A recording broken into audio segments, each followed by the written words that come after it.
Paris 2024. With Mark Chapman. On BBC Radio 5 Live. Welcome, day 12 of the Olympic Games. This afternoon we're going to be live in the velodrome where there's a big race on the way for Britain's women. Alistair Bruce-Ball. Yes, in about 10 minutes' time, Great Britain will race the USA over 16 laps of the track in the women's team pursuit. If they win it, they're into the Olympic final. It would mean a guaranteed fourth medal on the track in the first four events. It's another medal for Team GB. It came last night. Lewis Richardson taking bronze in the semi-finals at the men's light middleweight. I'm the only British boxer to medal at these games, so hopefully I'll look back with pride and happiness in the future. And he will hopefully join us a little bit later on this afternoon. After watching an 11-year-old in action yesterday, today we get to witness 51-year-old Brit Andrew McDonald in the men's park skateboarding. Conor McNamara. Yes, he got his first skateboard when he was just 12 years of age. Now, 39 years later, he's about to become an Olympian. Born in Massachusetts, but representing Team GB, Andrew McDonald is a 9-time world champion. So we're aiming to bring you every British medal live here on 5 Live during the games. You can also follow events on the BBC Sport website and app. The Olympic Games, Paris 2024. With Mark Chapman. On BBC Radio 5 Live. So we have a fair bit going on today, partly because a lot of the team sports are reaching that quarter-final, semi-final stage. That includes hockey and water polo. We'll bring you both throughout the course of the afternoon. No British involvement, but it's just really good sport. As I mentioned, the skateboard qualifying. It's the opening day of the women's golf. We'll be with Ian Carter very shortly. And we've got the cycling in the velodrome, which I think, Alistair Bruce-Ball, means for the first time at these Olympics, I actually get to talk to you. It's like we've been kept apart. What a treat. I know. For both of us. After the Euros and the golf, I feel like I've had withdrawal symptoms from you over the last... I've been sending... Oh, hang on, I've got to drop the voice here because we've got a race. Hang on, just give me a sec. Here we go. Okay. This is Germany against Canada in the second race in the women's team pursuit first round. So the British team will be on the track marking about 5 or so minutes.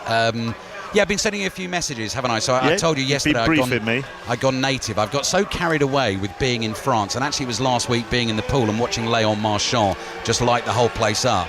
I was going to buy myself an Olympics cap that just said Paris 2024 and had the Olympic rings on, and I've actually gone for the French team cap. And I feel a little bit unpatriotic doing that, but I don't know. Dupont and Marchand and Renier. Yes, exactly. Yeah. Well, I, as I said to you in our conversations, I have found myself singing along to the Marseillaise on a few occasions, and that's not showing off, but only the Marchand bit towards the end. But you can't help. You want to get carried away by a home nation doing well. Oh, absolutely.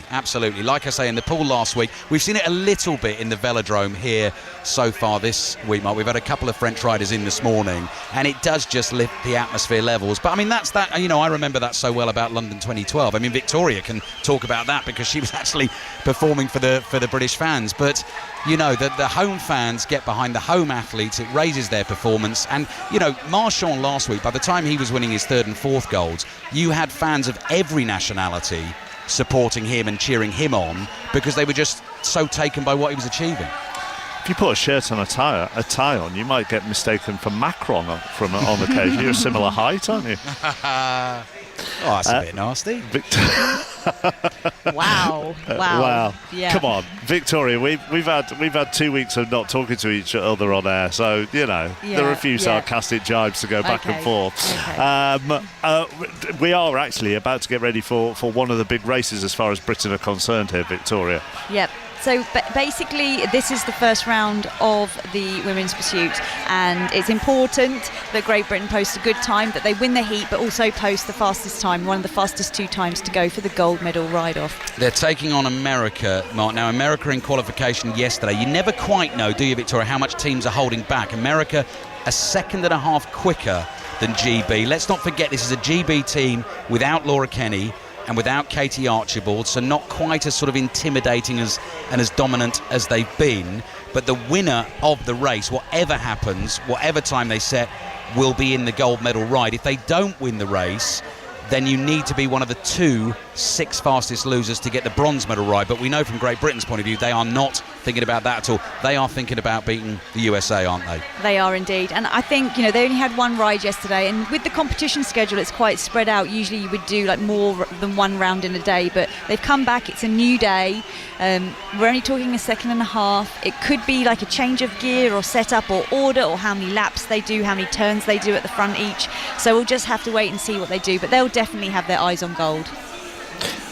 Do you think they were holding a bit back then, from what Ali just said, Victoria? Well, some of the teams do ride very tactically. Now, I'm not sure if this team necessarily have the experience together to really work through those tactics and be confident in delivering them.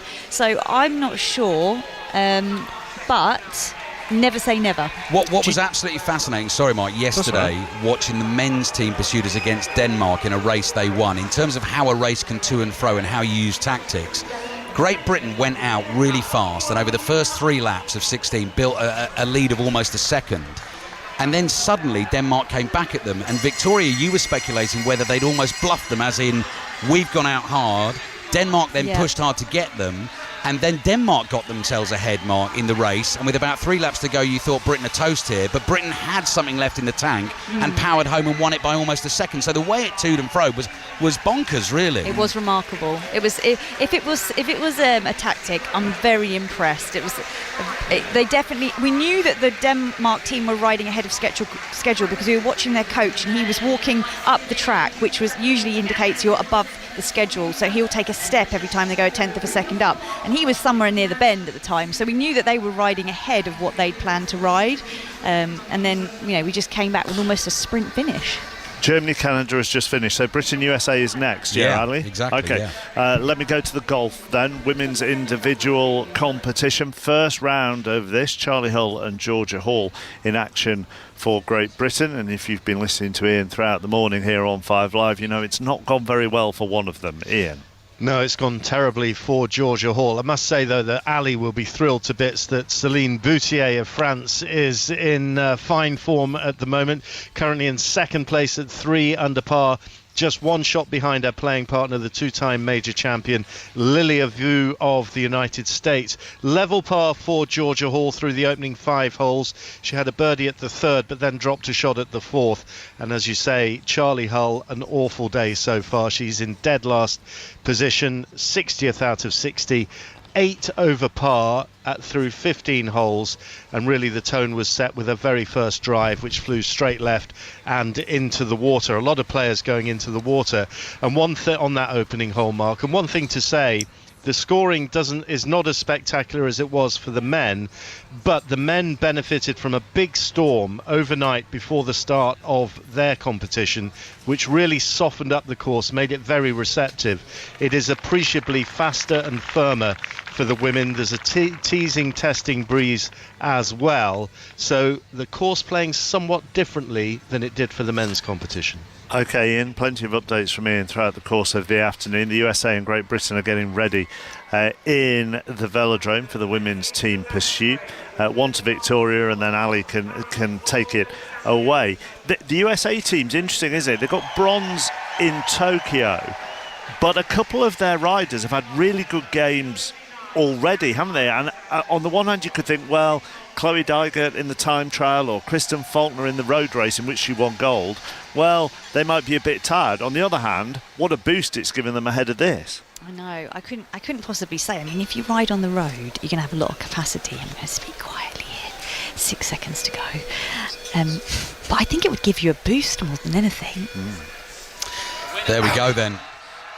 We can raise our voices a little. The fans are certainly doing that inside the velodrome. So what's on the line in this race? This is a women's team pursuit. 4 riders on the track, starting right opposite each other. The Great Britain team started in the back straight on the far side of the track to us because they were slower in qualifying than the American team. For Great Britain, that is Eleanor Barker, Josie Knight, Anna Morris and Jessica Roberts. And over the first couple of laps, Victoria Pendleton, let's have a look again. Great Britain just ahead.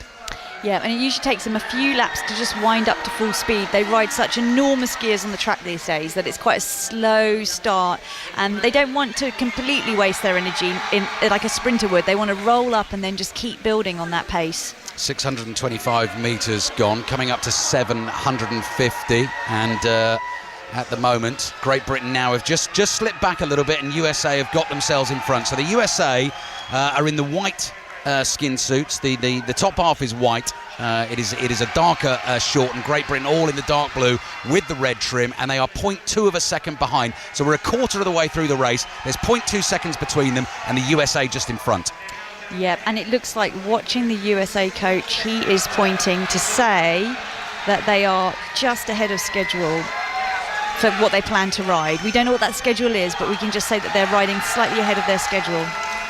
So Great Britain go flying past us into the home straight. Josie Knight is taking a turn at the front at the moment. The other three riders, wheel to wheel, right behind her. We keep looking at the splits as we go. The latest split has Great Britain still 0.2 of a second, just under 0.3 of a second behind. And Josie Knight doing a long turn here and doing a lot of work at the moment for this British team. Now she slides up the banking, swings up the banking, drops to the back of the line, and it's a different rider out in front. It's very difficult to tell them apart as they go round.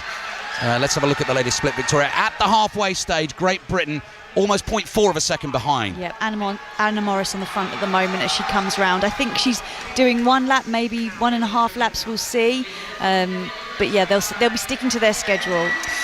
Winner of the race goes into the gold medal ride, and they will face the winners of the final race in this round. That is New Zealand against Italy. Great Britain just closing the gap now, so 0.078 seconds, and one of the riders, I think Anna Morris, has pulled away for Great Britain. So Great Britain down to 3, USA down to 3. The race is on to try and get themselves into the gold medal ride, and the USA at the moment lead by 0.2 seconds. We'll just see what happens now with 3 riders. It might just change the dynamic a little bit. It is Anna Morris that has dropped out for Great Britain. That will have been part of the plan. We're coming up to 4 laps to go in just a second, and Great Britain still have work to do, but they're very much in touch. This is going to be really tight. 0.3 seconds behind with 4 laps to go. 0.426 seconds behind. This is going to be tight, Victoria. This is going to be very tight. We're watching very closely as they come past. We're trying to see if we can... Yeah. We're willing them to try and find 3.9.4. They're just closing the gap with 3 laps to go. It went out to 0.5 seconds. It's back to 0.3. The next time Great Britain get round, we will only have 2 laps to go, and they're going to have to try and find half a second here. They were 1.5 seconds slower in qualification. They are half a second behind with 2 laps to go. Can they find something in these last couple of laps? Those legs are going to be burning right now. They will be absolutely burning if they can just squeeze a little bit out. The coaches are cheering them on, willing them down. Oh, it's close, it's close, it's close. 0.19 between the 2 teams going into the last lap. 125 metres to go. Have Britain timed it perfectly? They're into their final bend. It's going to be so tight on the line here for Great Britain. Will they get into the gold medal ride? No, they won't. The USA have beaten them by 0.279 of a second. Great Britain went out hard, got in front over the first few laps, but actually after that, the USA pretty much in front all the way through. With a lap to go, Great Britain got themselves, Victoria, within about 0.1 second or so, but just didn't have enough gas in the final lap. It was so close. I almost thought they had it then. Yeah. They did really sort of, the last couple of laps, you could really see them putting down like a really strong effort, like really squeezing everything out. The thing about that, Mark, which I think is so interesting about this event, is the thing you're on the track racing another team who are on the track at the same time, but you are racing to a plan. So Victoria there was talking about the coach telling you whether you're on schedule or not. It'll be interesting to hear from the British riders afterwards what they made of their ride. But the other point that I would make, and Victoria actually made during the commentary, you know, Katie Archibald, with the injuries she suffered in June, was a massive blow to this team. Now, if they're one of the 2 fastest of the 6 teams remaining who don't go through to the gold medal ride, that is rubbish sentence, that, but I think you know what I mean. Do you want to start that? I don't think I can do that any better. Okay. They'll be in the bronze medal ride, but what we've got to watch is the last heat between New Zealand and Italy, and then I'll tidy that up. There's a chance of being in the bronze medal ride. I'm going to put it like that. Which actually means we're going to come back I think, and take that New Zealand-Italy. Oh, because, okay. Yeah, I think so. Was that all right? Yeah. Because I think that's important, and as you say, to work out whether Britain's time is enough to get them into the bronze medal race later on. It did ebb and flow, did that, Victoria, didn't it? You know, looking at the splits and the gaps. At times it was up to 0.5 of a second. Sometimes it was down to under 0.1. Yeah, I mean, it's so difficult to tell sometimes, and until you have a chance to look at all the splits and see who did what, it's very difficult. But these girls would have trained with Katie Archibald as probably one of the strongest members of the team, and they probably were very much relying on the pace. And she used to put in some really big turns in the event as well. And it's a 4-kilometre event, and she would do like 2 laps on the front and really keep the pace high. And with her removed, it leaves a hard deficit closed. I can confirm, Mark, you'll be pleased to know we won't have to have any more nonsense sentences from me, that whatever happens between New Zealand and Italy, Great Britain will be in the bronze medal ride, because they've gone round in 4 minutes 4.908 seconds. In the other 2 heats before them, no one's got near that time. So whoever loses this race will face Great Britain for the bronze medal, and that is, I think I've put that a little more succinctly there. Okay. Do they, just when they're in that, Victoria, and in the team pursuit, and you can see the coaches trying to get messages to them. I watched the 3,000 metres women's steeplechase. There's a point to this, I promise you. 3,000 metres women's steeplechase last night, and the French athlete in that wore a watch, and they were saying on the television the reason she did that was, didn't matter how fast anybody went off or how slow anybody went off, she had a watch, she knew what her splits needed to be, and that was how she was going to run her race, by looking at the splits on her watch. When the cyclists are in this, are they going completely by what their coaches are telling them split-wise and what they need to do, or are they paying attention to the opposition? I think, to be honest, they'll be more paying attention to their coach and the splits, because they know exactly. They can probably decide within 1 or 2 tenths of a second what the time will be. They know the time so well. They're so accustomed to this. It would have all been calculated long ago, and you can't really see your watch very well when you're in your tri-bars on the bike. You can't really see much out those helmets, quite frankly, with your hands in front of your face. So they kind of have to rely on someone else, and it would ruin the aerodynamics as well, ruin it. So they've got to rely on someone else with a watch. I didn't mean they should wear a watch themselves.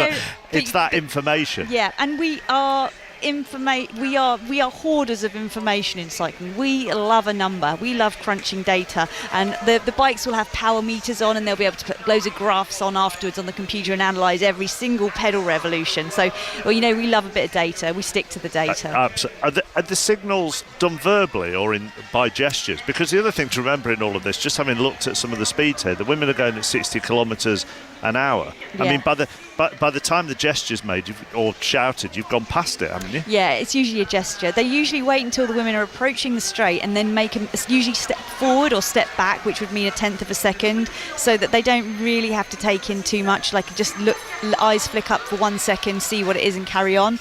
But yeah, it's tricky. And also, I can say, when you've got an aero helmet on, you can't hear much anyway. Well, yeah. Yeah, you can't hear a lot. It's just like, it kind of blocks out most of the noise. The winner of this, by the way, then goes to the final. The loser plays Britain for bronze. Correct, yeah. Ali. Yes, halfway through the final race in this first round, New Zealand were most impressive in qualifying, and they are really laying down a marker in this ride as well, because they are 1.5 seconds ahead of the Italian team. Now, I don't think it's going to happen here, Victoria, but this event is called Team Pursuit for a reason, because you get to that point, don't you, where if you get so far ahead as New Zealand, who've now gone down to the 3 riders, eventually when they crest a bend and come into a straight, they can actually see the Italian team that they are pursuing. They can, and if they overtake them, the race is over. So, sometimes teams in the past used to go for the catch, and if you ride against a team that's a lot lower standard, then you sometimes just go out really fast to catch the other team, and then they'll shoot a gun, game over. 5 laps to go. Let's have a look at the latest split. New Zealand 1.8 seconds ahead. They look like a lean mean, all kitted out in black machine. They do look really, really good, just rumbling around, and it doesn't look like they're expending that much effort. You've got that glorious sight of the lights inside the velodrome glistening off those jet black helmets. Latest split here has New Zealand comfortably in front, almost 2 seconds in front, Victoria. They are really having a parade around the track right now. They're doing it in beautiful style, but they look very relaxed, very comfortable. We have 2.5 laps to go. It's looking very much like New Zealand against the USA for the gold medal in the women's team pursuit, and Great Britain against Italy for the bronze. That race will be later on. 2 laps to go. 2.5. They're stretching the lead at the moment. They look incredible out there. They're a really, really tight-knit team, and they've got incredible technique as well, like really riding so close together. New Zealand team, Ali Wollaston, Bryony Butter, Emily Shearman and Nicole Shields. You heard the bell. They've got 125 metres to go. They've got this race in the bag. 2.5 seconds quicker than their opponents, Italy. The 3 riders draw side by side into the back straight and cross the line in a time of 4 minutes 4 seconds, 0.818, which is 0.6 of a second outside the world record set by Germany at the last Olympics. So Great Britain will race Italy, Mark, for the bronze medal, and USA, New Zealand for the gold. And you're pointing just looking at Italy's time. The Italy's time, 3 seconds slower. Almost 3 seconds slower than Great Britain, so that bodes very well for Great Britain later on. Already we're seeing, aren't we, Victoria, a very fast track, but also there's not a lot to choose between a lot of nations here. It feels like a lot of countries have upped their game. I agree, and it's always like the Olympic Games, because it's the biggest stage that track cyclists will get to perform on. It's really important that they bring everything together. So they will have the best kit. They will have everything developed for this Games. Every 4 years is when you have an overhaul in trying to find every single tiny gain that you can, and they bring out new bikes, new skin suits, new helmets. It's like they go in with all the kit. Yeah, it's pretty impressive. Yeah. Victoria, Ali, we will leave you for the time being. We'll be back with you a little bit later. Can I just say, Mark? Oh, yes, you can. Ian Carter talking about Charlie Hull's opening tee shot today reminded me a little bit of what often happens to you when you're out there playing. Just levelling it up at 1 all. We had to get the jibing in case I forgot. Thank you very much. I'm not disagreeing with you either. Rory Smith from the New York Times has joined us in the Parisian Cafe. That's where we're basing ourselves this afternoon, with lots of sport going on and just bouncing around. We're about to go to the hockey. You told me you had a hockey fact. That's the first thing you want to get off your chest. I do have a hockey fact. Yeah. I think it's a genuinely interesting hockey fact. Yeah. There's a player on the German men's team who play the Dutch tomorrow. I saw the Dutch beat Spain yesterday, and they are very, very good. But there's a guy called Gonzalo Paylat, who's playing for Germany, who was a gold medalist in 2016 in men's hockey for Argentina. If Germany win that game tomorrow, he becomes the 3rd person in history to win gold medals for 2 separate countries, and the first for a century. Right. First for a century. Well, so the second one is a Georgian weightlifter, I think, who competed for the unified Russian team in Barcelona in 1992. And then became a Greek citizen. But because of the breakup of the Soviet Union, there were quite a lot of athletes who kind of left. Okay. So you're not really counting that? Well, I think that's a slightly unusual case. But there was a rugby player who represented, I think, this is disgraceful, represented both Britain and Australia in the Olympics, which is should not be allowed, and that definitely shouldn't count. That's a good fact, isn't it? That's a good Olympic fact. That is a very, very good Olympic fact. Sarah Orchard is watching the women's semi-finals. So are you impressed with this fact? I am extremely impressed. I'm just flicking back through my notes when Great Britain played Germany. I think I had actually that one written down. So, yes, very good. We're mentioning it again, of course. I didn't say it was exclusive.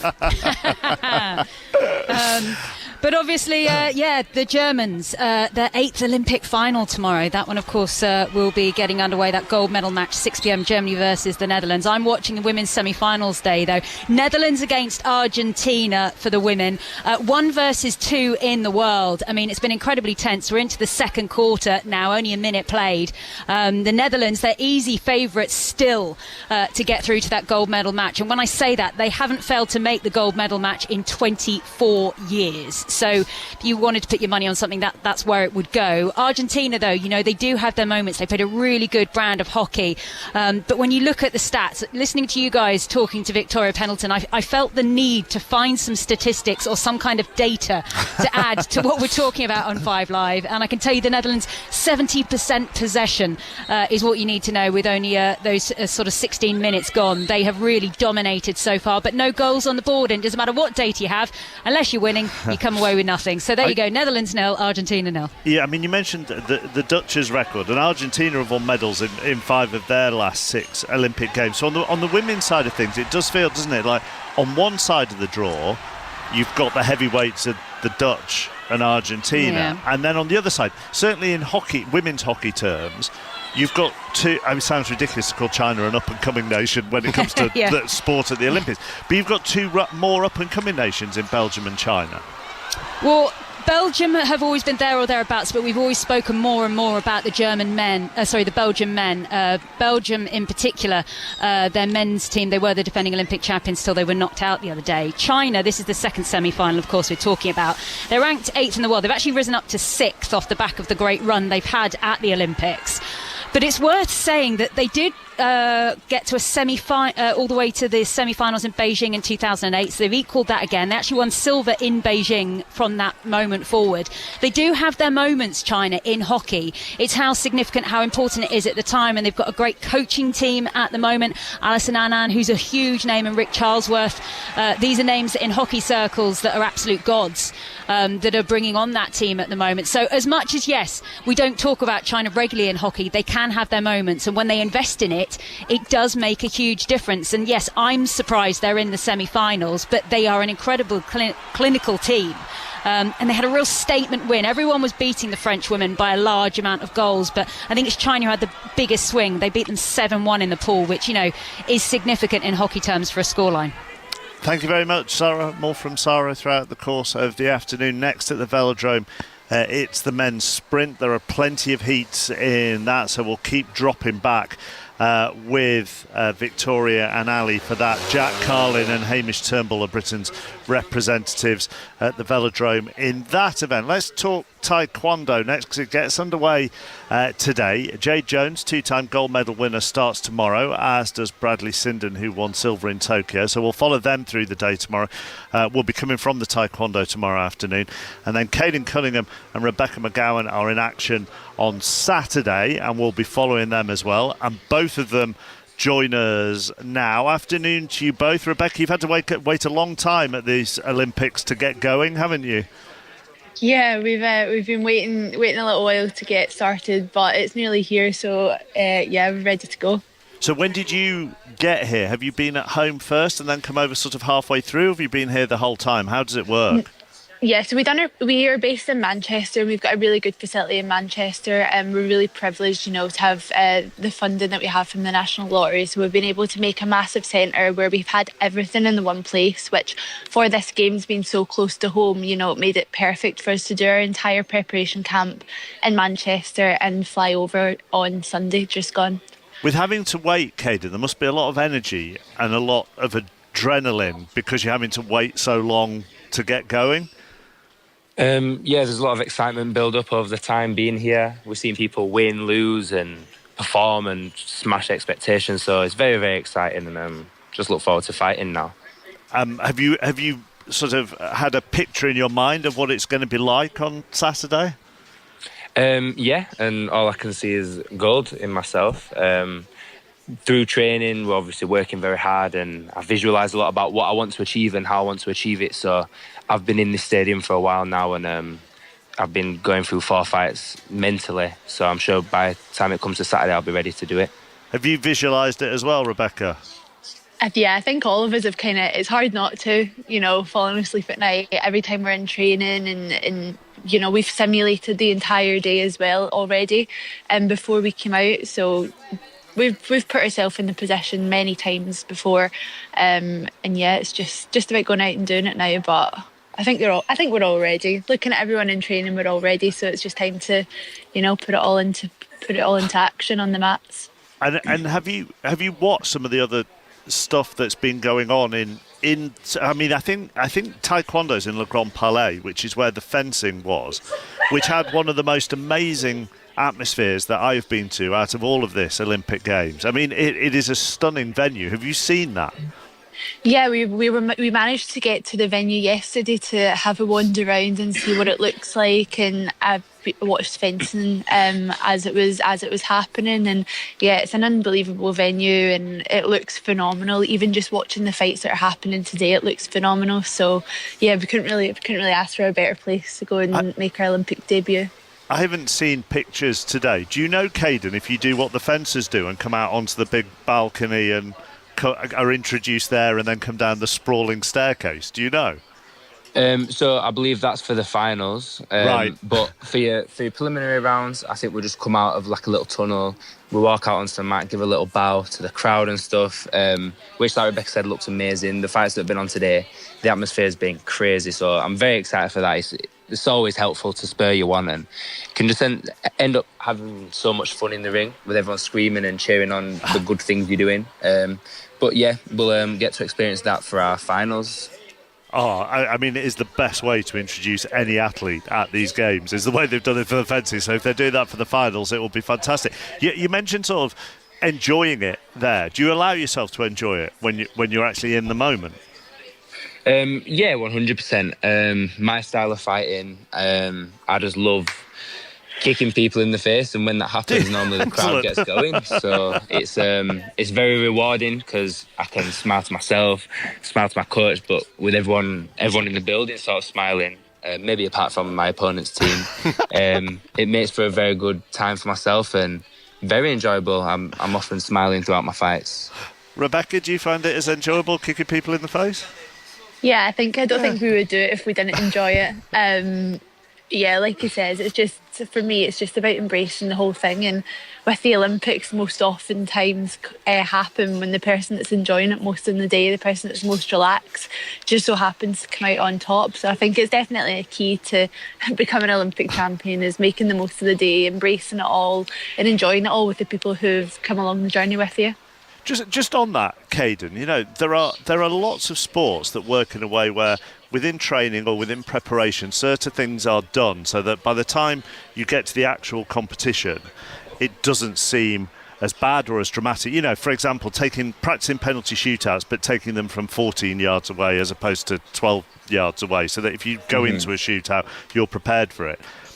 I was reading about you, I mean, slightly different with you. I was reading that your dad would encourage you just to take on bigger, scarier opponents. Is that right, as you were starting out? Yeah, 100%. When I was younger, I was a very emotional kid. If I were losing, or I'd get angry at the loss, or sometimes I'd be nervous fighting better people than myself. So my dad took me to every competition that he could to find better opponents, took me to all kind of different training clubs, and just sort of threw me in and said, right, get on with it, whether it was taekwondo or boxing or karate or anything like that. And for me, I feel like it helped. I started heavyweights, which is my division, about 2 years ago. And since joining in, I've never once walked in a ring and been scared of who I'm against. And I think it helps being so young in my division, being able to walk out with the confidence of, I'm not scared of this man, I'm ready to kick him in the face, essentially. So it helps out. And I'm sure when I walk out on Saturday, I'll be feeling that same kind of confidence in myself that I can really go to battle with who I'm up against. How do you spend then the next 36 hours, both of you, before you sort of, or is it 36, 48, something like that, before you get underway? How much do you balance relaxing? How much do you balance training and preparing? So we've been training since we've been out here. So we're training less than obviously back at home. Back at home we've been killing ourselves, but this is to sharpen up and feel a little bit better. But yeah, for me it's just eating food and sleeping, really. I just want to get to Saturday. If I could fall asleep now and wake up on fight day, I would do so. I'm just taking in the Olympic Village and the whole experience, and just waiting really. Rebecca? Yeah, so for me, exactly the same. Definitely going to go and watch Bradley and Jade fighting tomorrow. Hopefully we'll get to watch Bradley and Jade both win their Olympic medals, Olympic golds, hopefully. But yeah, other than that, get our last bits of training in and yeah, make the most of it, embrace it and wake up ready to go on Saturday morning. thanks for joining us this afternoon, both of you. Enjoy it. Go well. Thank you very much. Thank you. Thank you, Rebecca McGowan and Keirin Cunningham, and they get underway on Saturday. Jade Jones and Bradley Sinden get underway tomorrow. Have you ever thought, I'm ready to kick that person in the face? Because I haven't. Maybe don't answer that. Let's go to water polo. Maz Faruqi, we're at men's quarterfinals day. Well, this has been a bit of a contrast of an hour for me, Mark. Before the start of the first men's quarterfinals today, we had a nice light show here at La Défense Arena. Images projected onto the pool of synchronised swimmers, divers, nice and serene and pretty, relaxing music. And then at the start of each quarter, you've got 14 men bombing it from the edge of the pool into the middle to try and get the first touch of the ball that's almost placing that plinth in the middle of the pool at the start of each quarter. Just to bring you up to speed with what's happening in this match, two big sides with big medal hopes in this men's competition. Croatia, the world champions, 6-4 up against Spain, the European champions, who beat Croatia actually in that European final at the beginning of the year. So a long way to go. But I've got to say, I obviously covered the triathlons, and I thought the swims in those events were brutal. This is something else. Oh, it is one of the most brutal sports around, is water polo. And you talk about the contrast, you know, the artistic swimming is in there as well. So yesterday when I was at the diving, there were lots of the artistic swimmers practicing their routines. And now in that same pool today, you've got some very intense quarterfinals as they... But, I mean, they do. They tear lumps out of each other. They do. I mean, obviously, they're playing in this Olympic pool as well. So you can't touch the sides or touch the bottom. You give away a foul. You're penalised for that. And it's all about, isn't it, what you can get away with under the water, the pulling, the kicking, the knocks to sensitive areas of your opponents. You've got to wear that protective cap as well to cover your ears, stop the scratches, the concussions. It's so hard as well to see it from our position up here, exactly what's going on under the water. But VAR checks as well, and that's another goal for Spain. So 6-5 now, and it goes on for about an hour as well with all the stoppages. So it's just, I'm absolutely knackered just watching it. So that's Spain against Croatia, Greece against Serbia as well. This afternoon. To the skateboarding next, Andy McDonald trying to make it to this afternoon's final. Conor McNamara. He is the last up in the heats. Andrew MacDonald, born in Massachusetts, 51 years of age. He's the oldest skater in the Olympic competition. But, you know, he's not a million miles ahead of another skater. South Africa's Dallas Oberholzer has just had his run. He's 49 years of age. He's got grey hair. He looks so different to the other competitors, but he loved it out there. Now, bless him, he didn't have a great round. He fell in all three runs, but the crowd lapped it up, and he was so happy just to be part of it. I think Dallas Oberholzer knew he wasn't going to reach the final, but at 49 years of age, delighted to be taking part. Andrew MacDonald, 51, bit of a legend in the sport. Back in the 90s, there was a video game, which was the Andrew MacDonald skateboarding game. He's sort of a contemporary of you know, Tony Parks, all these kind of people. Look, he's been around an awful long time. He's called the Rad Dad. He says a lot of his contemporaries are now coaches, and they're wondering when is he going to be a coach. He says he doesn't want to be a coach. He wants to keep competing as long as he can, and he'll be underway. One thing that I've noticed, Mark, some of the skaters have earbuds in their ear now, presumably listening to music, but I guess they could be getting BBC sounds for the commentary. I don't know.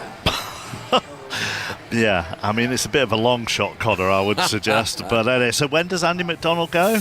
Well, he is the very last one to go. We're just finishing up the third heat here. So he's last in the fourth heat. It's taking about 40 minutes per heat. I would say somewhere between the next half hour, 45 minutes, because they get 45 seconds each to do their run. But if they fall off early, as Dallas Oberholzer did, they don't wait. They just immediately go with the next ride. So things can speed up if people are falling, but somewhere between 30 to 45 minutes from now. Okay. The men's sprint has got underway. There are a lot of heats going on in that. They have had a time trial earlier. That worked out the qualification places for the heat.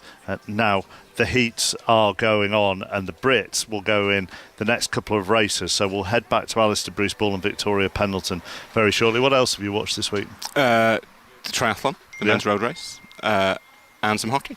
All right. That's what I've been doing. It's been It's been nice. The free events were brilliant. My kids came over for the weekend, and we sort of battled through the crowds for the triathlon on Sunday morning, and ended up in a position where he was on my shoulders, right opposite Pont Alexandre Trois, and he could see the finishing straight. So he kept shouting, "I can see Beth Potter," and I couldn't see anything. So I had to rely on a 6-year-old's commentary. The crowds for those free events, triathlon, road race, time trials, have been huge. They've been 6-7 deep, aside from the grandstands being full. Paris has really bought into these Olympics, and the other place that you kind of capture that is La Villette, which is the park where the Science and Industry Museum is, up in the northeast of Paris, which is ordinarily a tourist destination for families and stuff, but they've turned that into the Nations Park, where a lot of the teams have got their houses. And I think that's the first time you've had a lot of those nations' houses, which are a regular feature of the Olympics, all gathered together. And the vibe is, is it Small World at Disneyland? Is that the thing where you kind of go through the different countries? It's like that, but with people who are drinking. And I went on Sunday, and there were thousands of people there. And obviously, the tickets for these events are expensive at the Olympics. That's been one of the big drawbacks of these games, is that the tickets are exorbitantly expensive. And a lot of people are priced out. But you can get a bit of Olympic spirit up there. It's really nice. I think, was it 1,500 I'd heard for the Euros for the diving? I don't know if that was just one ticket. That might have been for a family of 4. Either way, it is very, very expensive. Yeah, and there are certain events. The football, I think, has been relatively reasonably priced. The Olympics aren't really about football, but if you want to go and see some Olympic sport and it has to be football, then fine. Like the handball, some of the group stage games were 40-50 euros, which isn't cheap, but it's not ridiculous. But there are a lot of people who've not been able to get tickets. A lot of them are sold out, certainly for the most attractive events. But you go up to Villette, and there's a beach volleyball court where you can play in the Brazil house.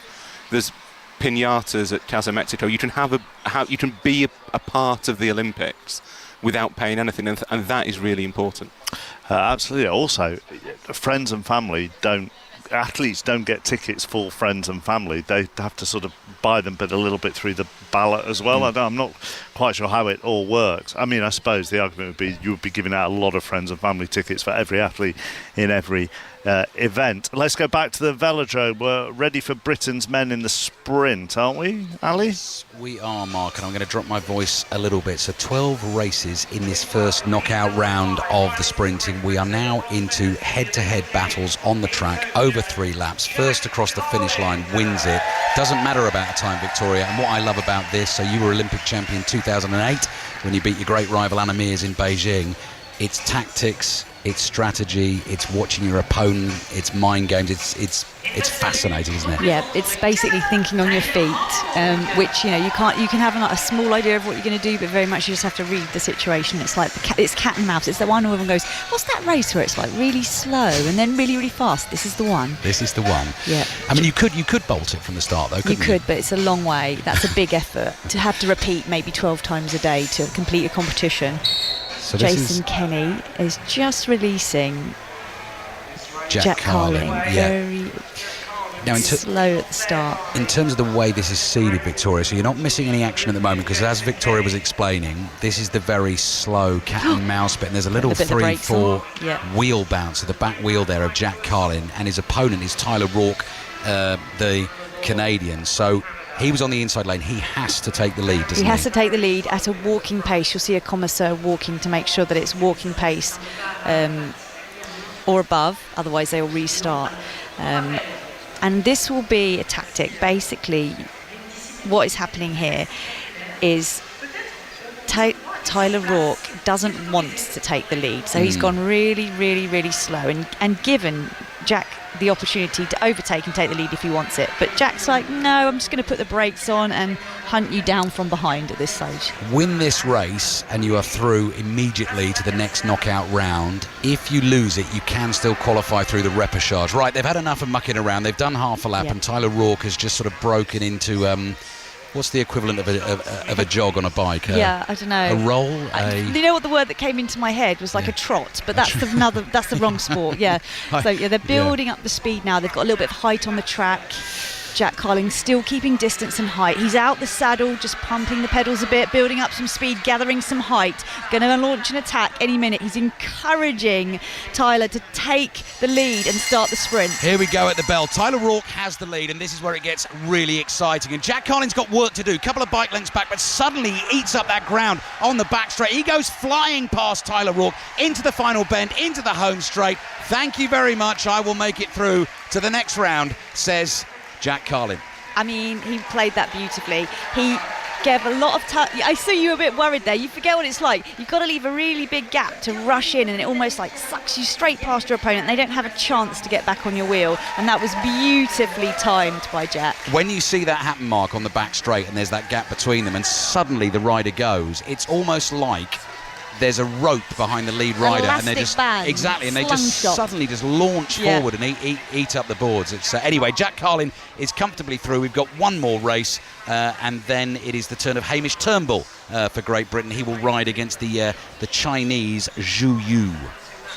Okay, we'll be back for that very shortly. Let's go to the sailing, Shoujo Osaka, where we are, I think, actually having some action and with a British medal prospect. Take it away. Hallelujah. We have got some action, Mark. Yeah, we've just seen the start of the men's dinghy medal race, and we do have a British medal prospect in this, Mickey Beckett, who finished 4th in the qualifying series, hoping to land a medal for Britain. Now, Beckett can't win gold in this simply because of the way the points work. Australia's Matt Wern is guaranteed either gold or silver. It'll be very difficult to beat him for gold. It's Cyprus's Pavlos Kontides who's in 2nd place. Now, for Mickey Beckett to beat him and win silver is a really long shot. Beckett would have to finish in the top 2 and hope that Kontides finishes 8 places below him. Realistically, Beckett in this is fighting for a bronze medal. He needs to finish 3 places ahead of Peru's Stefano Pescera. And if he does that, he will win the bronze medal. It's because the way the points work, it's effectively the points in the medal race count double, and so your performance is rated that way. As we look at the early stages of this race is about 10 minutes or so, although I say that, the wind obviously plays a huge part in this, and I'm looking at the screen now. I think they've just, the race committee, to decipher their calls is quite a challenge, but I think it's a general recall, which means they're going to start the race again. But just to tell you about how this works then, so if he finishes 3 places ahead of Peru's Stefano Pescera, then he will be guaranteed a bronze medal. And this for a man who has been into sailing all his life. But and I checked, was he in Tokyo? Yes, he was, Mark, but he was working in television production at the Olympic Games in Tokyo. And here he is racing for a medal here at Paris 2024. They're going to restart this race in a few minutes' time.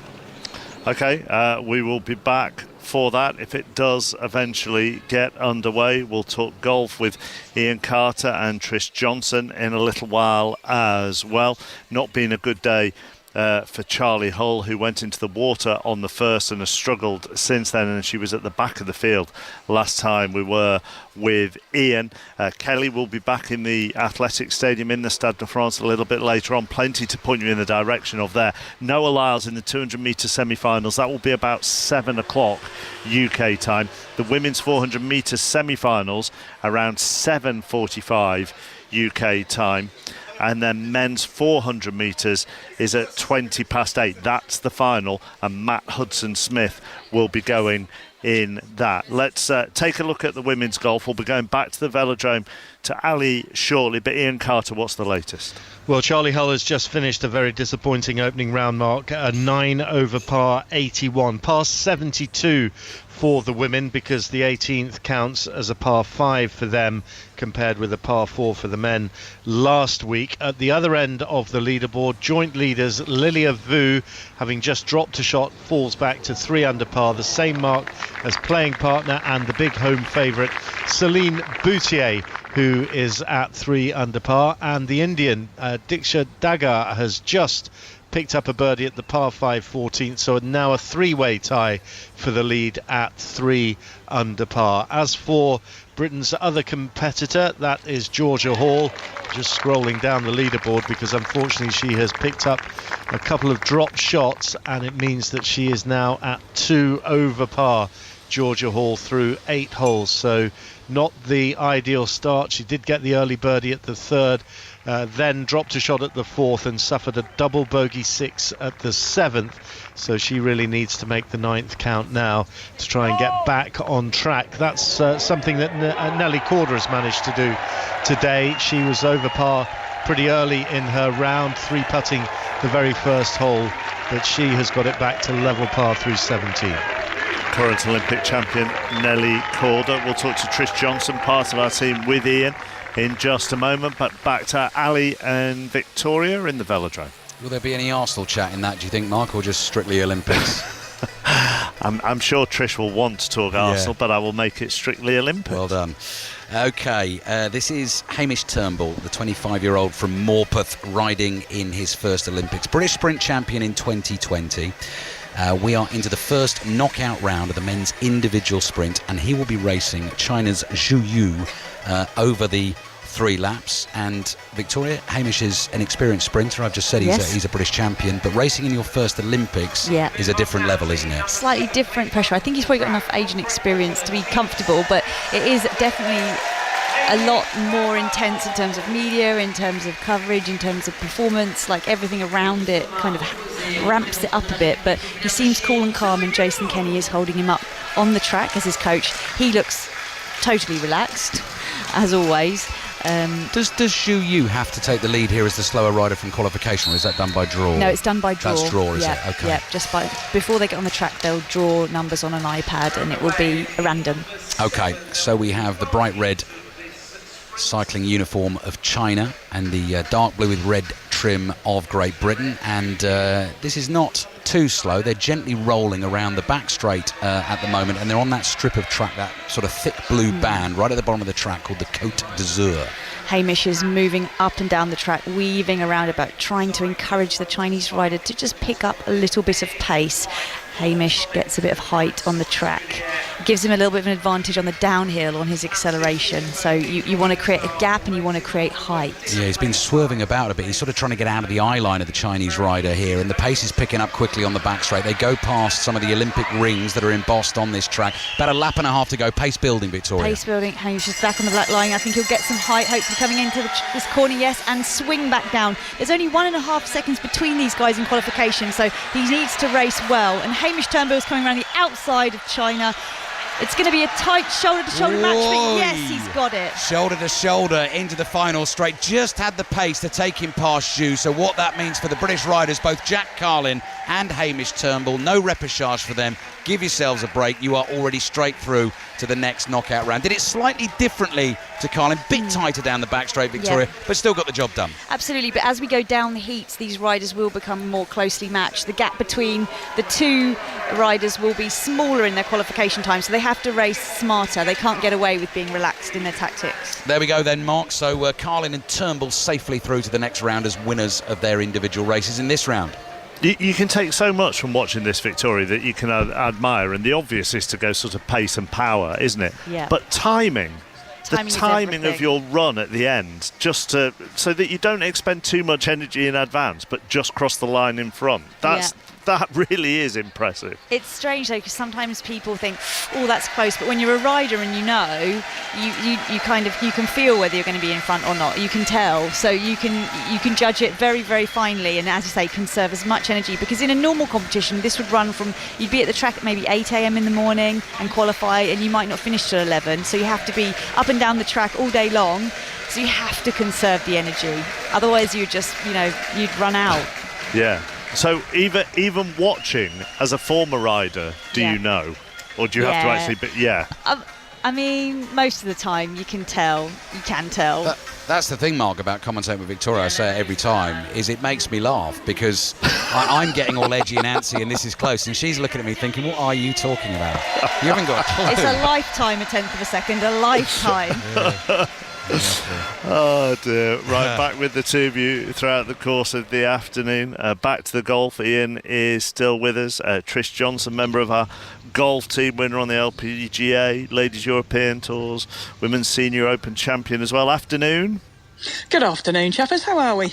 Very well, thank you. Very well. How did Charlie Hull come into this in not great form?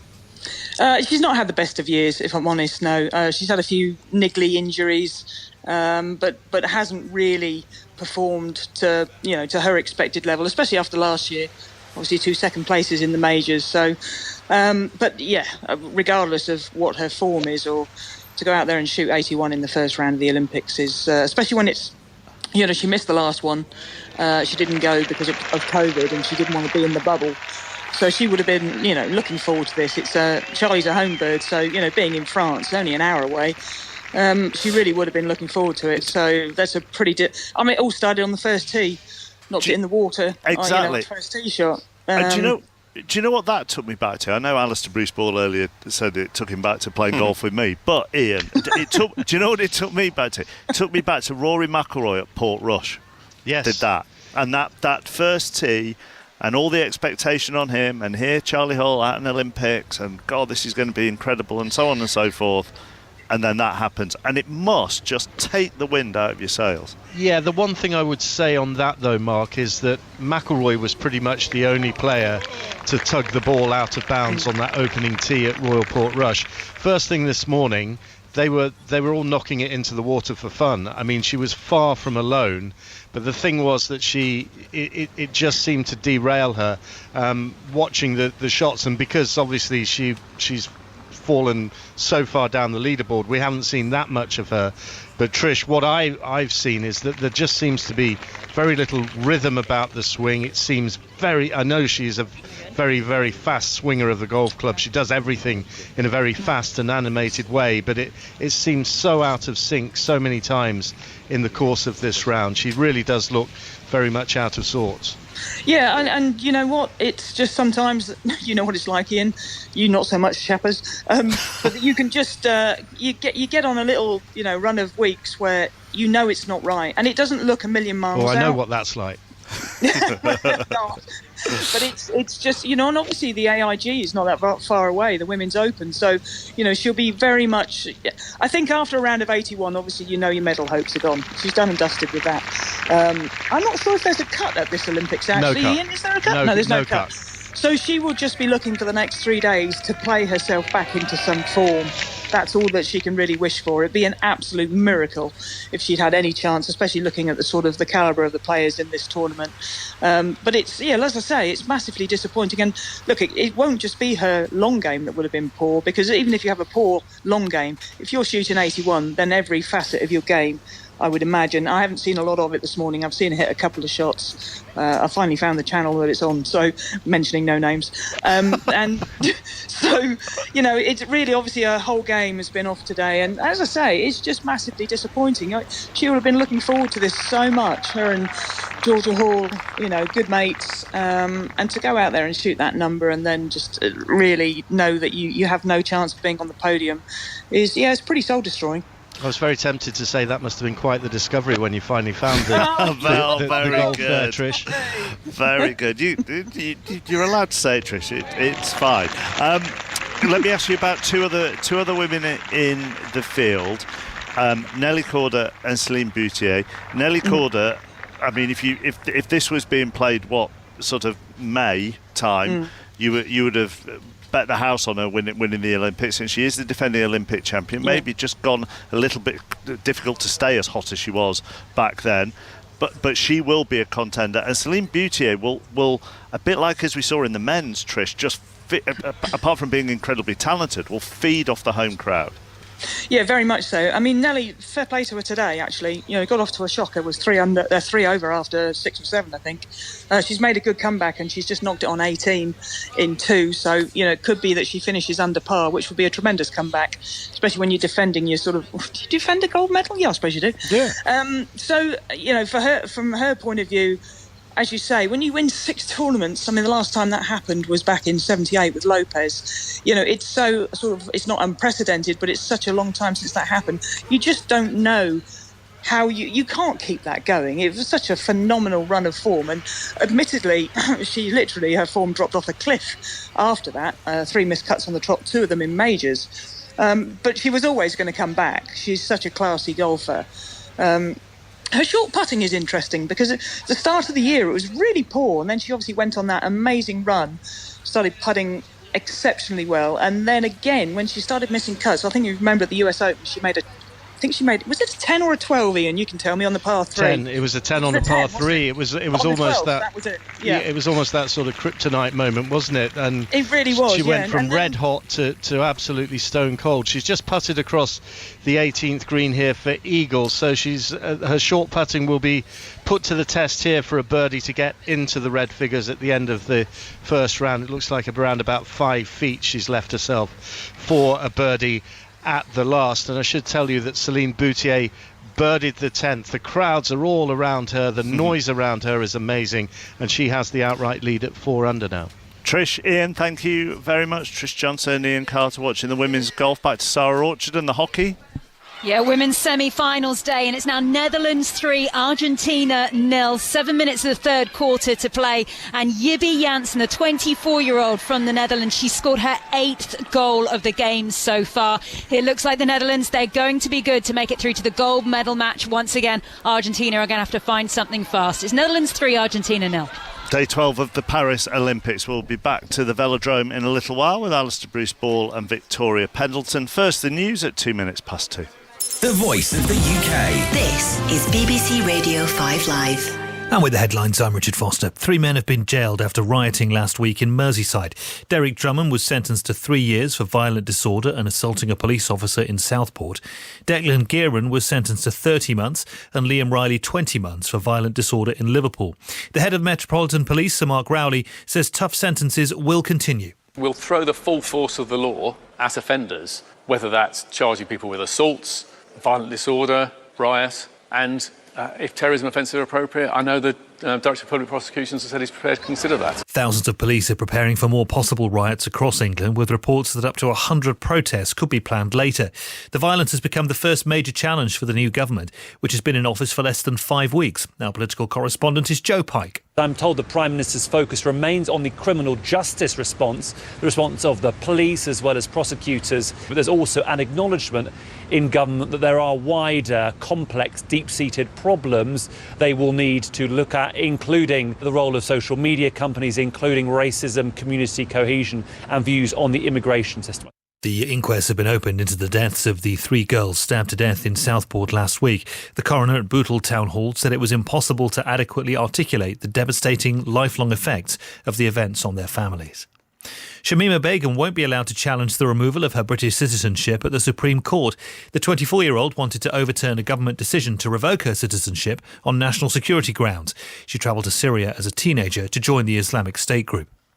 Vladimir Putin's accused Ukraine of another major provocation over reports that around 300 Ukrainian troops have crossed into the Kursk region of Russia. Fighting is continuing in the area. Kiev hasn't yet commented on the report. Tim Walz has used his first appearance as Kamala Harris's presidential running mate to accuse Donald Trump of being too selfish to serve the United States. They both spoke at a rally in Philadelphia. Dina Titus served with Mr. Walz during his time in the House of Representatives. I would say the reception was ecstatic. People are so excited. They're rejuvenated. They're ready to get out and work to elect this ticket. The place was packed. The excitement was palpable. They were shouting. They were cheering. And the Israeli army has issued a new evacuation order for Palestinians in Gaza, this time for people in Bet Hanun in the north. It says it's in response to rockets fired from the area into Israel. 5 Live Breakfast with Rachel Burden and Rick Edwards. Delighted to say that Josh Kirk joins us now morning. One of the coolest parts of the experience for me, I was able to be voted as team captain for athletics. When you do go to the party at the end with the other athletes, will you be wearing the glasses? The lights are too bright, I guess, in the Stade de France. We can talk to Sky Brown. Actually getting that medal, being able to be on the podium, it's definitely crazy. 5 Live Breakfast. Listen weekdays from 6 on BBC Sounds. The Olympic Games, Paris 2024. With Mark Chapman. On BBC Radio 5 Live. Day 12 of these Olympic Games. Lots of live sport this afternoon. The lack of wind in Marseille has proved a challenge in the sailing, but at long last, we are finally underway. Hallelujah. Shoujo Saka. We are racing, Mark. Great Britain's Mickey Beckett currently in the bronze medal position in the men's dinghy medal race. He needs to finish at least 3 places ahead of Peru's Stefano Pescera in this to secure bronze. Currently, Beckett is between 3rd and 4th. Currently, as I speak, he's 4th, and his main rival, Pescera, down in 10th place. We're about halfway, or just under halfway in this race. Mickey Beckett in bronze medal position.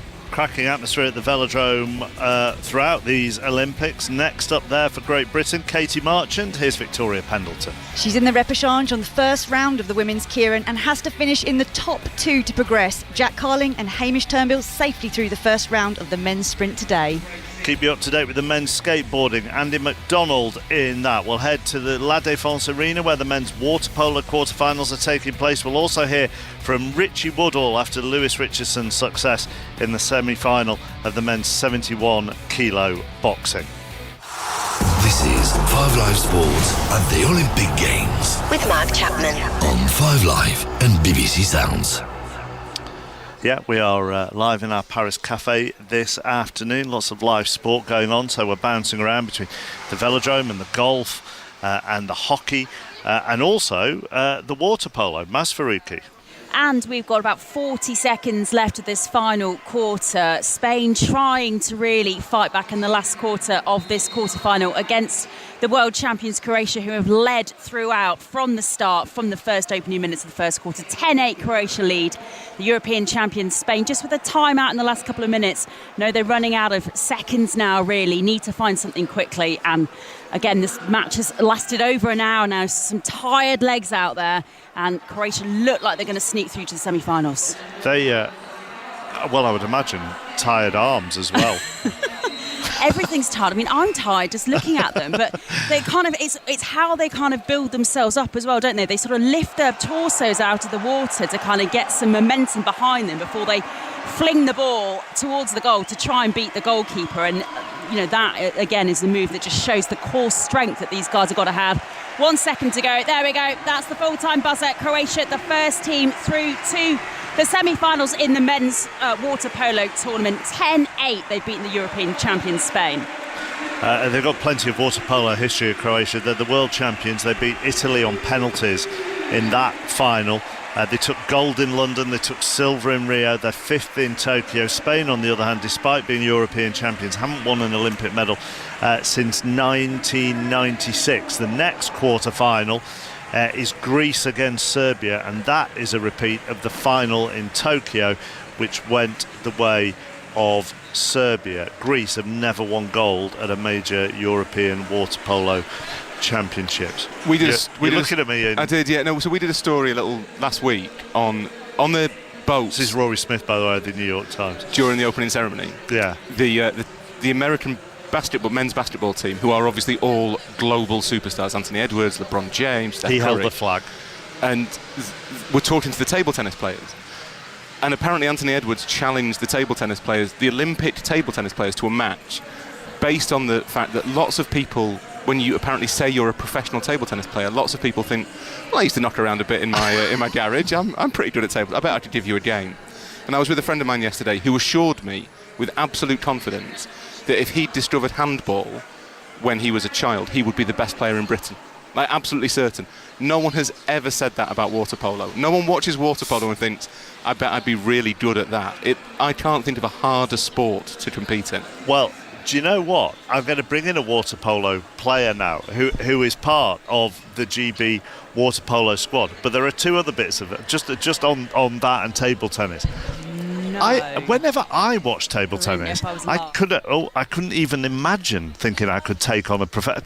You barely see the ball; it's that quick when you watch the proper table tennis players. How could you think that? Just sheer natural delusion. I'm imagining it's mainly men, if I'm honest, who think that they I could would be imagine so, yeah. Olympic table tennis players. But I think because it's a sport that lots of people have access to in some form, you probably think you're quite good, and then you don't watch the Olympians live. And there is not a chance. You wouldn't even see the ball. Handball, on the other hand. You think you'd be doing handball, don't you? I don't think I'd necessarily be good at it, but I can see how you could watch handball and think... I'd be competitive. Actually, It's just throwing, isn't it? And on that, Fred Syriacs, who's been part of the BBC team from First Eight, was a regional handball champion, he was telling me yesterday. Yeah, but I saw Fred Syriacs at the Rugby Sevens at one point, and Fred Syriacs is in good shape. He's in brilliant, he's in brilliant shape. Let's talk to our water polo guest, shall we? Amelia Peters from the GB water polo squad out here in Paris watching some of the water polo. Afternoon, Amelia. Afternoon. Obviously, you just heard that conversation. Have you ever watched table tennis at a professional level and thought I could beat someone? No chance. When you first saw water polo, then what made you think, I want to play this? I guess just the team spirit of the game. I was always a swimmer, so I was at a swim club, and then it had a water polo club linked to it. I've got 2 older brothers who I like to fight with, so I liked the competitive and physical nature of it, and it is. I mean, we always say this every 4 years when we do a little bit of water polo, but until you then see it live, I don't think you quite get a grasp of how violent it can be. Yeah, it can be quite physical, quite full on. Do you think you can get away with more things in water polo that maybe you couldn't do in sports which are above water? Yeah, I do think a lot of things happen under the water. Obviously, the refs can't see, and there's not a lot you can do to stop them. And especially with the Olympic coverage showing the underwater camera, it's quite good to see. What is... We've mentioned this a lot, kind of the stuff that's going on under the water. Could you be more specific? What exactly are you all doing to each other? Just a lot of costume grabbing and pulling. Sometimes you hold someone's arm to make it look like they're fouling you instead of you're fouling them, and that kind of stuff. Pulling around and As far as the British teams are concerned, I know neither of them qualified for the Olympics, but would you say that the British teams on a world level have made progress over the last, 5 to 10 years? We definitely have made progress. So after the 2012 Olympics, we only competed for a couple more years on the world stage. And then this year, in February, we competed in the World Champs in Doha and came 11th.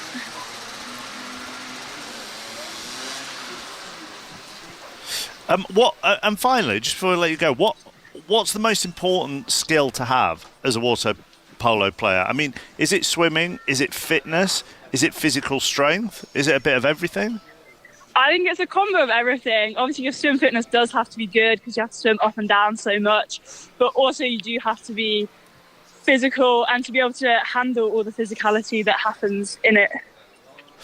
Amelia, thank you very much for coming on. Amelia Peters, part of the GB water polo squad. Back to Conor McNamara at the skateboarding. And we are ready now for Andrew McDonald, 51 years of age, born in America, but he's dad from Luton and representing Team GB. He's underway for the first of his 3 runs here at the skateboard park arena, and he's pulling out the tricks and he's getting the oohs and the ahs of the crowd coming down off the waterfall towards a spine rail. They've got a big air hip, which they call the hip to triumph, where the rider's trying to get some elevation. He's coming low trajectory around that, building up speed. Here he comes onto the vertical. Lovely trick maneuver in the air. The faster you go, the more height. That's where you can put in the tricks to impress the judges, and this is looking really good so far for Andrew McDonald, but we've seen others start well and fall, seem to wobble a little bit there, and he comes down hard on the top of a box, but he gets a big cheer from the crowd. He's a huge smile on his face. Andrew McDonald, 51 years of age. Yesterday we had an 11-year-old competitor in this discipline. It just shows the discrepancy of it. He's really pushed all the way there. That score on its own, I'm sure, will not be good enough to get him into the final because of the fall. However, he will have 2 more runs, and with the blue t-shirt and the yellow cap and the sun beaming down on top of him, 51-year-old Andrew McDonald did not look out of place there at all. The crowd really enjoyed that, chappers. Thank you, Connor. Straight to Ali and Victoria Pendleton watching the women's keirin repechage. Yeah, perfect timing. Katie Marchant, 5 riders in the race. Last chance saloon at this point in the competition. She needs to finish in the top 2 to make it through to the next round. And at the moment, Victoria, she's been biding her time and sitting at the back of the field. There are 2.5 laps to go. I think she's going to attack, coming into the home straight. There she is. She goes wide, puts in an effort out of the saddle and tries to come over the top of the bunch. Yeah, bunch coming round that bend. 5 riders. Katie Marchant suddenly up into second spot. Kelsey Mitchell, Canadian strong sprint rider. Those two shoulder to shoulder. We're coming to the bell here, and Katie Marchant, already a gold medalist at these Olympic Games, fighting hard to get to the front of this race and get through to the next round of the keirin. Challenge on her outside for Martha Bayona Pineda of Colombia. So 3 of them are going to come into the home straight neck and neck, and Katie Marchant needs to go hard here.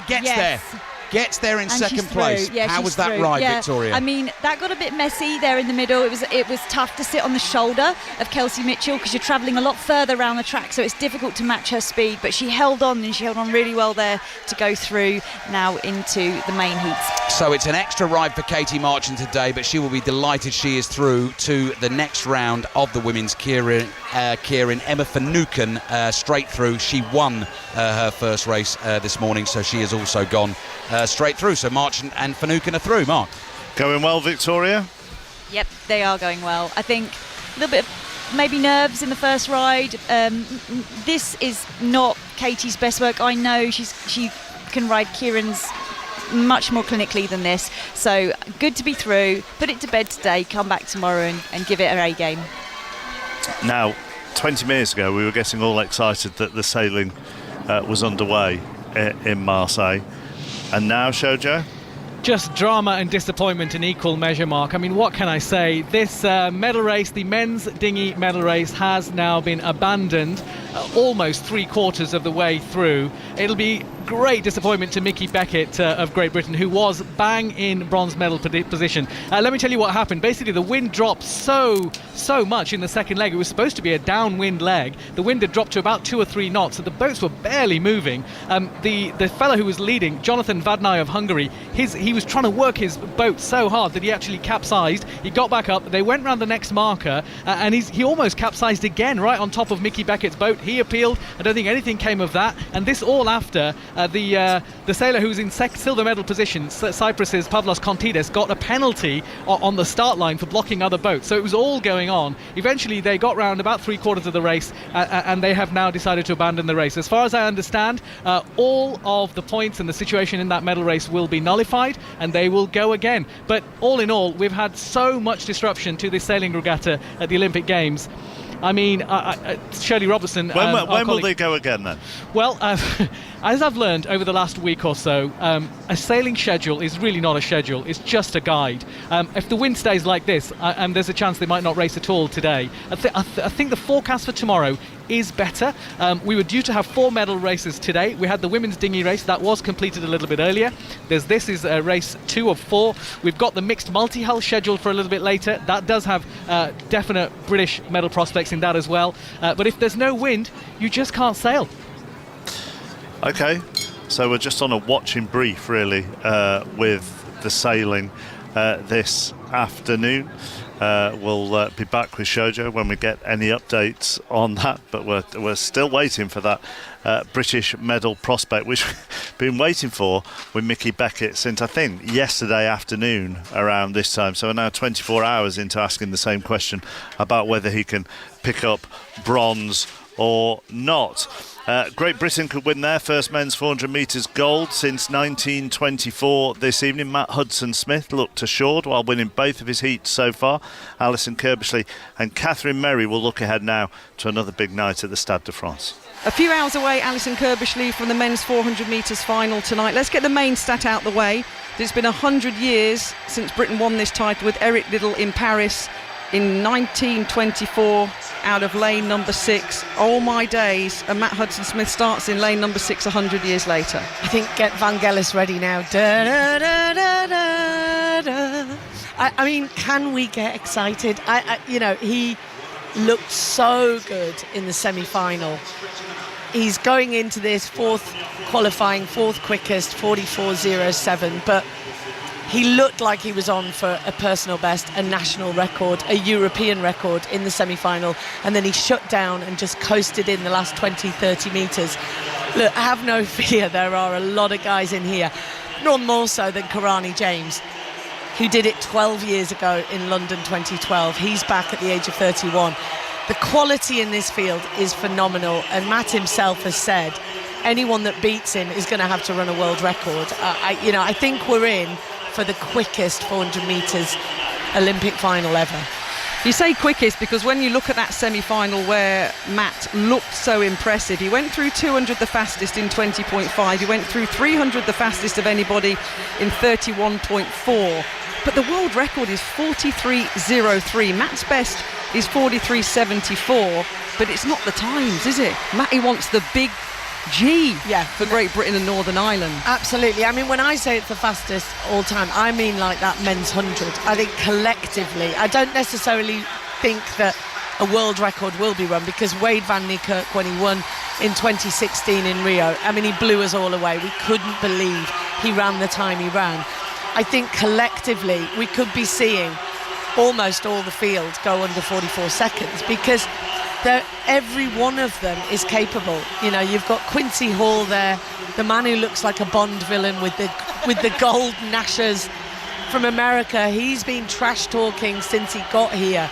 He was the world lead in Monaco until a certain Matt Hudson-Smith a week later in London Diamond League went and took that from him. Coming here, they were only the two men running under 44 seconds. There's now 4 men under 44 seconds. But I honestly think there's 8 men that are capable of it. He's got a perfect lane in lane 6. Quincy Hall outside him. Jareem Richards, the man from Trinidad and Tobago, who trains with Noah Lyles and Lance Brownman as coach. He is a 200 specialist who's moved up to 400. So we know he's going to be quick over the first 2. But Matt Hudson-Smith will run his own race. He's got Keirin James in the lane inside him. As I said, the man from Grenada who did it 12 years ago, Mike Norman from America. You know, there's 3 Americans in this field. Honestly, it's going to be so exciting. And we talk about Matt Hudson-Smith finally, the medals, because he's got medals from the last 2 World Championships. He's gone bronze, he's gone silver. There's this pattern that's emerging, and he's lowered his own European record this year.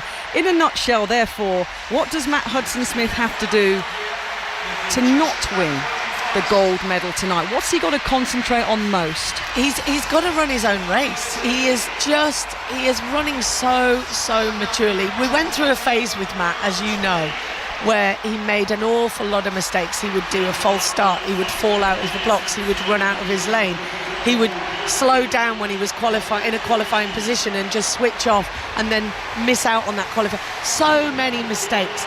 He's then had an absolute torrid time of injuries.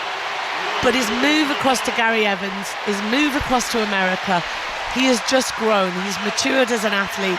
He's found his way to win. And not only win, he's doing it and doing it again on the global stage. As you said, a couple of medals in the last couple of World Championships, Commonwealth Games medals. He's learning how to work through the rounds and bring his best out when it really matters. And as you know, he's an absolute proud West Midlander, a proud Brummie. Well, he's from Wolverhampton, isn't he? But what's he going to do? What did he say he wants to do when he gets back? First thing he said, he wants to go to his local chippy. So let's hope he can go to his local chippy with a gold medal round his neck. Join us on 5 Live at 8:20 UK time tonight. Wolverhampton's Matt Hudson-Smith lines up in the men's 400 metres final in lane number 6. Can he repeat what Chariots of Fire legend Eric Liddell did 100 years ago in Paris? Yeah, Matt Hudson-Smith then goes in the men's 400 metres at 8:20 tonight. Andy McDonald has had his second run in the skateboarding, by the way. He's a few points better off than in his first, but he's still short of qualifying in the top 8 for the final. We'll go back to Conor McNamara in a little while. Delighted to say that joining myself and Rory Smith from the New York Times in our Parisian cafe, Janet Evans, Olympic swimmer and also part of the 2028 organising committee for LA. Is this whetting your appetite? It is. I can't believe we're 4 years away. We've bid against Paris. We've been doing this a very long time. So the fact that it's upon us and Paris, the Olympics at least, are nearly finished is exciting and frightening all at the same time. Does it feel like it's still a long time away, or all of a sudden does it like, whoa, this is going to be on us quicker than we thought? A little bit of both. So we were awarded the games in 2017. Yeah. So it felt like, we have so long. And now here we are, 4 years out, and we're next. Have you been planning it since being awarded it in 2017? Because they awarded 2 together, didn't Correct, they? Which is doesn't happen that often. Correct. Although we know that Brisbane's 2032. So have you been going at it since 2017? Well, we started our bid in 2015 against Paris and Rome and Budapest. And we were awarded 28, and we thought, we have all this time. We have 11 years. So we thought about a lot of things. We thought about legacy and youth sports and how to get kids in Los Angeles involved in sport as a pre-legacy to our games. And then the operational pieces step in right now. And so here we are. Historically, how has that whole process changed? Because you were 17 and asked to go around the world and talk to countries to try and get the games to Atlanta, weren't you? Billy Payne, who was at Augusta National, correct? Was the man who phoned you and said, "Can you help us?" Yeah. So has it changed a lot? It's changed a lot. Yeah. I mean, when we were bidding in Atlanta, I was obviously a teenager. I was in college. So the IOC would come to the city, and all of the members would come to the city, and we'd take them on tours, and we'd take them out to dinner, and that changed. And they had to change that. They did have to change that, right? And I worked on the New York bid in 2005 when London won. Yeah. That was a phenomenal bid by London, obviously. That was a really, Paris bid on those games, and Moscow and us and Madrid. So New York was out pretty early. And even then it had changed, right, where it was more of an evaluation commission comes. In our generation with LA and Paris, evaluation commissions traveled the world to meet with members. And now there's less of that. Which is great because the IOC can evaluate cities without all of the pomp and circumstance and pick the best place for the games. Talking LA 28 with Janet Evans here in the cafe. Details of Andy McDonald's second run from Conor McNamara. Yes, Andrew McDonald, a clear run. He stayed up on the board for the whole 45 seconds. The judges have given him 76.61. Now, that's not going to be good enough to get into the final. He has one run remaining. He's up against some very young, very agile competitors. Tate Carew of the USA is only 19. Gavin Butcher is only 17. Andrew McDonald at 51 years of age is trying to turn back the clock here. There are 2 more competitors ahead of him to finish their third runs. Then he will be last. And at the moment, the score he would need to get in the top 8 would be better than 88.60. So the best he's done here is 76. Big improvement needed, but I guess it's go big or go home now for Andrew McDonald. One last chance to reach the Olympic final. Do you know what, Conor? I think for every skateboarder, it's go big or go home, isn't it? That's what it feels like watching it yesterday and today. But you would be a little bit more cautious in your first 2 runs to get finished, to complete a 45 seconds. Most of the skaters here have fallen at some stage. So, you do have a scenario where if you can just get a clean run through without anything completely spectacular, it would be better than someone who tries spectacular and fails. But now that he's in this situation, that others have pulled off the big fancy moves, he now needs to do the same. And it'll be interesting to see how he fares. But Andrew McDonald, who is, if you're into skateboarding, which I'm not, he's a legend of the sport, and they know all about him. It's a great sort of swan song of his career to be involved here in Paris. You know what it's like, Janet. You come to an Olympics and you've got to become an expert in inverted commas very quickly on a lot of things. I'm actually very interested because I thought I heard he's 51. He is 51, right? So maybe there's hope for me yet, right?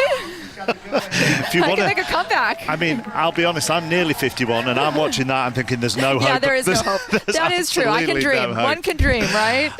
Your role within LA 28. So you're chief exec from the athlete's point of view. Yes. So my title is chief athlete officer. Chief athlete officer. Right, which is kind of a cool title.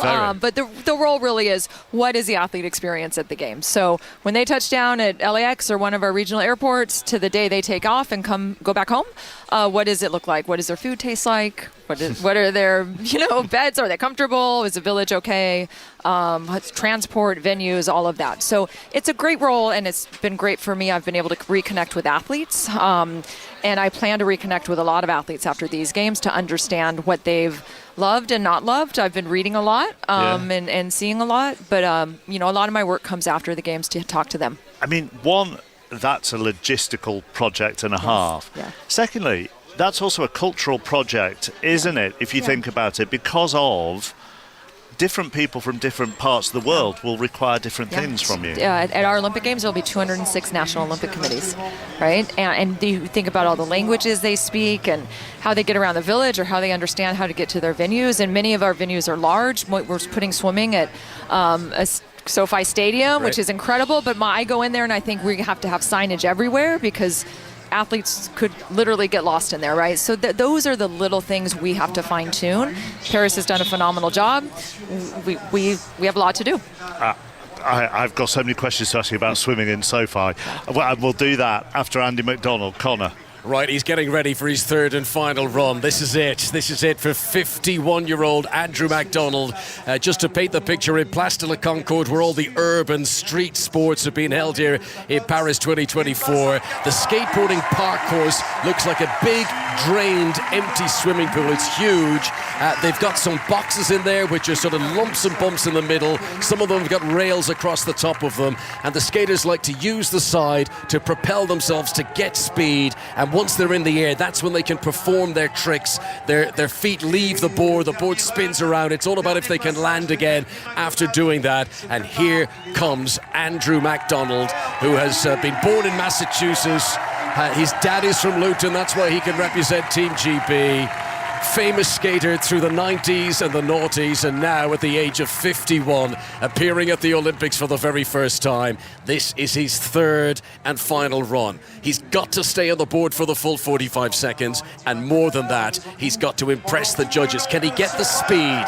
Can he get the height? Can he bring in a bit of originality? Here he goes, the drop in, as he's down onto the surface of the upside down empty pool, comes spinning around the waterfall towards a spine rail. Just a little dangle on the edge, then up one of the vertical walls. A kickflip is pulled off well. Not a huge amount of height, but it was clean, and was clean on the landing as he heads towards another of the verticals and comes back around again towards the jump box rail near the setback wall. That's the far side of this course to where we're sitting. The crowd like that, a few oohs and ahs as he slides along one of the pink ledges. Then a little maneuver where he flipped the board from front to back, landed down on it, and he's got 8 seconds remaining here. Pulls off at 360. That will impress the judges. He comes to an halt with 3 seconds still remaining. Is that going to be enough for Andrew MacDonald, who goes down on his haunches, exhausted? But of his 3 runs, he managed to complete 2 of them. And of all these younger skaters, so many who have fallen on the ground and have not been able to finish, for him to complete 2 full runs there, a marvellous achievement at 51 years of age. We will wait for the judges' scorecards. He needs to come in over 88.98. That is what he needs. It will take about a minute mark for the judges to finalise their scores, because they watch it back, and they watch it back in slow motion to see the cleanness of the lands and the technique. You cannot fail to have a smile on your face after that, to see his absolute joy and the joy of everybody around him. Yeah, don't ever be told you're too old to do anything. I won't be. 51 years of age, he has come here to take on the kids. And he says, some people say, come on, you got to grow old gracefully, you got to let it go. But looking at his face here as he splashes the water bottle into his face, he is absolutely delighted with himself and the performance he's been putting in. Here come the scores, 77.66. It's not going to be good enough for Andrew MacDonald, but what a story to come and compete in the skateboard park at Place de la Concorde at the Olympics. He won't be going through in the top 8. He's not in it with the best of the best, but he's here on the Olympic stage. Andrew MacDonald, living the dream. Yeah, have that, you teenagers. Let's go to Sarah Orchard. Yeah, the first women's hockey semi-final is over. No surprises. It is the Dutch that progress. They've beaten Argentina 3-0. It's going to be their 6th gold medal match in a row as they look for a 5th gold in the competition overall. They have dominated from start to finish. Argentina, they really haven't had a look in. They've had any possession. They've hardly had any circle penetrations either. So it really is all going to be about the Dutch over the next 2 days at the Yves de Manoir Hockey Centre, because of course the men, they're also through to that gold medal match as well. Mark, can I just tell you a water polo story? Yes, of course you can, yes. Yes, I mean, I never thought you'd ask me that, Sarah, but yes, of course. It was just because I loved listening to your chat with Maz earlier about the first time you go and watch water polo. And I remember in London 2012 when everyone was trying to randomly get tickets to anything, me and my husband went to watch it. And all of a sudden towards the end of the match, a pair of swimming shorts, little trunks were thrown onto the side of the pool side, and we were horrified going, there's someone in the pool who hasn't got their trunks on. And we were sort of looking around going, oh my goodness, this is going to make headlines. And then saw this lady leant over to me and my husband and said, don't worry, this is normal, which we were even more horrified about, that more people were going to lose their trunks. And she went, no. She said, they wear 2 pairs. And we were like, oh, right. So there you go. Because they get physical under the water, they're quite adjusted that they might lose a pair, and they just chuck them off and carry on. So there you go. That's my water polo story. Good inside knowledge. Thank you, Sarah. Sarah Orchard with us. That looked like it surprised you, Janet. I didn't know that, and I'm an aquatics person. Who knew? Right? Janice Evans is with us, Chief Athletic Officer for LA 28. Rory Smith from the New York Times is with us as well. So the swimming in SoFi Stadium, which is the home of the LA Rams and the LA Chargers in the NFL, and that will have 38,000 people in it watching the swimming. Yes. And La Défense here in Paris, which was incredible, had 15,000. So we will more than double that number. And we will also have opening ceremonies there. So we are dropping 2 pools into the stadium, as is done now in Olympics and Paralympic swimming, cover it up, have opening ceremonies, pull it off. We've flipped track and swimming. Track will be the first week of our games. Spend those days putting a pool back together and getting some stands in the middle, and then we're gonna have swimming. Is that a choice? It's hard to pick what the US is strongest at. I think they're on 86 medals. They're leading, whether you count it the British way or the American way. The American way is the way that they win. Yeah, absolutely. Yeah.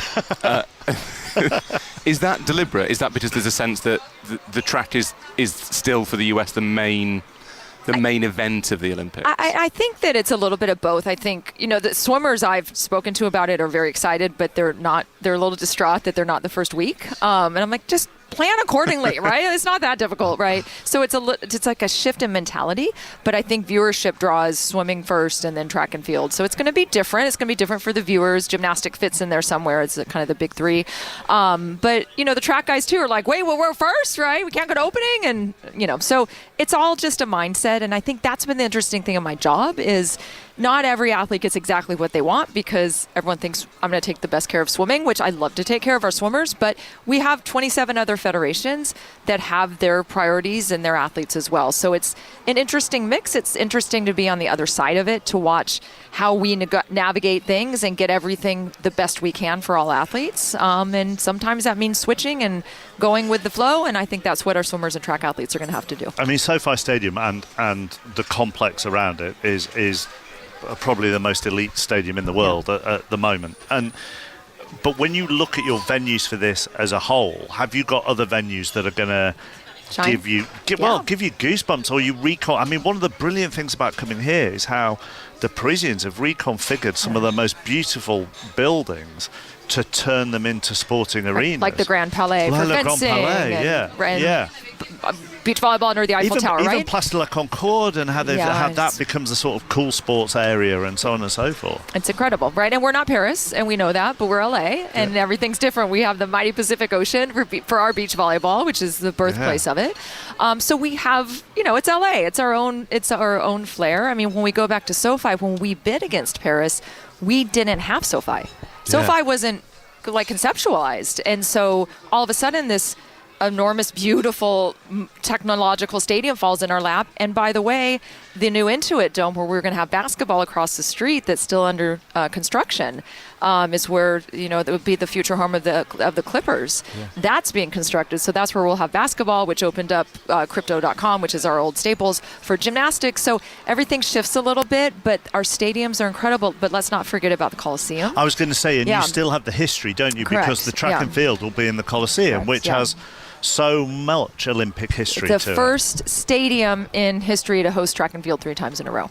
Not the first city to host the games. You have done it in London, and Paris has done it, but it will be the first stadium. That stadium was purpose-built for actually the 28 games, which LA bid on in 1928, and they were pushed to 32. They were given 32.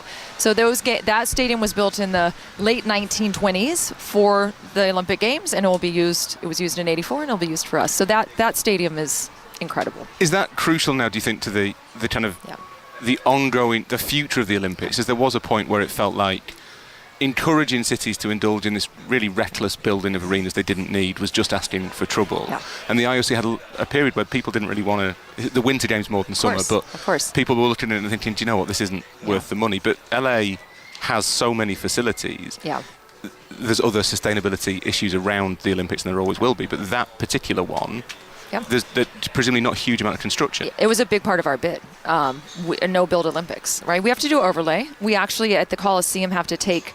It's been made for American football, so we have to actually put a track in it, and that's one of our most expensive build-outs. But no new stadiums are being built. If you think about, the embarrassment of riches we have for stadiums, we have the Rose Bowl, we have SoFi, we have. It just goes up and down the city of Los Angeles and surrounds. A lot of our open water swimming, triathlon in the Pacific, and Salt Lake City is the same way. They have those venues. They've actually, with love and care, have been held up very well since their games in 2002, and so those facilities are in actually really great shape. And so in 2034, it will just still be a very different games for them, I can imagine, but they will also be using those venues, which is great. We think that an Olympics should come into a city, and the city shouldn't change for the games, and that's kind of the premise of our games. Talk about you being a former Olympian and a very successful former Olympian. I read a quote as well, I think from you, that you've got more Olympians working on LA 28 and the bid than the IOC actually have working in Lausanne. We do, yes. Which makes it, which you would hope makes it an Olympics for the competitors, not for executives. Yes. So we have Olympians and Paralympians at the table throughout our organization, and that started because we were having a hard time hiring athletes. They'd come to us and say, I have this incredible athletic experience. I know a lot about it, but I don't have the kind of the business side of things. A lot of them are retired. So we started a fellowship program where we bring in athletes. We have 8 athletes a year rotating through functional areas within our org. And they are full-time employees. They sit at the table, and the vast majority of them have been hired full-time because, they bring an institutional knowledge that you might not have because you've never lived in a village or right, and so our team loves their input. Their input's invaluable to us, and it's been a great addition. What do you know? It's even the little things that I think. Well, the little things that from somebody like my point of view you wouldn't necessarily consider, but from your point of view as an athlete is really important, such as bus drivers, because I know because your bus driver got lost. My bus driver in Barcelona when you were competing, your bus driver got lost, and Katie Ledecky's bus driver got lost at these games. Right, and so these are very confusing cities to drive around. Right, Los Angeles isn't confusing at all. But those are the things that literally hurt my soul, right? Because it's like we need to fix that. We need to make sure our transport system and using technology that doesn't happen. And that's the stuff that I hear and think, okay, we're not. Look, I can't speak for our bus drivers in 2028, but we are going to do everything in our power to make sure. But I don't want you to say something that comes back to haunt a bus driver in 4 years. Exactly. Right. But that's the thing, and I think that's why being here as a team, and we missed Tokyo. Our team couldn't get to Tokyo. So being here for our team, I think when you watch the games on television, you think, you go over to skateboarding and then you go to swimming and then go water polo, but it's like you've got to get from point A to point B. There's a lot going on, and so I think for our teams to experience the enormity of what this is, like the behemoth of a operation that it is, has been invaluable for us. As much as it must feel a little bit like a tough act to follow, you see the beach volleyball underneath the Eiffel Tower, and you realise that's one of those iconic Olympic images. It feels to me as though the the games have kind of got their groove back a little bit. Yeah. The last few have all been relatively problematic, Pyeongchang apart. And being British, we don't really count the Winter Olympics because we're not very good at them. Okay. So that's good to know. No, but it's true. Although we have had some success. I mean, look at like Torval and Dean. Right? Come on. So when I joined the New York Times, every so often we'd have these meetings. They'd be like, "This is a big year. It's an Olympic year," and I'd be sat there going, "It's not. What are you talking about? It's a World Cup year. Well, it's not an Olympics year." But to all our skiers and bobslayers and all of those, I apologise. Figure skaters. It's good. I'll defend it. It's fine. Curlers. The curlers. We're very good at curling. I apologise to the population of Isla Craig. Get your question it does feel as though this, obviously there was Rio, which there was a lot of corruption in the aftermath. There were issues with Zika. Yeah. You've had 2 pandemic games. Sochi in 2014, which certainly in hindsight, is not an easy memory for a lot of people. It does feel here like that kind of spirit of the Olympics is kind of like the city's really got into it. People are really keen on it. The viewing figures in the US are really good. Really strong. This is good stuff for LA. Very good stuff for LA. And while I did love the Olympics in Rio, I think they did a great job for the athletes. I mean, the last games we all point to is London because it was such an incredible success. And this games reminds me of London. And it's, my boss said last night at an event, the Olympics are back, right? And that's music to our ears. Even though we bid against Paris and it was kind of this grudge match, we love that this is successful. We love that the fans are watching. We love that the stadiums are packed. It bodes well for us and it gets everyone excited about our games, and it doesn't make our job any easier because our job's hard, but it's really good for us. We're excited. Do you need American superstars at that games? Do you need? I mean, Simone Biles is obviously the obvious. Michael Phelps can make a comeback. Yeah. Maybe in skateboarding. I don't know. I don't know. But even something like not something like because it's huge. Noah Lyles going into an LA Games as the Olympic 100 meters champion is a big deal for your home games. My friend Katie Ledecky, who I love and adore. There's nothing I want more than for her to swim in 2028. In fact, I keep telling Allison Felix to make a comeback, right? Because they're my friends and they're my people, and I want, there's nothing like a home games. What has Katie Ledecky said to you? So she has said, yes, Janet, maybe. We'll see. Right? She can't make any promises, but the way she swam, she's going to be fine. She's probably very tired right now. Yes, right. I Don't need ask to give her immediately. a break. Yeah. I need to give her a little bit of a break, but I'll get on her soon. I need to let you go. Can I just ask you one final question, which you must have been asked a lot? What was it like passing the torch to Muhammad Ali? Oh, well, I know you have to go, but no, you have to go. Forever. I don't have to go. I was told you had to go. The greatest moment of my Olympic career, and I tell people I'd give up every medal to do it again. Wow, would you? Yeah, I was at this inflection point in my career where I thought winning was everything, and I wasn't at a winning point in my swimming. I was not swimming quite as well, and I was trying to figure out the meaning of all of this madness and who I was. I was a young woman, and to be at opening ceremonies and to see the athletes there, most who weren't going to win medals, and then to go up there with him who, was a shadow of who he was when he was winning his gold medal in boxing. And he was so determined to light that and to make that moment in history, and the roar of the crowd, and everyone says it meant something different to each of them, but for me it meant resilience and being present and doing your best in the given moment. And I think that's really what the Olympics are all about, and the Paralympics, right? We're not all going to win medals. You can be 51 and you can be a skateboarder and you can have the time of your life and you can represent well. Just to be you clear. Can't be, nor can I, but he can be, which was kind of fun and super impressive, and that actually made my day. I thought that was fantastic to watch.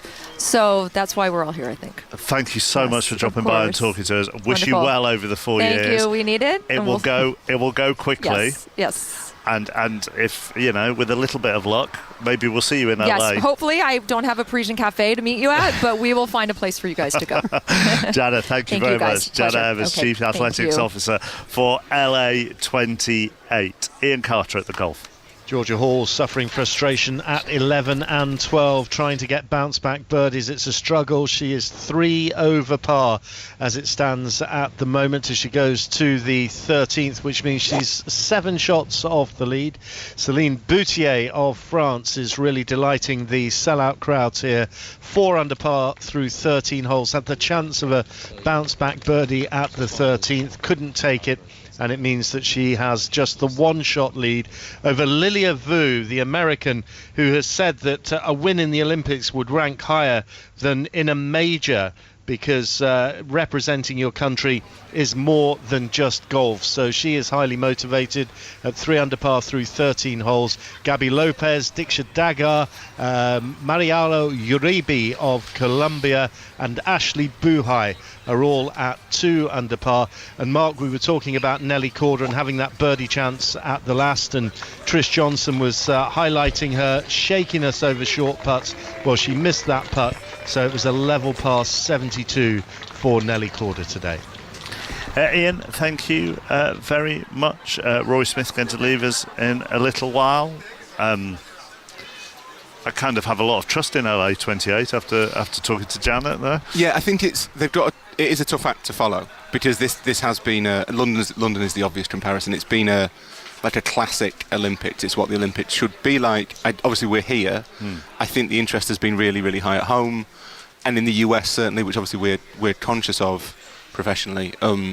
NBC are really happy, and NBC, who have got the US drive a lot right, of the Olympics. Like they basically regard it as their event. They don't, they set a lot of rules that the BBC, who are rights holders, and Discovery, who are the other rights holders in Britain and Europe, they pay for stuff, so they expect to get certain things for that.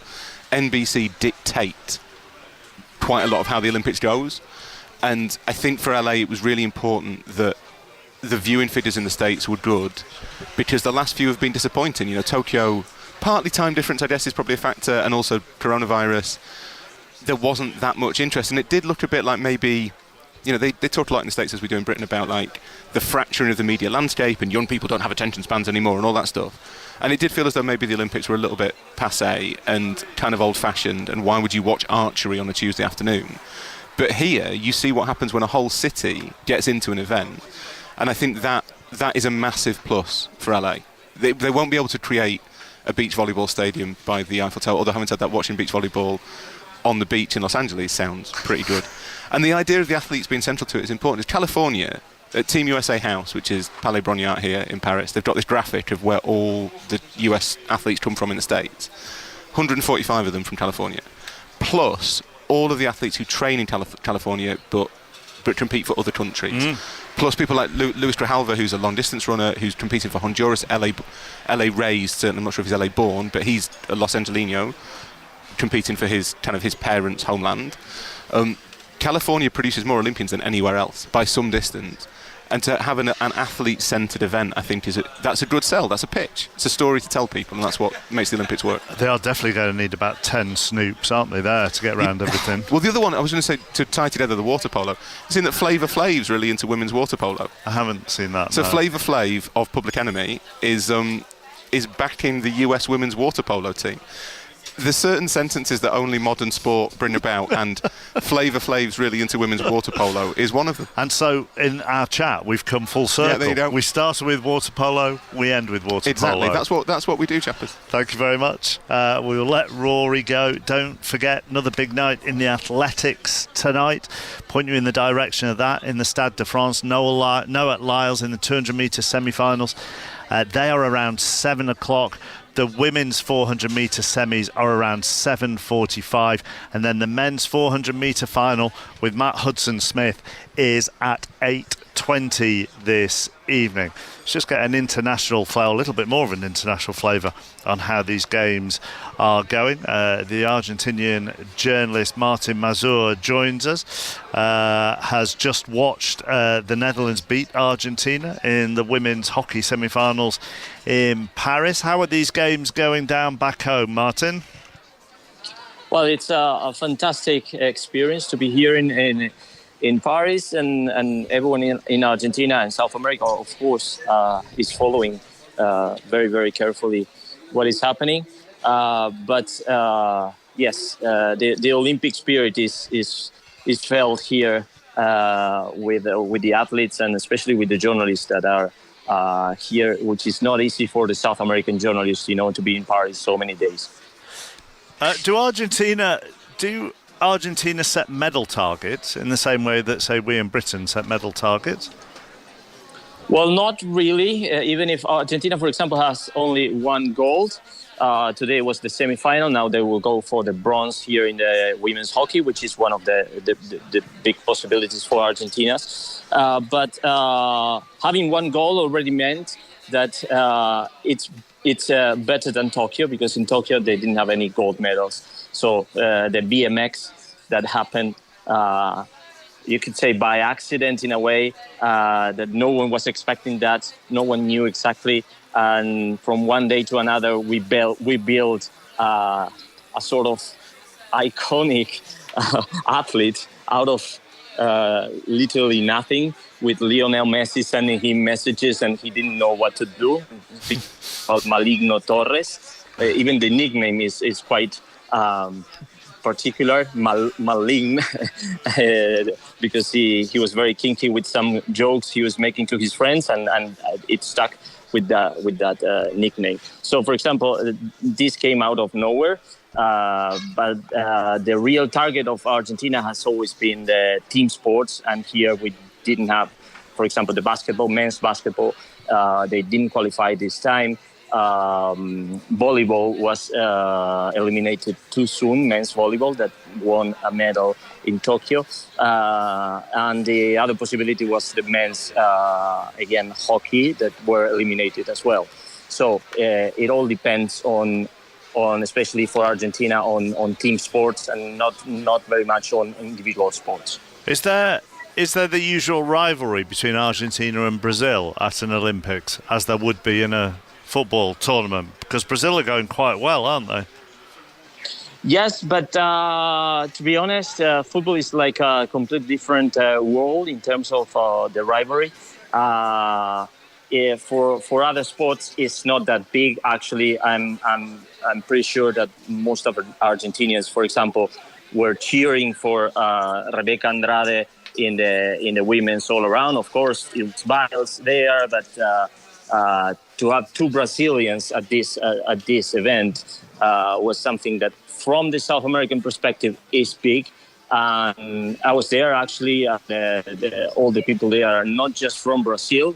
There were a lot of Brazilian fans and Brazilian flags, but as well, I found other people from Peru, from Chile, that they of course wanted Rebecca Andrade to do well. So I think between Argentina and Brazil, if you take football apart, it's a different world.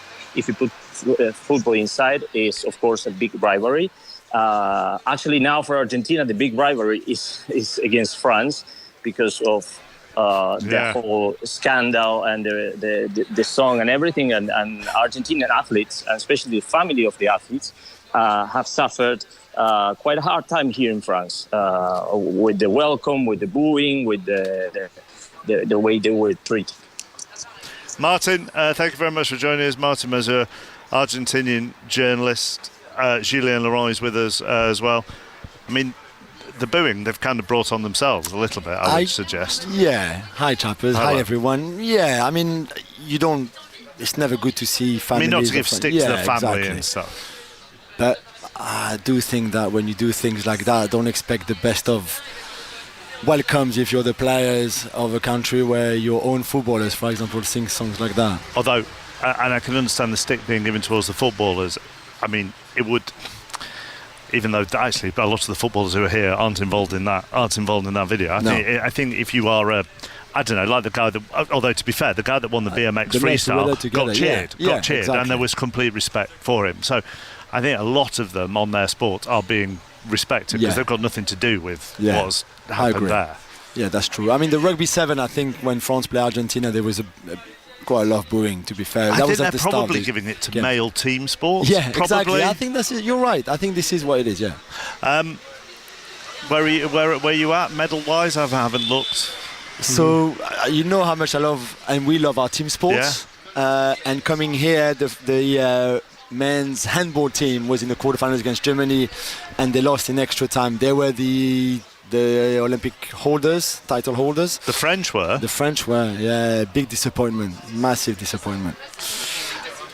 Did you used to play handball as a kid? That's cool, yeah, of course. All right. Fred Siriex. Yes, he was on yesterday. He told me he was a regional champion. So he did, but then he said he hadn't played for 20 years. So I was like, okay, well, regional champion, surely you need to continue playing a little bit. But no, he said like he had other things to do. Me and Rory were talking earlier. Is it quite an easy sport to play? Yeah, and we have a lot usually in your school. Also, your kind of indoor facilities has those small goals, and the pitch, and it's 7-a-side. It's easy, and yeah, so they teach it quite a lot at school. Is the momentum still there with all that? Because there was that purple period, obviously, with the fencing and the judo, and that's kind of stopped now. And as you say, there's a little bit more emphasis on some of the team sports, and they're coming to the fore. Obviously, the track and field, which we've discussed before, where the French strength isn't there. No, you're right. They're getting athletes maybe semi-finals. Some of them are getting into finals, but they're not there for the medals. Is the momentum still there? It feels it's still there. Although yesterday was our first day without any medals. Since the start, so it's great to have gone all that far with at least a medal every day, but it's still it feels like something bad happening really, and a lot of fourth place in the on the track, the equestrian. There was a few things where they finished fourth, so it feels that maybe you need a bit of a boost now to kind of regain that momentum a little bit. Okay, what's French for wheels are coming off? We don't have that because it never happens to us, so it's not happening, definitely not. Jules, thank you. Exactly 3:00 is the latest BBC News. The voice of the UK. This is BBC Radio 5 Live. And with the BBC News on 5 Live, I'm Richard Foster. 3 men have been jailed for their parts in rioting over the past week. Liam Riley, Declan Keirin and Derek Drummond were sentenced to between 20 months and 3 years for taking part in violence in Liverpool and in Southport. Prosecutors say the ruling marks the tip of the iceberg. Our political correspondent Alicia McCarthy says the government will be pleased with the sentences. They're very keen to stress that they are taking action and that if you are involved in this, either in person or online, you will face justice very swiftly. The hope is that if you see people in your community or people that you know or people that you're connected with being sentenced for these offences, then that will put you off getting involved yourself. Police officers are being sent from London to the north of England ahead of more violence, which is expected this evening. Several businesses have closed early and boarded up their windows. 100 possible demonstrations are being planned. Aziz Dean is from the British Muslim Strategic Leadership Group. I've been advised to work from home because my office is right where the protests begin. I feel threatened. I feel fear, and I haven't felt fear like this since probably 10 years, 15 years, when the BNP were in force. Judges have ruled that Shamima Begum won't be allowed to challenge the removal of her British citizenship at the Supreme Court. The government revoked the 24-year-old citizenship on national security grounds. She travelled to Syria as a teenager to join the Islamic State group. President Putin has accused Ukraine of carrying out a major provocation by crossing the border into Russia. Officials in Moscow claim around 300 Ukrainian troops have crossed into the Kursk region as fighting continues in the area. Kyiv hasn't commented.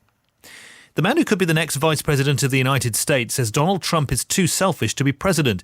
Tim Walz has been speaking at a rally in Philadelphia after being chosen as Kamala Harris's Democratic Party running mate. Gina Yanitel-Reinhardt is a professor of government at the University of Essex.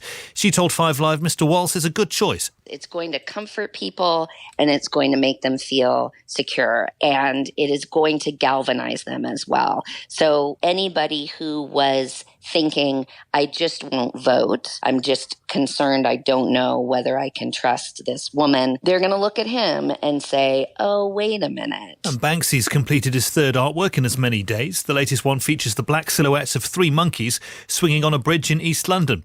Earlier this week, he painted a goat perched on top of a wall and 2 elephants on the windows of a house. This summer, immerse yourself in the world's greatest classical music festival. From the epic Holst and Beethoven to Sam Smith reimagined. Won't you stay with me? And a symphonic Florence and the Machine. The BBC Proms. Watch on iPlayer, listen on BBC Sounds. Paris 2024, the Olympic Games. With Mark Chapman. On BBC Radio 5 Live. Day 12 of the Paris Olympics. Welcome to the cafe a little bit later on. We will be inside the Stade de France with Kelly as we build up to the men's 400 metres final with Matthew Hudson-Smith involved in that. There's the 200 metre semi-finals, the men, the women's 400 metre semi-finals as well. Already today, Cindy Sember qualified for the women's 100 metres hurdle semi-finals, and George Mills is through to Saturday's final of the men's 5,000 metres. He fell over actually during this after a collision in the 5,000 metres, but British Athletics appealed, and he is in the final as things stand. Elsewhere, Jack Law and Jordan Holden both progressed to the 3-metre springboard final, and Team GB will hope for another medal later in the velodrome. The men's team pursuit final will be the highlight later on this evening. That gets underway at 5:30. Let's talk boxing. Bronze medal for Lewis Richardson last night after defeat in the semi-finals of the men's 71 kilo boxing, and he joins us now. Just a little cut still under your eye that bled a little bit last night. Should have seen the other guy. Didn't have a mark on him. No, obviously a great bout last night. It's always a difficult dynamic in boxing because you win your quarter-final to secure a bronze medal. So I won my quarter-final on Saturday night against a Jordanian, and then you sort of have that euphoria of knowing you've secured a medal, but then you have to sort of regroup, go again in the semi-finals to try and get a place in the finals to fight for silver or gold. Unfortunately, it didn't go my way last night. So it's initial disappointment from the result, but also in hindsight, you got to remember that on Saturday night I achieved a massive dream to win an Olympic medal. I earned that bronze medal. It certainly wasn't given. 100%. And actually on that, and we talk to so many athletes at these games talk to sports people all the time about pressure. So when you win that quarter-final, is there a release of pressure? And then you go back into the pressure because you're thinking, I really want the gold or the silver. Yeah, 100%. And that's sort of the how you sort of deal with that is a challenge in itself, So it's just the overriding emotions of sort of euphoria or adrenaline pumping up and down, and you see it being, yes, I've created this stage. So we win in your first fight, you have a massive sort of release of pressure, and it's like, okay, first one's out of the way, we can start flowing and relaxing now. And then winning my second one, quarter-finals, securing the medal, and then it's transitioning to like, okay, pressure's back on because I want to get to the Olympic final. But ever so close. Really? I mean, it was another split decision for British boxing. Yeah, 3-2 split decision. So, of the 6 great British boxers, 5 of us lost on 3-2 split decisions, and the other one lost on a 4-1 split decision. So, I mean, every one of the losses have been extremely close. Yeah, and some have been more questioned than others. Yeah, definitely. I mean, it's really hard to sort of say. Boxing's such a subjective sport. You have a scoring criteria, but sometimes there's a preference of what the judge wants to see, which rightly or wrongly is just human nature of what they prefer. But you'd have to say we've been unfortunate with certain decisions. But I think more importantly, the boxers can look back and be proud of the performances they've done. I'm certainly proud of my 3 bouts, and although the others dipped out in the first rounds, they can be extremely proud of their performances. Are you quite a philosophical individual then? What makes you say that? Well, I'm just wondering whether you're quite calm about what happened last night. Yeah, do you know what? Especially in the last 12 months, I've been a lot more process-driven rather than results-driven. Sort of worked on myself, physically, always continue to work on yourself, but also worked on myself sort of mentally and sort of developing a stronger mindset, but also sort of getting a little bit more comfortable and sort of welcome and supportive to myself, because it's so hard what we do, so you don't need to put added pressure or added expectation or sort of added weight onto yourself. So that has been a focus of mine, and I'm extremely proud of what I've achieved. Did something switch 12 months ago? Do you know what? I was actually in a little bit of a rut because I had an injury, but also there was got announced that my initial weight category, my natural weight category, middleweight, which is 75 kilograms, was cut from the Olympic Games. So I was 71. Yeah, so I was in a little bit of a no man's land, a grey area. I was almost too big for 71 and too small for light heavyweight at 80. Just had a bit of a lack of direction, lack of purpose, and I was like, okay, what can I do here? And whilst I was keeping fit, although my hands were injured, I was keeping fit. I was running half marathons and doing something physically to keep myself, mentally strong. I wanted to sort of look within and understand myself a little bit better. So I seek some psychological support, sports psychologist, but also sort of clinical psychologist. And believe that really sort of developed me into a much better, more importantly, a much better person, as well as a much better boxer. And this year for me has been, by far the best year of my life, from a sporting perspective, but also from a just sort of within perspective. I just feel extremely proud and sort of fulfilled, and the best year of my life, and long may it continue. I didn't know you a year ago, so I don't know what to compare it to. But throughout this Olympics, every time I've seen you either fight or be interviewed, you look like you take everything in your stride. Yeah, a massive focus of mine. This is literally my dream. Where I'm at right now is my dream. So for me, it wasn't about. It wasn't always boxing. It was just the Olympics. What the Olympic movement, what it has to offer, and just the power of sport. And seeing, growing up as a youngster, seeing people in their Great Britain tracksuits and being like, wow, I would just love to be that guy. And now you get that text or email every day telling you what colour T-shirt you have to wear. yes. Because you all have to have the same colour T-shirt on. Yeah. Even those little things like that must put such a smile on your face. It's a real team element. Team GB, I'm so proud to represent Great Britain, and Team GB have really made this feel like it's a home games for us. Obviously being so close, but also having friends, family over as well.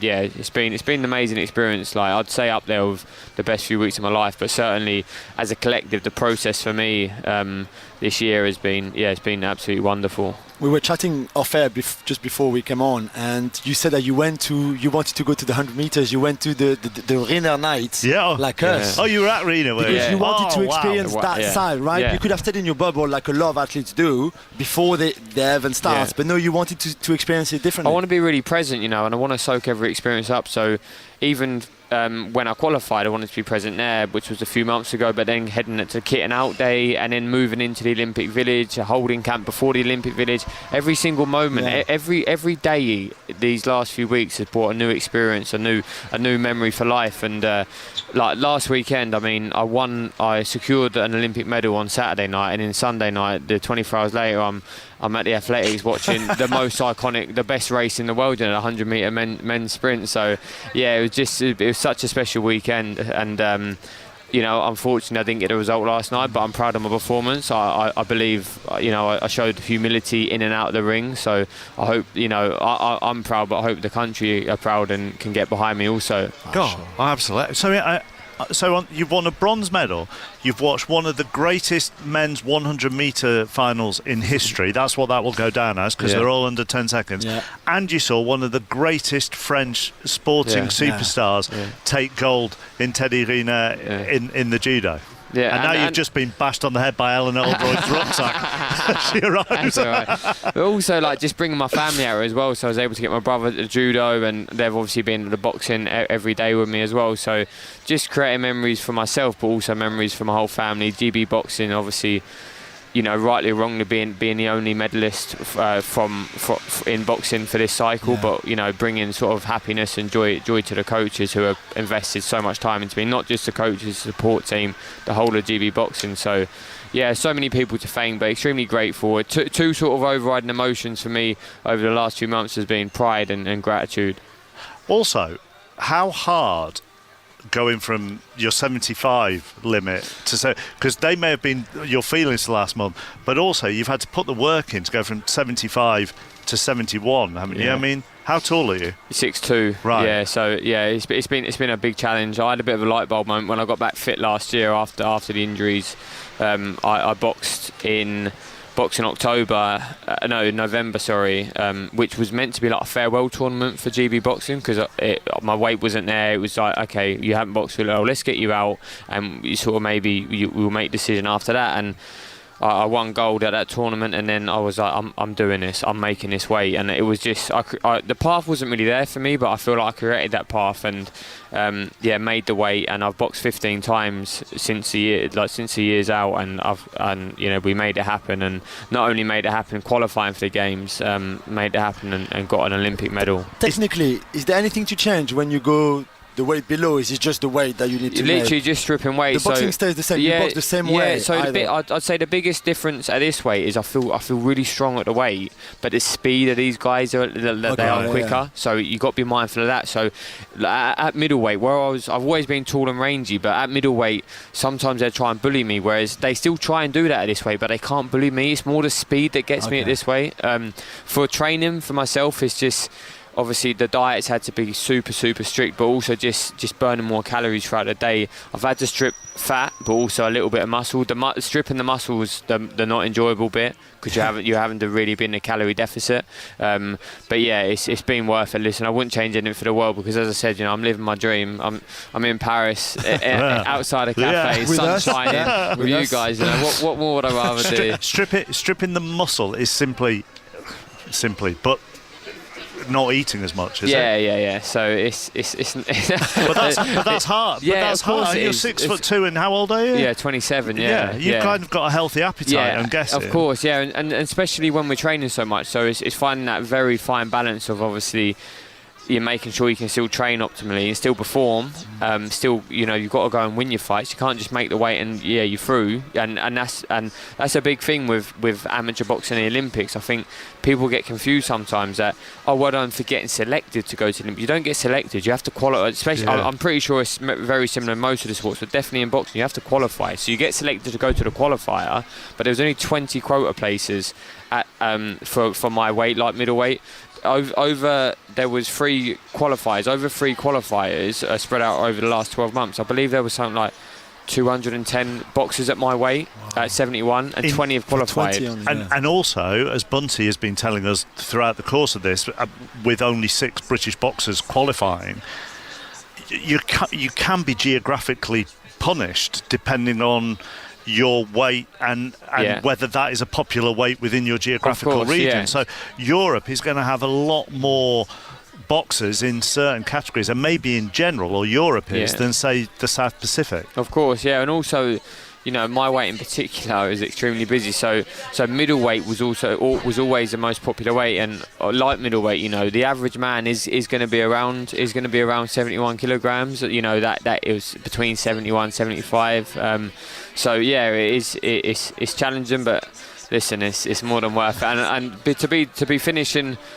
to be potentially finishing my amateur career I was going to ask as top 4 in the world and Olympic medalist. It's what dreams are made of. I'm from Colchester in Essex, and I'm pretty sure I'm Colchester's first ever Olympian in any Olympic medalist in any sport. So history will be made for my city, and hopefully as I said earlier, hope I made the country proud. Oh, without a shadow of doubt, without a shadow. Lewis Richardson is with, and you'll have definitely made Colchester proud as well. I hope they've been in touch. Not that, but the mayor and whatever else you have in car, I hope they're in touch at some point. Lewis Richardson is with us, picked up bronze in the boxing last night. We'll keep talking to him in a while. He's been to some amazing events as well here at the Olympics. At the moment, I'd advise you don't go to Marseille for the sailing, because it's a bit hit and miss whether it takes place or not. On or off at the moment, Shojo? It's on, believe it or not. It was a real sudden decision to get it started. So this is the men's dinghy medal race. Great Britain's Mickey Beckett going for bronze. He needs to finish 3 places ahead of Peru's Stefano Peixeira in this.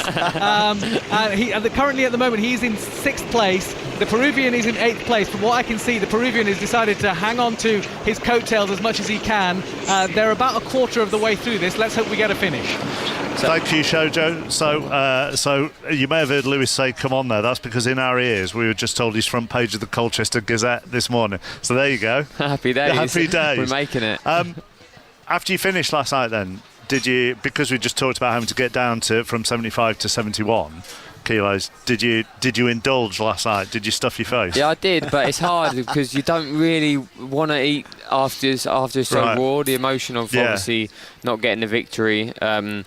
I had media duties, and then I had anti-doping, then travel. So it was about 3 hours until I got back to the village. So I didn't get back to about 2. But the beauty of the Olympic Village is 24 hours dining. so the muffins. Have you tried the muffin? The famous muffins. The infamous chocolate muffins. So I went back. I haven't had pizza for months.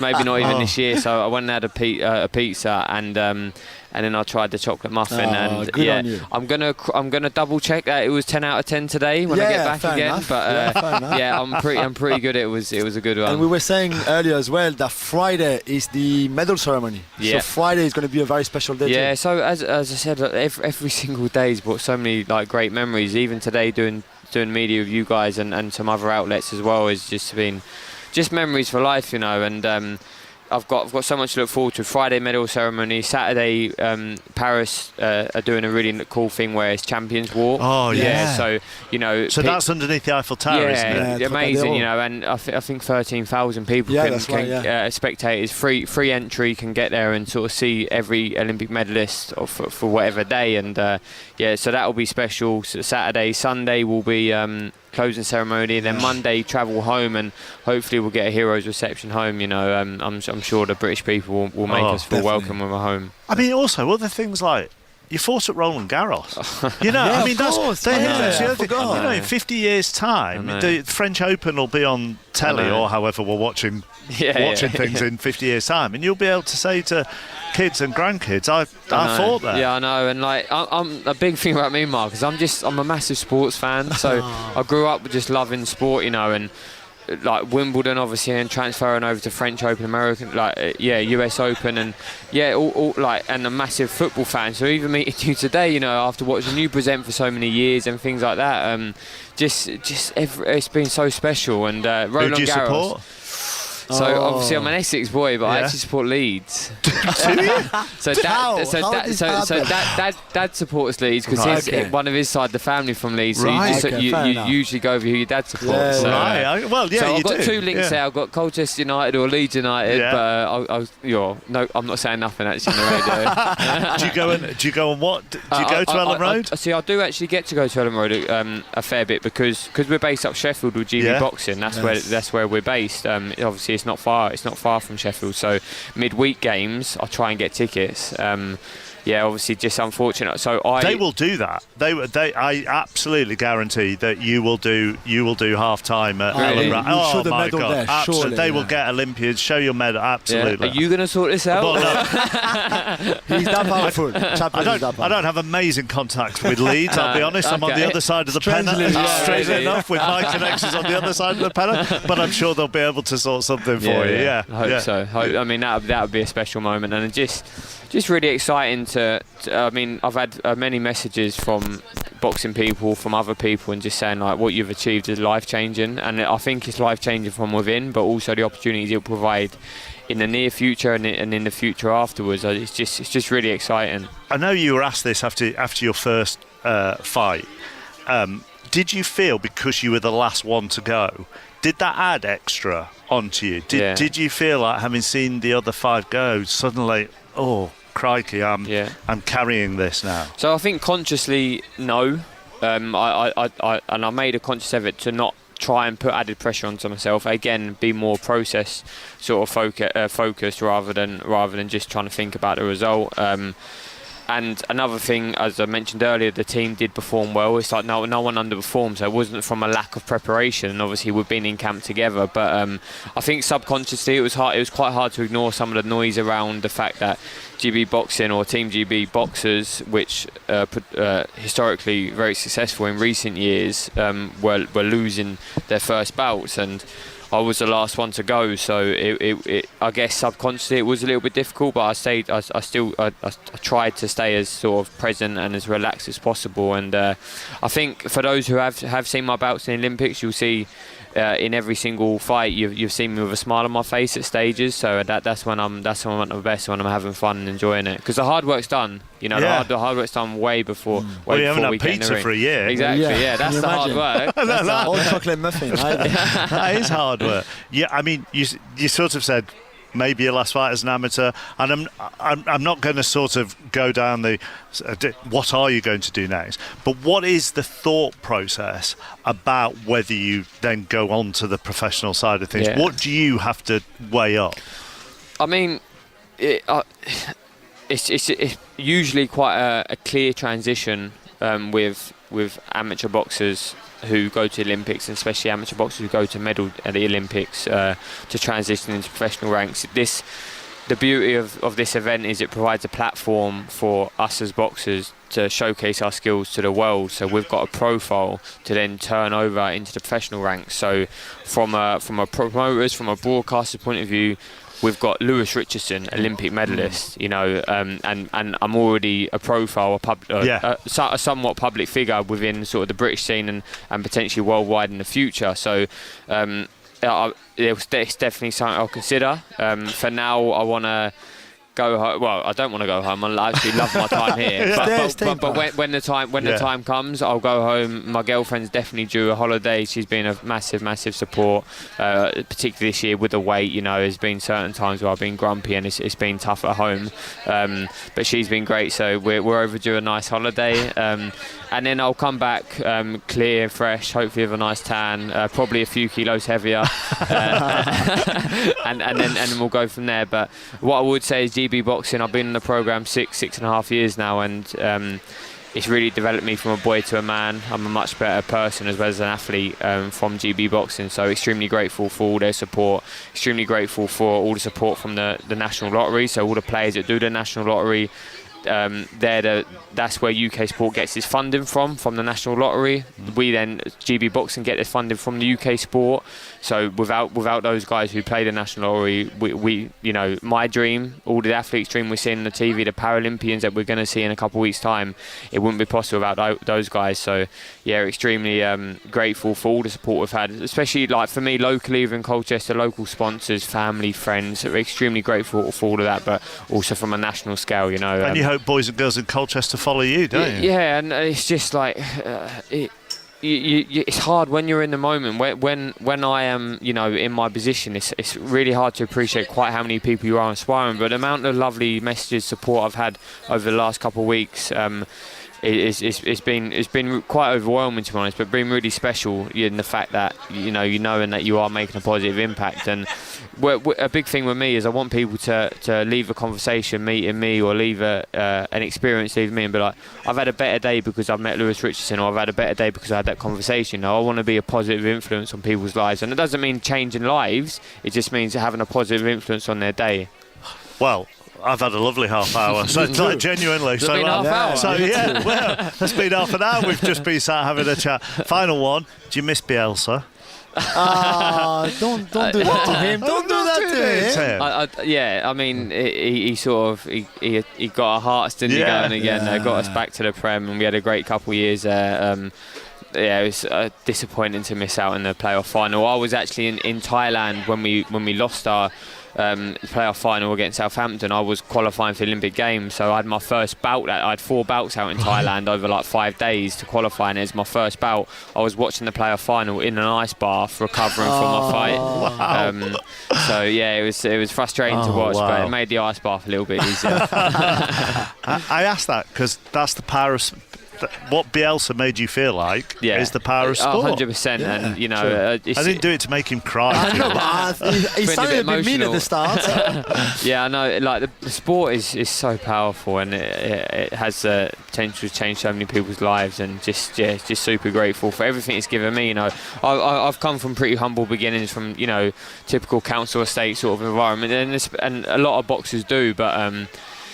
I've travelled the world with boxing. I've been to amazing countries like Japan, America, all over Europe, and yeah, to think that I've been getting funded to box, for the last 6-7 years, and now achieving what I've just achieved, and the possibilities it may give me in the future, just amazing moments, and extremely grateful. Well, keep enjoying everything that you're experiencing. Yeah. Honestly, it has been an absolute joy to meet you. It really has. Congratulations on your bronze as well. Yeah. And go and Yeah, enjoy Paris. Enjoy Paris. I've got tomorrow as a free day at the moment, unless any other media outlets want to pick me up. But I've got tomorrow to enjoy some of the Parisian sights. Right, go and have a couple of croque monsieurs as well. You're allowed to have those. Let's go to Shoujo watching the sailing. Well, Mickey Beckett of Great Britain is having a really tough time in this medal race. The wind at the moment has dropped to almost to as low as it had done an hour or so ago when they called the first running of this medal race off. Unluckily for Mickey Beckett, they are continuing with this. They are about 80% through this race. They are just crawling towards the fourth marker, and then it's going to be a dash towards the finish line. Currently, Mickey Beckett down in 10th in this final medal race and down in 6th position overall. So at the moment, he's out of the medals, Mark. Okay, thank you, Shoujo. Julien Laurent is still sitting with us. Sorry, I was saying goodbye to Lewis. What an impressive young man. Incredible. Yeah, absolutely. Well, that final thing about he wants to leave everybody thinking, yeah, I've enjoyed my chat. I was thinking, I was already thinking, God, I've really enjoyed this half hour. Well. Behave yourself. I think I've already enjoyed that half hour. Oh dear. There is a lot of sport going on today. We have been in the velodrome and it's been going well for Britain, and there's a chance of a gold or a silver medal a little bit later for Britain's men in that when they go in the team sprint. And later on, don't forget, with Kelly in the Stade de France, the men's 400 metres final. That's the highlight. Matt Hudson-Smith goes in that, and that will be at 8:20 UK time. It's approaching 3:30. Let's get an extended BBC News. Here's Richard Foster. The Olympic Games, Paris 2024. With Eleanor Oldroyd and Tony Livesey. On BBC Radio 5 Live. Day 12 of the Paris Olympics, and GB have more medal hopes in the velodrome in the next couple of hours. Medal hope Emma Finucane made a fantastic start in qualifying. Half a lap to go. Finucane keeping her foot on the pedal here into the last bend, into the home straight, is easily going to qualify for the knockout round. She's going to win that heat. Well, here at the skateboard park, 51-year-old Brit Andy McDonald couldn't make today's final. So he ended with not the biggest score, but I can tell you ended with the biggest cheer and the biggest smile. And plenty more action to come from Paris, including updates from the women's golf first round. And, of course, the latest instalment of athletics from the Stade de France this evening. Paris 2024, the Olympic Games. With Eleanor Oldroyd and Tony Livesey. On BBC Radio 5 Live. Well, bonjour from Paris. Ellie, bonjour to you. Good afternoon. Bonjour. Bonjour to you as well. I've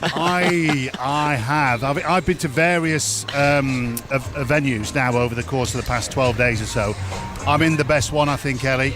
I'm overlooking the old skateboard park bowl, but I can see the Arc de Triomphe in one eye line. I can see the Arc de Triomphe, the Grand Palais, the Eiffel Tower, and the old Egyptian obelisk, which is actually the corner flag in this arena, which is pretty amazing.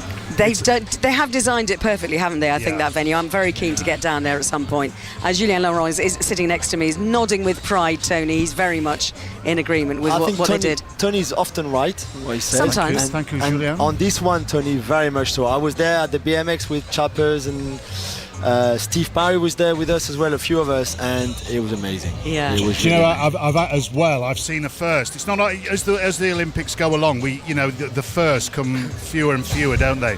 I was in the queue to come through security in the media door, and the man in front of me had a skateboard, so he had to put it through the machine. Did they not make you put your skateboard through the machine? No. But I broke dance while I was waiting, Ellie. Is that good enough for you? That counts. Julien, it's and Ellie, what I find brilliant about this, because I've had time to have a wander around beforehand, and I'm a 60-year-old bloke, so arguably not for me, but the legacy of the Olympics, the average age here is young, and it's brilliant, and that's great to see, because everyone might get a bit sniffy about skateboarding and breakdancing being in the Olympics, but when you see the crowd here, you're looking at the future of the games, so it's a huge tick, it would seem to me. Absolutely, and I think you're right. There was a lot of conversation, wasn't there, about they're getting rid of the traditional events and losing bits of some of the main sports.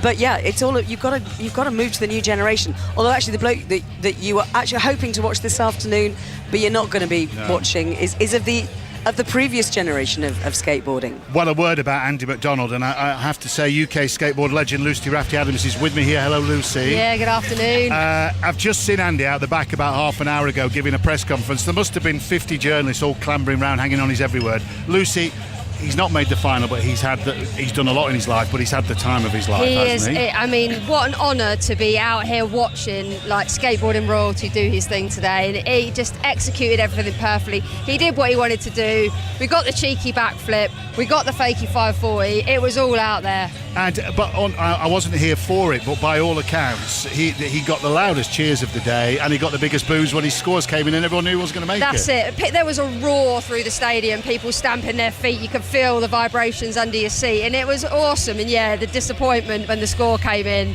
they thought it was worth more. His ancestry is interesting. His dad was born in Luton, but very soon went to America. His dad couldn't even understand why he was applying for a British passport, but he wanted to get here, wanted to do this. Yeah. Just explain to listeners like me who are not steeped in skateboarding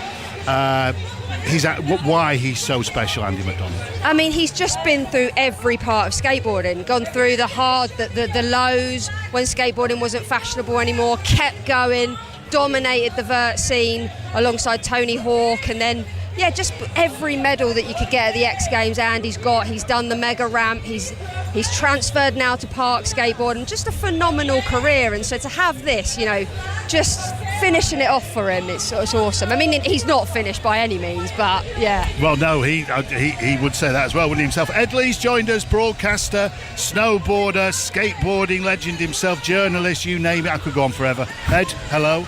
Both you guys have done a lot of the TV work around the skateboarding. Ed, Andy's had a great time, but I'm going to ask a question that I don't know. It's a naive one, so don't shoot me down. But we saw Sky yesterday. And does the fact Andy's here mean he's brilliant, or there aren't great young British skateboarders able to take that place? I don't know. I'll just throw that out there. Well, interesting. That was a comment put up on one of BBC Sports posts earlier on when they talked about Andy. That, well, couldn't we find a Brit? Couldn't we do something else? In Park at the moment, we don't have a Brit coming up there. The fact that Andy's here means that the federation gets funding.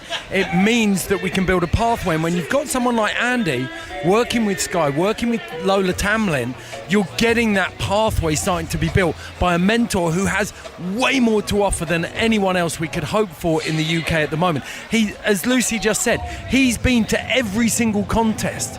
He turned pro 14 years before Sky Brown was born. He's been and done everything there is to do in skateboarding, so his experience, his wealth of knowledge is invaluable to GB Skate at the moment. Well, you've convinced me, Lucy. Yeah, can I just add to that? We actually had two young skateboarders, 13 and 14, qualify to phase 2 of the series of the World Tour. So actually young Tommy Calvert is here in the crowd, and George O'Neill, who narrowly missed out on those spots. So the future is looking bright for the young Brits.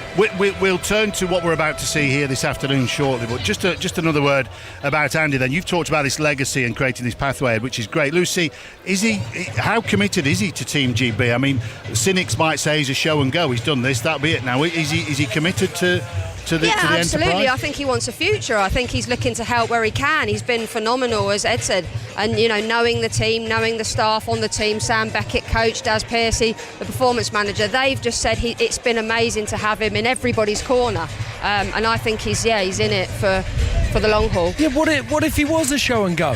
What he's done for these games and built up for Sam Beckett as a coach, for Darren Piercy, that in itself is invaluable.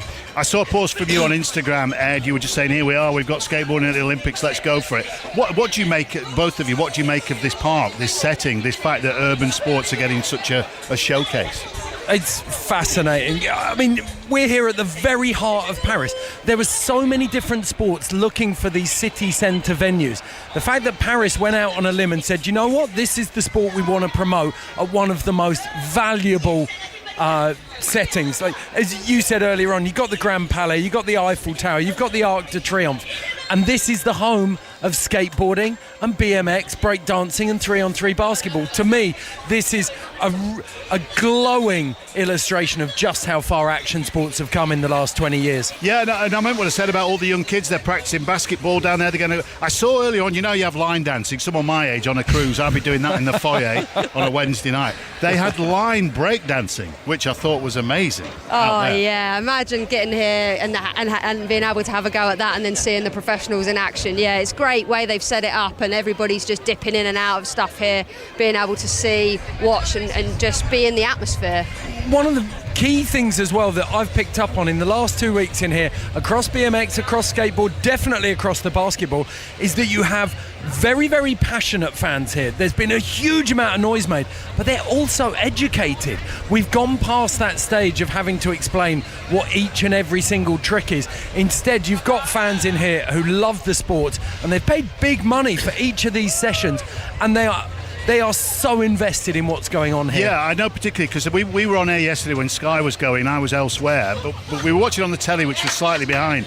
And the crowd were cheering the tricks that they knew were phenomenal. So, as you say, they were kind of guiding us through it. We knew who'd had a good round. I had a chat with Renton Miller, the head judge here, after prelims, and a few of their scores got booed. And Renton was up there, he's like, yeah, we could definitely hear the boos through the boos. Mm-hmm. But that's when you know, it's like any other sport. When you've got a good, educated crowd, they'll let you know when they agree or when they disagree. Yeah, and on that then, just because Andy's scores were booed, is it the amount of tricks, Lucy? Is it the entertainment value? Is it the gut feeling the crowd are getting when someone's performing? Yeah, I think when you just put a line together with trick after trick and using all the bowl, like Ed said, the crowd are seeing it. They're feeling how good it feels. You jump out onto the platform. There's a bit of that showmanship and that vibe. It's all coming through. There's so many elements to the judging criteria, and I think the crowd are getting behind that. It's very hard. It's the overall impression of the judges, and they are really experienced skateboarders themselves, so they know how hard different things are. Might look hard to the public that isn't necessarily hard, but then going in switch, going in fakie, taking all these really kind of nuanced manoeuvres. It's really... We've got the finalists warming up, I guess, here. Unless they're interlopers, but... No, those are all the finalists. In the white helmet up at the back is a man that I describe as a southbound freight train of a skateboarder. He is, in my mind, the most powerful. We call it transition skating when you have curves on the ramp. He's the most powerful transition skater the world has ever seen. And to me, he epitomises what you're looking for to win. You can look at all. Who's that? His name's Pedro Barros. He's out of Florianopolis in Brazil, just dropping in now. And you can see he squats as he goes over every piece of terrain, driving every part of this ramp for speed, blasts out the top of it.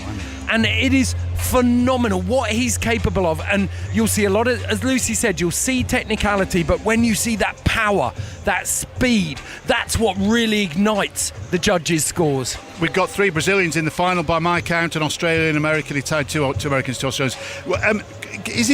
Am I generalising here? Did these kids learn all this on the street? Would they have been coached from an early age, or have they just learnt it knocking around? I believe that there's 3 things you need in action sports. You need the talent. There's early skill acquisition. You need the facilities. Not everyone has world-class facilities, and that's something that Great Britain's after right now. We need a park like this. But the most important thing, and this is something that Britain has, you have it in Brazil, you have it in California, is a culture of skateboarding. If you have lots of people who are really good, they'll push each other. It's the old rising tide raises all boats. And we do have that. We just need the facilities. So, Lucy, Britain doesn't have a centre of excellence with a bowl like this? No, unfortunately we don't. The closest thing we've got in Newquay in Cornwall is concrete waves, and it's almost there, but it's not quite. And then we've just got a kind of a state of not just above average wooden bowls. We need something this big with the deep how much would it corners. cost to put a setup, a centre of excellence? You know, we had the velodrome in Manchester for cycling when everyone suddenly got interested and thought we mean business. How much would it cost to put something like this together to turn out decent boarders, really good world-class boarders? A few million quid. Well, go on. At least. You never know who's listening to this programme.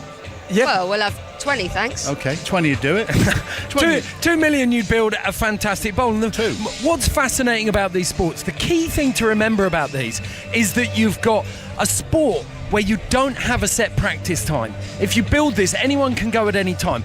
You don't need uniforms, you don't have rules and regulations. You can do this any way you want to do it, and it is valid. And that means that it appeals to this very unique or very wide spectrum of people who maybe aren't in traditional sport. Guys, I'm handing back to Ellie in a second. I might not have you again. So very quickly, in 4 years in LA, GB going to be in a far better place despite the lack of a bowl? In a sentence each. Lucy. Absolutely, 100%. We'll have someone in each final. Yep, we've got legacy riders who are being brought up by the existing talent that we've got across BMX Park, across Skateboard Street and across Skateboard Park. It's been brilliant to meet you both. I'm looking forward to this final later on. Thanks, guys. Pleasure. Thank you, Tony. There we are, Ed Lee and Lucy Rafferty-Adams. Yes, I'm poised over the Skateboard Park final, which starts at 5:30. Ellie, I'm looking forward to it. Yeah, you're poised or you're stoked? Oh, forgot about it. I've written it down from yesterday as well. I am stoked. I didn't mention it once, so now they'll think I'm not trendy. No, listen, let's not. None of us are pretending. All of us know how old we actually are, Do you Tony. think it's my Panama hat that does it? Yeah. You're the only man wearing a Panama hat in a skateboard park. I absolutely love it. I am, in the meantime, in our cafe in the middle of Paris, not far from the Trocadero, not far from the Arc de Triomphe as well. And I've dragged a special guest down here. Well, when I say dragged, actually didn't need a huge amount of persuading. I dragged myself here. You dragged yourself here. He is actor, comedian, writer, poet. I was going to say poet last because that is germane to the issue. Good and why we brought you here. Voiceover artist as well. Sportsman, poet. Yeah. Okay. Yeah. Meeting Julianne for the first time. Yeah, I'm very excited too. Virtually meeting Tony for the first time as well. Hello, Tony. He's probably not listening now because he's gone off to buy himself a back-to-front baseball cap. Yeah. But I'm sure he's got a Panama hat. He's got a I think Panama. he mentioned. He doesn't need I think one. he said it was foldable. Yeah, yes, I know.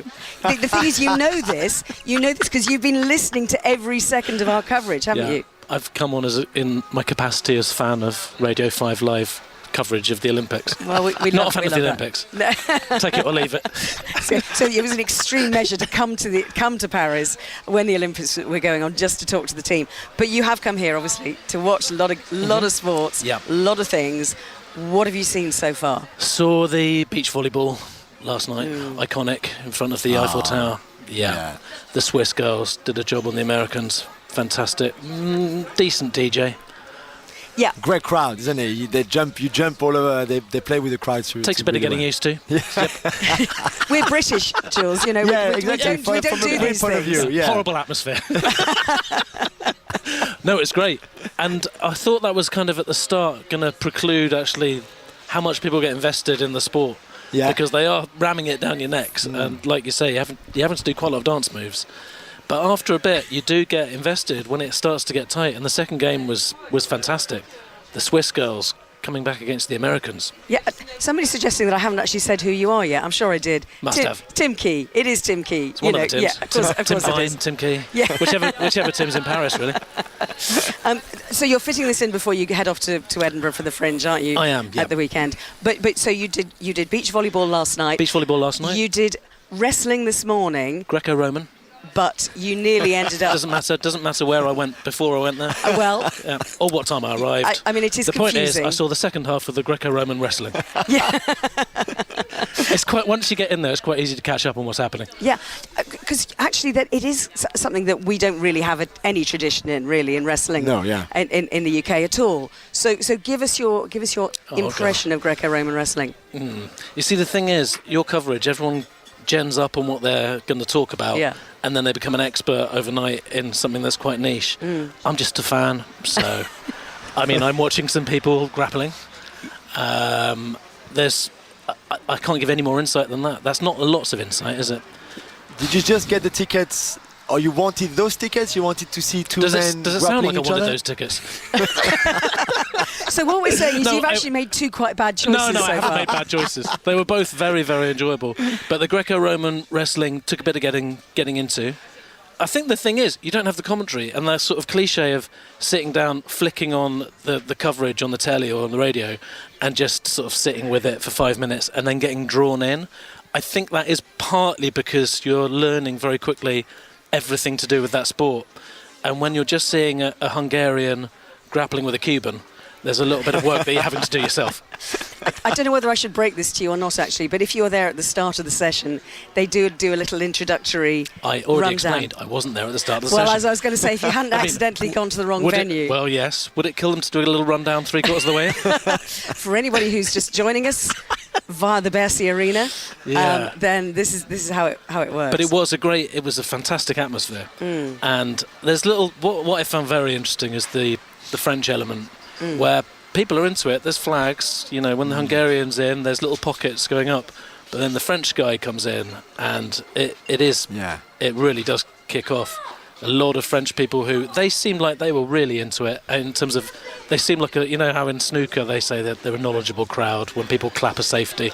These people knew their Greco-Roman. And before the start of the games, we said, I said the French fans they love their sport, so they are proper sports fans, and they know all about sports, but they're not fanatics in the sense that, for example, we would never have, even at the World Cup, to follow the French team. We have 10,000, that's the maximum, even in Germany, which is so close to France. Yeah.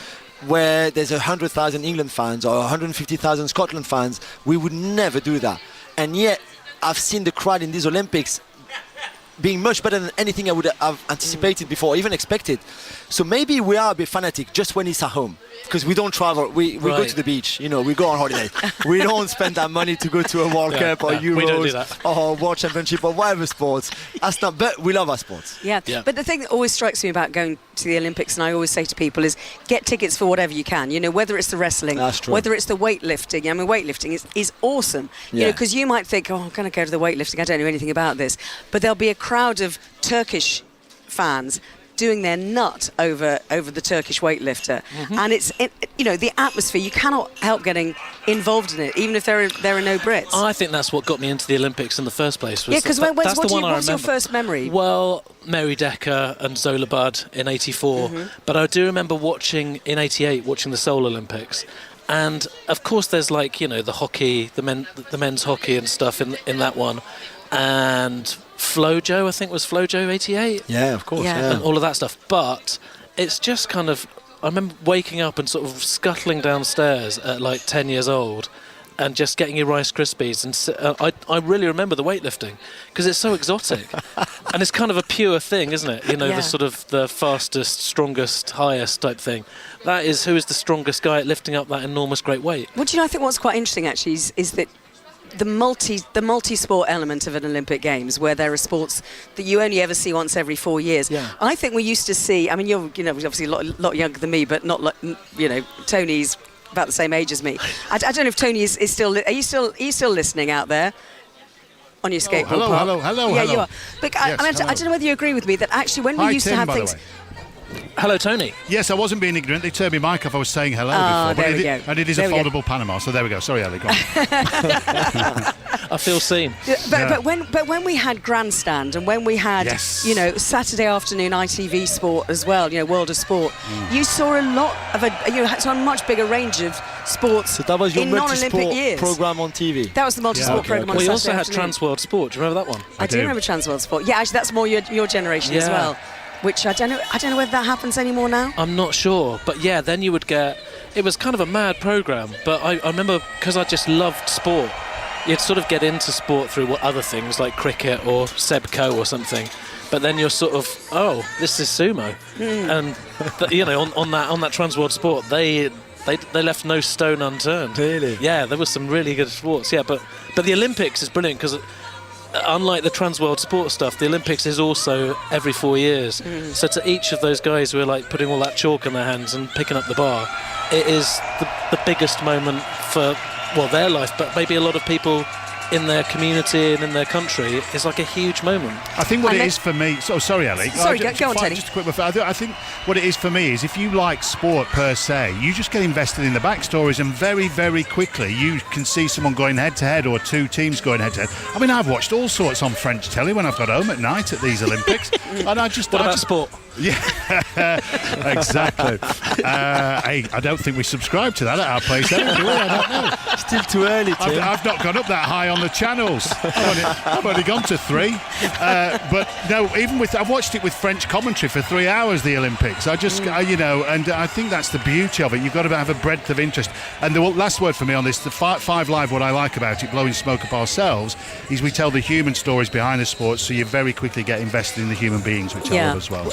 I mean, we mentioned that you're a big. I mean, I know you're a big Five Live fan. So we met previously when you came on as doing a View from the Boundary on Test Match Special. We did, yeah. A couple of years ago at Trent Bridge, and then basically you joined the team more or less. You were there every day for pretty much the rest of the season. Yeah, kind of adopted us. I was like a limpet. Yeah, which was fun. You made which me was feel a lot very of fun. welcome because that was terrible behaviour by me. Well, no, it wasn't at all. But part of the reason that I kind of thought, well, it'd be great to get you on here was because you posted a poem. So you do write. You've written a whole range of poems on a whole range of subjects. Can you read us the poem that you wrote? Do you have it to hand by any chance? Well, yeah, it's on my Instagram. Fortunately, hang on. Because it's not just about Five Live. But Tony, when I say that Tim has genuinely been listening, he really has been listening. So a little cough, and here we go. This is Tim Key with his poem about the Olympics. Okay. There was nothing else for it. I went to Paris for the Olympics. My goodness, I marched out of Gare du Nord like a little sailor boy. I wanted the expérience française, let's put it that way, and I bought one of their weird hats from a dairy on a rue. I scuttled to the nearest Le Pain Quotidien and ordered croissants et pain. I shoved my earphones in and now I had Five Live's excellent coverage flooding into my ears. I sipped my chocolat chaud and listened to the great Ali Bruce Ball describing the female 68 kg freestyle wrestling. I was immediately gripped. The more so because I was actually there, so to speak. I troubled a nearby street artist for a cigarette and clapped my hands as the competitors looked for weaknesses in their opponents' defences. Amazing. Well, thank you. Tim Key's poem about would you like to virtually meet Alistair Bruce Ball? Oh I'd like nothing more. I love that guy. Can we make that happen? Hang on. Well, ladies and gentlemen, live on 5 Live, Tim Key meets Alistair Bruce Ball, the meeting of minds. ABB, welcome. Yeah, hi everyone. Hi Tim. Hello, Ali. How are you? Hi, Ali. No, really good. Sitting in a boiling hot velodrome and looking forward to trying to paint some audio pictures again. So, see, that's where I want to be. Really? Yeah, you'd much rather have been there now than with us, wouldn't you, to be honest? Well, you do lick your lips when you see the velodrome, or I do anyway. Yeah. I think all of us commentators, Ali, it would be fair to say, are quite jealous that you were the one who got name checked. Yeah, why Ali Bruce Ball? Is it the voice, the style, the handsomeness? The shape of the name. Oh yeah, it's a very full-on name. That's Ali's career in a nutshell. Yeah, the shape of his name. But I think also, and I'm absolutely no expert on poetry, but I mean, quite a few people sent me that yesterday. What I absolutely loved about it before my name mention was, Tim, you are so kind about the coverage 5 Live has provided across the games. Yeah, and I've just been talking to various people about, and actually it's not a good thing to do this because you're going to miss out certain names. Conor McNamara at the skateboarding today. Yeah. I mean, the versatility, Jonathan Over into every single sport, we've done. Ellie and Lewis, the team of the gymnastics, all of our presenters, like Tony, Chappers and Kelly, being experts in every single sport, having to do the notes every morning to get ready, every single person on the team, and not just the commentators and the summarisers, and Victoria here sitting on my left-hand side, who, as I've been saying throughout the entire games, when we're doing these sprint races tonight, she knows what's happening 2 laps out, and she's looking at me commentating, thinking he hasn't got a clue, this fella, and he's painting the pictures, but I'm going to tell them what's actually happening. And there was one night out we had last week, and I won't go into too many details, but I was in a room after a swimming session having a lot of fun with some of our team, and commentators were there, and summarisers was there, engineers, producers, the whole team were there, and that's the whole point about it. It's a massive team, and it doesn't happen if all of those people don't pull together. So it's great fun. It's great fun. Well, that all comes across, and I mean, I promise I haven't been dragged onto this to just big you all up, but that does come across. But I didn't love you listing all those names, Ali. It's you I wanted to highlight. Although you have got a fantastic relationship with Victoria, I will say that.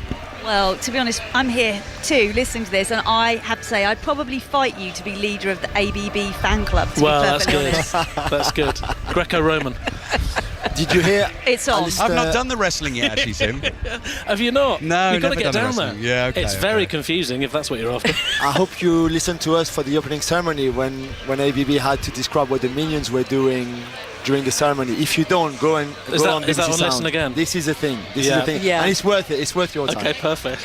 I mean, I think would it be fair to say that was one of the highlights of both of our careers, Ali? Absolutely, Ali. That it's all been downhill from that point The onwards. glee that Chapper showed dropping us in it there, where I stupidly asked the question on air, do you want me to commentate on the Minions? And, I dropped myself in it there, basically. That's not a good question to ask. No, and I think actually while we're talking about everyone, I mean, as Ali said, our experts, our commentators, our producers, our engineers, we should mention our journalists as well. I actually showed Tim earlier on the newsletter that we get sent round every single day by a guy called Noel Sliney and his team, which gives us unbelievable detail about the day ahead, which helps us to sound as if we're not comprehensive, crashing around in the dark. But also it's important to bring it to life as well, which is what you do. You couldn't just read that out. By the way, no one's mentioned Bunsey yet. I just want to be the first to mention him because I don't want to be in a cafe later if he storms in and says I was the only one who didn't get a name check.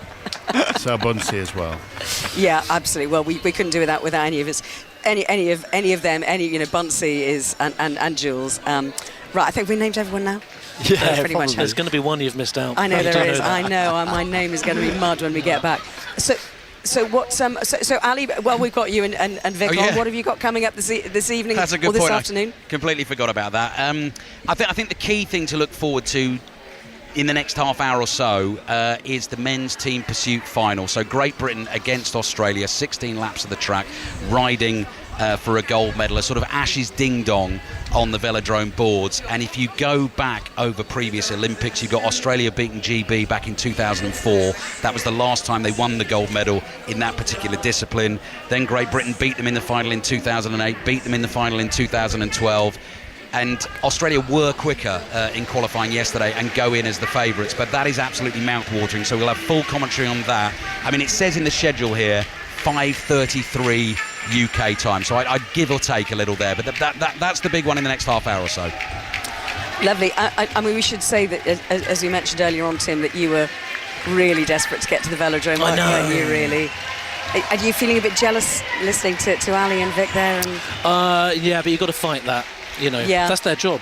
It is actually their job. That's how they've got there. So Victoria in particular has worked pretty hard to get into the velodrome.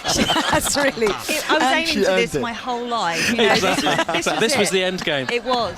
This is how you got your free ticket. Just put my hand up and say, by the way, I've misread the times there. So 5:33 UK time. It's 4:30 back home, isn't it? You've got an hour and a half, everyone, until that final. So calm down and relax, but we'll be there for it. Excellent.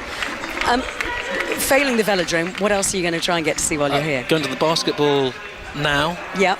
To watch France against Germany. Yeah, great game. And then I'm in the Athletic Stadium tomorrow night. Amazing. Nice. Yeah, that's a very good 200-meter final. Yeah. Nice. No lines. Yeah. And then after that is back, and then you start your first date at the Fringes this weekend. Yeah, I go back and then go to Edinburgh on Sunday and open on Sunday night. And how is it? So has this been good preparation for doing a run of shows at the Edinburgh Fringe? I think you'll probably see that I've been to Paris for 5 days before my show when you watch the show. It might take a couple of days to sort of... No, it's all under control. Yeah, it's quite good, I think, isn't it? Just to sort of switch off immediately before entertaining people. Yeah. Well, you've been entertaining us today as well, and we're really thrilled to see you. Thanks so much for coming down. Cheers, Tim. And Thanks, Tony. And you're going to cycle off to Bercy now, or are you going to jump on the metro? Onto the line bike, and I think I should be there for the anthems with a bit of luck. Good. And the rules. I was going to say the briefing beforehand. Yeah. If you can get that will help considerably. You've got to get it in the hoop. I do know that. Yeah. Surely. Yeah. You're mad not to. Tim Key, everybody, thank you so much for joining us. It's really great to see you. I was going to say you can catch Tim at the Edinburgh Fringe, Tony, but his show inevitably sold out within it would do, yeah. seconds of going on stage. Very, very funny, man. Ellie, what have you started now? I'm getting messages from all... John Akers, Chris Jones, we've got to... listeners are texting me now for the Roll of Honour. Well, we've got to name check all Ian our listeners Carter. now, do we? I mentioned Ian Carter because he's on next. Whoops. By the way, here at the skateboarding, I'm not quite sure what's going on, but I'm excited. Tony Hawk, who I do know, has just opened events in the final And finally, after 12 days, Snoop Dogg has found me. He's plumb and centre on the VIP balcony wearing a Stars and Stripes jacket. He's here for the duration. World-class skateboarding about to get underway, but let's now speak to one of the heroes of Five Live. Is he listening? One of the heroes of Five Live. Watching the women's first round in the golf, it's Ian Carter. You're only saying that because you knew you were coming to me, Tony. You don't have to pull the wool over my eyes. The first day coming towards its climax now. Ash Buhai of South Africa about to play her second shot into the 18th, and she is the closest rival to the home hero, who really has been the story of this first day, Celine Boutier, who has just completed a 7 under par round of 65. It included a chip in for a birdie at the 16th, and that really has got the sellout crowds a buzz, and has done throughout the day. Buhai has just found the green with her second shot, and will be putting from long range for an eagle, so she could potentially put some inroads into that 3-shot lead as it stands at the moment. Lilia Vu, a 2-time major champion, is nicely placed at 2 under par. It was level par for the defending champion Nelly Corder, but a really disappointing day from a British point of view. Georgia Hall playing the last at the moment at 3 over par, and Charlie Hull saying after her round that she just felt very rusty. She'd been on the comeback trail from injury, and 9 over par 81 though, very, very disappointing. And it's been a disappointing day too for Ireland's Leona Maguire. She is 55th of the 60 players at 7 over par playing the last. Cheers, Ian. Thank you very much indeed. We are going for a sailing report from Shoujo Saka, but I fear it might be like yesterday. I'm going to get more of a weather report than the sailing, Shoujo. Yeah, it's been really, really hard work and disappointing at the sailing regatta, Tony. But today we had 2 races. We're just seeing the medal ceremony for the women's dinghy. They managed to get that race done. The gold medalist in that was already sorted out. The Dutch woman who won that already won gold. They got that race through, and then Mickey Beckett of Great Britain was going in the men's dinghy with a realistic chance of a bronze. They managed to get that race going, but about 3/4 of the way through they abandoned that race, and at the time when they called it off, Mickey Beckett was in 3rd place. He would have won bronze, and it was only about 1/4 of the race to go. Unluckily for him, they called it off. They restarted it just over an hour later, and that time it really just didn't go for him. He picked up a couple of penalties, he finished last in that running, and he finished way down in 6th place. And that's got to really, really be painful when you knew you were in chance for a bronze medal. But in all honesty, that race, that final medal race for the men's dinghy, it really wasn't a spectacle. I mean, they were travelling at sort of 3, 4, 5 knots at one stage, barely travelling very. And I know people will call in and text in and say, Shoujo, that is sailing, that's how it goes. Of course it is, but it's such a hard sell to the general public when you just don't get very good racing. I know they can't do anything about the weather, and that's the way it goes. So we also were expecting a British boat in the mixed multi-hull to compete for the medals. In fact, that will happen now tomorrow. They got to the start line for that, and then they called racing for the rest of the day. John Gimson and Anna Burnett will go into that tomorrow, fingers crossed, joint 3rd, so very much in chance of a medal. And tomorrow we are just hoping there is a window of opportunity with the wind, Tony, enough to sort of blow your Panama hat off your head, just to get some racing going tomorrow afternoon. About time. Cheers, Shoujo.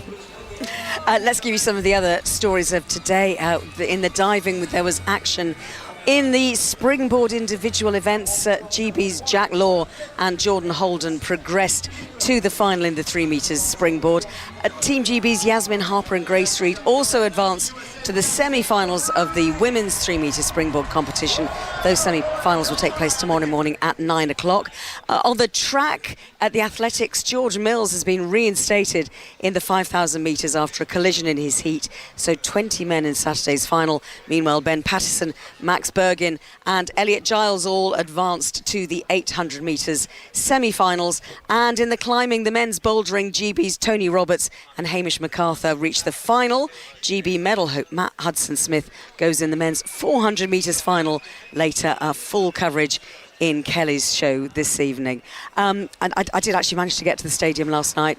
Tony. It was a bit of a rush, but I made it from the cafe just in time to see the men's 1500 metres final. So we will look ahead to tonight's action a little bit later on with Kath and Ali. You were just in time for the 1500 metre debacle, but yeah, we will. We'll probably touch on that. Great racing. Yeah, no. Yeah, I'm being very blinkered there, aren't I, for Team GB? Yeah. Right, welcome back to the Place de la Concorde, the heart of Paris. As I've already said, the Grand Palais, the Arc de Triomphe, the Obelisk, the Eiffel Tower. What a setting for the men's park final in the skateboarding. Snoop's here, Tony Hawk's here, I'm here, Connor's here. Connor, it's underway. They've all fallen off so far. What's going on? Yeah, I mean, so the highest score so far in this Olympic final is 40. That is 40 out of 100, and we are on to our 6th skater. And what I think it means is, I mean, given that the qualifying, you had to be over 80 just to get into this final, I think they're all going for it. They're all saying, this is the Olympic final. I'm going to take on the most difficult tricks. I'm going to go as fast as I can. I'm going to try and go as high as I can. We've seen some of them jump over the jump box, the island. To me, it looks like a table tennis table with a little net in the end. But that net is a rail that they can drag the sort of wooden part of the board along and come down the other side. But so many of them have gone completely over the whole thing. The higher you go, the more time in the air, the more tricks you can execute. As we watch Tom Scher of the United States come down through the deep end, which is called the catacombs. Then he goes along the rail of the extension up to the vert wall extension, spinning around 500 degrees plus, comes back down again, and he's really getting some moves. And also the crowd here as he goes up to the top of the island, what I call the table tennis, in front of the Olympic rings. That's the vert wall extension, and comes around the roller extension away to our right hand side, jumping off the grind off, up the other round bowl pocket. This is all smooth and it's slick, and he's into the last 10 seconds of his round. Thousands of people looking on in Place de la Concorde, millions around the world on television. If he can stay on his wheels here, this will be the best score we've seen so far. And bang on the buzzer, he comes to a halt. How about that? Tom Scher of the United States takes the acclaim of the crowd. Yeah, and this is what we talked about yesterday when Sky Brown was doing it. As you're further down the pecking order and you're seeing people falling off, I'm sure you must readjust ever so slightly. He didn't have to break the bank to go top of the leaderboard. He'll do better than that. They all will, but at least he's on the board. And I think that's why earlier on Andrew McDonald, who was the last to go in the qualifiers, he knew already the high scores that had been already posted. So there's no point just trying to get a safe 45 seconds round to him. He had to go for it. He had to really push. He fell on 2 of his 3 runs. Didn't qualify for this final. But there is a risk-reward element here, as there are in so many Olympic sports, that it just comes to the essence. The risk they take, the daredevil nature, is what makes this such an attractive sport to watch. Right, look, back here very shortly. It's going to be thrilling. There's not a seat to spare. It's fantastic. Ellie back with, and can I do a bit of creeping before Julian goes? He's been superb. You've been superb, Julian. Thank you so much. I can't blow smoke that far, but honestly, it's been a pleasure listening and working with you, mate. Thank you. And I think I'm with you tomorrow in the camp.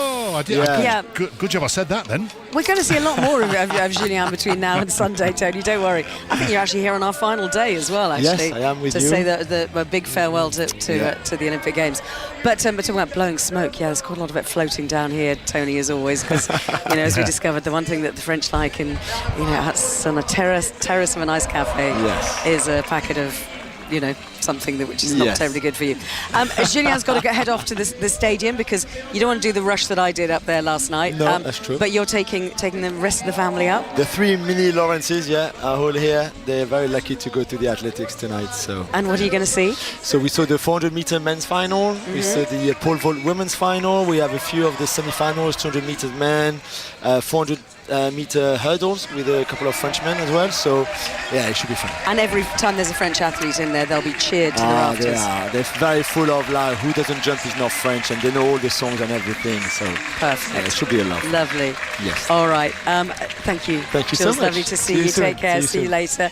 We're going to nip back to the cycling because somebody who has swapped the very civilised atmosphere of Versailles and the equestrian events to the boiling cauldron of the velodrome is our very own Sonia McLaughlin. Hello, Sonia. Hello, Ellie. How are you? Really well, thank you. Excellent. Really well.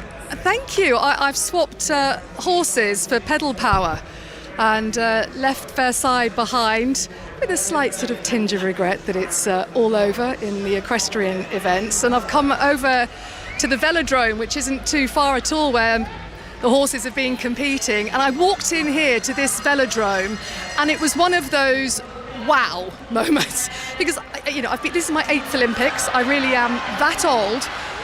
But I have never been into a banked velodrome like this before, and so it was kind of really eye-opening as we watch the race for quarter-final spots in the men's sprint, and they go up onto those vast banked tracks, and I'm standing right on the purple carpet in the middle of this arena.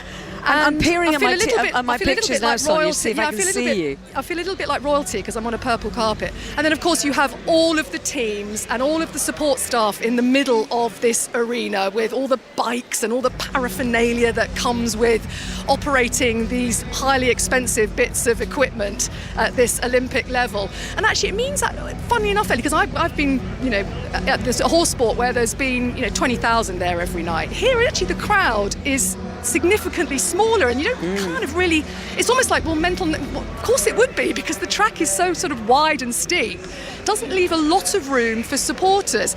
So actually it's quite a modest crowd here this evening. There are lots of British fans here because I've seen Union flags, and they will be supporting the riders that are going tonight, because we've got Jack Carlin and Hamish Turnbull going for quarter-final spots in the men's sprint, and then we've got Britain going for gold in the men's team sprint against Australia, good old Australia versus Britain arm wrestle, and then a bit later on the women's team sprint as well, where Britain could win a bronze medal. They go up against Italy, Ellie.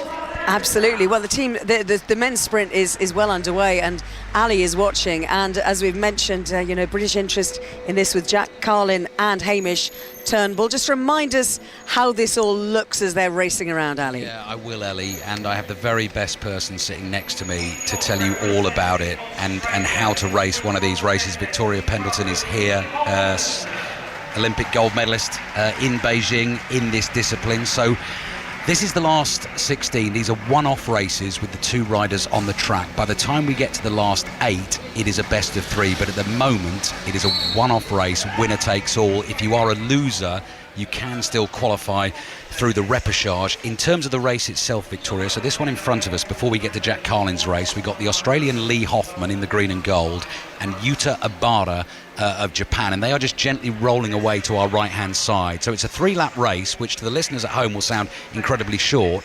At the moment, these two fellas are in no rush at all. They're just crawling around the back straight. Yeah, usually for the first half a lap to a lap, it goes very slow, just keeping an eye on your opponent, sort of weighing up their movements, seeing what they might do. If you're reluctant to take the lead in a race, you might slow down and just offer the opportunity for your opponent to overtake. But both riders here gaining some height. They don't want to change positions at this stage. Yeah, they're sort of halfway up the banking, down the back straight, and they are crawling along. They're sort of cycling in slow motion, and the Australian Hoffman is constantly looking over his right shoulder to see where his opponent is. It looks like Hoffman is just picking up a bit of speed here. He's thinking he'd like to make a bit of a gap between him and his opponent going in to this second lap. Yeah, heading into the second lap, into that first bend of it, Yuta Abara picks up the pace and wants to get right on the back wheel of the Australian. Yeah, he's going for an early attack here. And a lap and a half sprint. It's going to be a long sprint, but he's going to give it a go. Yeah, the Japanese rider went for it, backed off. Now he's going to have to go again. This is Hoffman against Abara. You heard the bell. We're into the last lap. 125 metres to go. Hoffman in the better position. He's in front, coming into the final bend. Abara's got a lot to do. Coming around the outside, he's given up in the home straight. Knew he wasn't going to get there. So Hoffman goes through. Abara goes into the repechage. Jack Carlin is next on track. Did you have a favourite way to ride these races, Victoria, or did it depend on your opponent? It depended on the opponent, but it also depends on the track, because some tracks have really long finishing straights and tight bends, and you've got more chance to overtake in the last section, but this track doesn't leave much space for that. Next up, Ellie, then Jack Carlin. He's got a Colombian opponent, Christian Ortega Fontalvo, which in a race going at that speed is a slightly annoying long name to try and get out. Thank you very much, Ali and Vic, for the moment. Let's wrap up events today on the first round of the women's golf. Ian Carter. Ash Buhai unable to take advantage of hitting the 18th into that par 5, therefore ending up in a par for Ash Buhai as she 3-putted, and it means that the South African finishes with a 4 under par 68, so she's 3 behind in second place. Céline Boutier, what a story this is, the French number 1. This is her home course, and she showed that home advantage in a brilliant 65 that contained 8 birdies today. An encouraging finish for Georgia Hall. She did birdie the last, but that meant it was a 2 over par 74, so she'll go into the second round 9 shots behind. Thank you very much indeed, Ian. Back to Ali and Vic in the velodrome. Very quickly as well, Ellie. Is Julien still with you, or is he gone?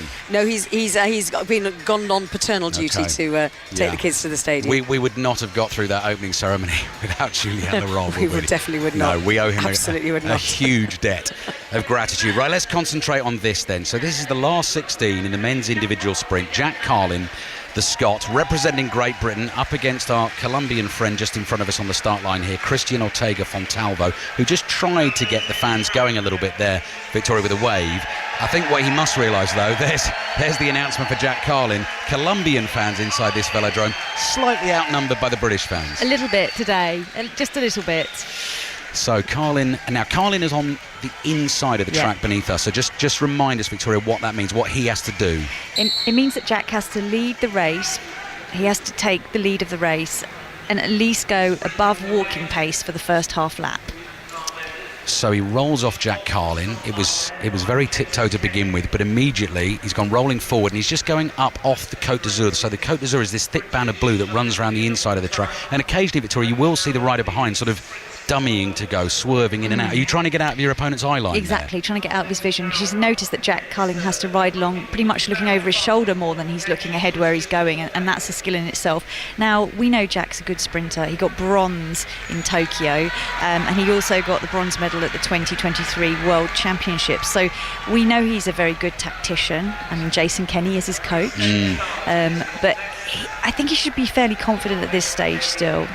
Fantastic sight across the purple carpet of Track Centre to loads of Union flags being held aloft on the other side of the velodrome. And Jack Carlin, representing Great Britain, looks cool as a cucumber here. He looks like he's out for a Sunday afternoon ride at the moment. Gain some height here in the home straight and maybe pick up speed as he exits, just to try and give a little bit of air between him and the Colombian rider. Yeah, Ortega Fontalvo's gone up on the outside. Jack Carlin's got that covered. We've got about a lap and a half to go. What are you making of it? I think Jack looks fairly in control at this stage, but he needs to start going. He's holding off. He's really trying to inhibit the Colombians rush onto him, and there he goes. He's going to get out the saddle and sprint it and try and hold it within the sprinter's lane here now. So Carlin just in front, the Colombian rider on his back wheel, Ortega Fontalvo. Carlin holding him off successfully. They come into the home straight. He's got the pace. He had the race in control. Knew exactly what he was doing. Ortega Fontalvo was trying all sorts of different things there, but the Union flags are flying on the opposite side of the velodrome, and what that means, Jack Carlin goes straight through, no repechage for him, and he goes into the next knockout round where we only actually go down to 12 riders. It takes a while, Victoria, to go through the rounds here, doesn't it, until we get to the best of 3 in the quarterfinals. It does, but that was a really great display of sprint technique there from Jack Carlin. He seemed very relaxed and very in control. Yeah, Ellie, he was bronze medalist in Tokyo. The gold went to Harry Levraersen, who is already through this knockout round, and the silver went to Jeffrey Hoogland, who will be next on track. They are the 2 Dutch riders, 2 of the 3 who won the gold in the men's team sprint last night, and once again they will be the men to beat. Lovely. And can I just get a few bits of terminology right, because I am joining you down there tomorrow. So the Côte d'Azur is the blue strip that I can see, the band that runs around. So is it Parc Fermé, the bit in the middle? Vic, is that where the bikes go, the purple bit? The purple bit is, we just call that the pit. Just call it the pit. Yeah, we're in the pit. I'm kind of giving it posh names that it doesn't actually deserve. You are, exactly. Right, literally, it's the track centre, otherwise known as in the pits. Yeah, we're calling it Parc Fermé from now on, obviously. I feel like the pit sounds more like like gladiators, like going into battle. Well, but it is a bit like that, because you are beneath the track surface, so you do sort of you come out of there and into the auditorium. Yeah, I gather it's kind of, the heat is a bit like you're a bit close to the Earth's core. Yes. So that's why it's hotter down there as well. Lovely stuff. All right, well, I shall try and learn as I go along, and I'm looking forward to learning a lot more tomorrow, and from Sonia as well, no doubt, because she's down there in the pit, as it were. And Tony, you're looking at a kind of different kind of pit, aren't you? Because we were talking about the sunken swimming pool effect at the skateboard park. Yeah, just a final word on the heat in the velodrome. Swedish TV had magnums while I was there, losing half a stone in my body weight sweating. So just a note to BBC management, just while we're here. Yes, ice cream. Yeah. Yes, it's the men's park final here at the skateboarding. Connor, we were hoping to see a Brit in this today, weren't we? We were. Andrew MacDonald, 51 years of age, who is comfortably in the veteran class, but was in with the teenagers and those in their early 20s, reached the 22 skateboarders who qualified for the Olympics in the park section, but he wasn't able to get through the preliminary. He wasn't in the last 8 to reach this final. You know, Tony, just listening to the guys at the velodrome, it makes me the kind of contrast. You know, when you see the images of the bikes in the velodrome and they look so sparkling and shiny and brand new, compared to the skateboards here, which look battered and beaten, and they obviously take some serious punishment. And it's not just the skaters themselves and the knee pads that get the bashing. Those skateboards get absolute abuse, and I'm sure all the skaters become really adept mechanics at how they can tighten the nuts and bolts and make sure that those skateboards are suitable for these competitions. When it started about half an hour or so ago, Tony Hawk did the opening, and they were the boarders were so pleased to be behind him. You could see they were loving it. He's the goat. Yeah. To salute him, they whacked their skateboards on the concrete about half a dozen times. And I'm thinking that's no. I don't even. My goggles are sacrosanct in the pool. You don't treat your equipment like that. I compared it earlier on. It's like Kurt Cobain slamming his guitar, but that would be at the end of the song. You know, Correct. This is before they compete. I think it's safe to say those skateboards are up for a little bit of punishment. But you know, there's a showmanship about this. A lot of them have props. Earlier on today, there was one of the guys was juggling before, you know, as they were introduced to the crowd. One of the girls yesterday brought out a ukulele and was singing as they're not sort of introverts, are they? You're quite extrovert if you're into your skateboarding. Yeah, and I love their outfits as well. It's about as far from Wimbledon as you can possibly imagine. They've got shirts with just one button fastened, and anything goes really. Just let's explain, Connor, how good these men stroke teenagers stroke boys are here in France. They are. I mean, look, and I think what's worth mentioning is these are the best of the best. This is the Olympic final, and yet they fall so regularly. This is a really difficult sport, and to try and come through 45 seconds when you're trying to push in as many tricks as you possibly can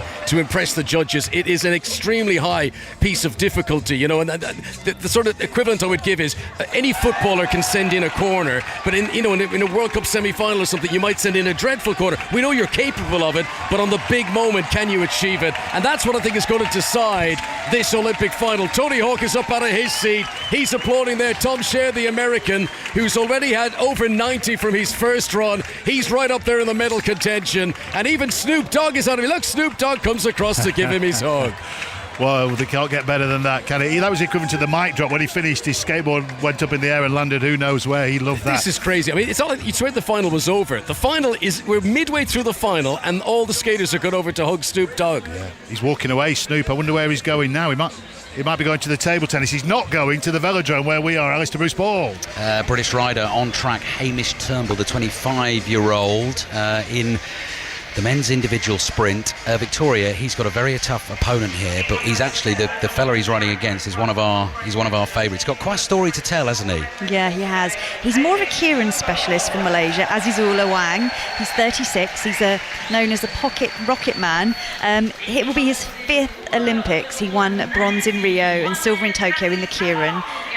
But he performs really well in the sprint race, but he had a really bad track crash where he had basically a piece of wood that about 12 inches long skewered through his calf and managed to come back from that. Not only that, in 2022 he had open heart surgery and vowed to come back to professional racing. So he's quite incredible. A legend in that respect. But here they are on the track. Pocket rocket.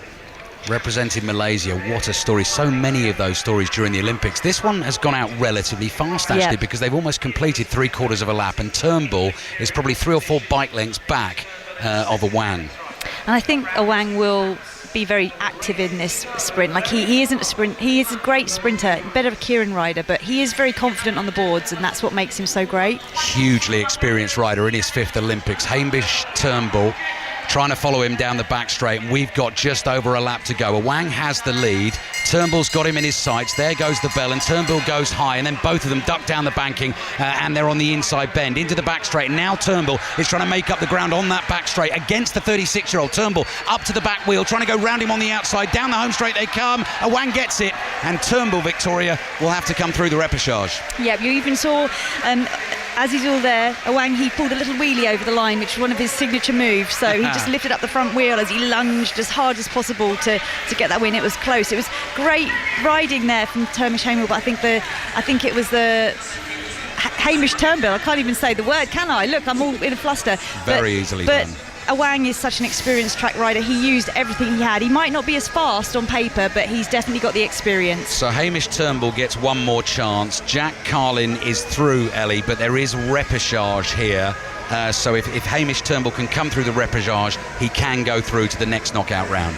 Do you know, it strikes me watching this, guys, that this is a bit like the kind of cat and mouse that we saw in the 1,500 metres in the stadium last night.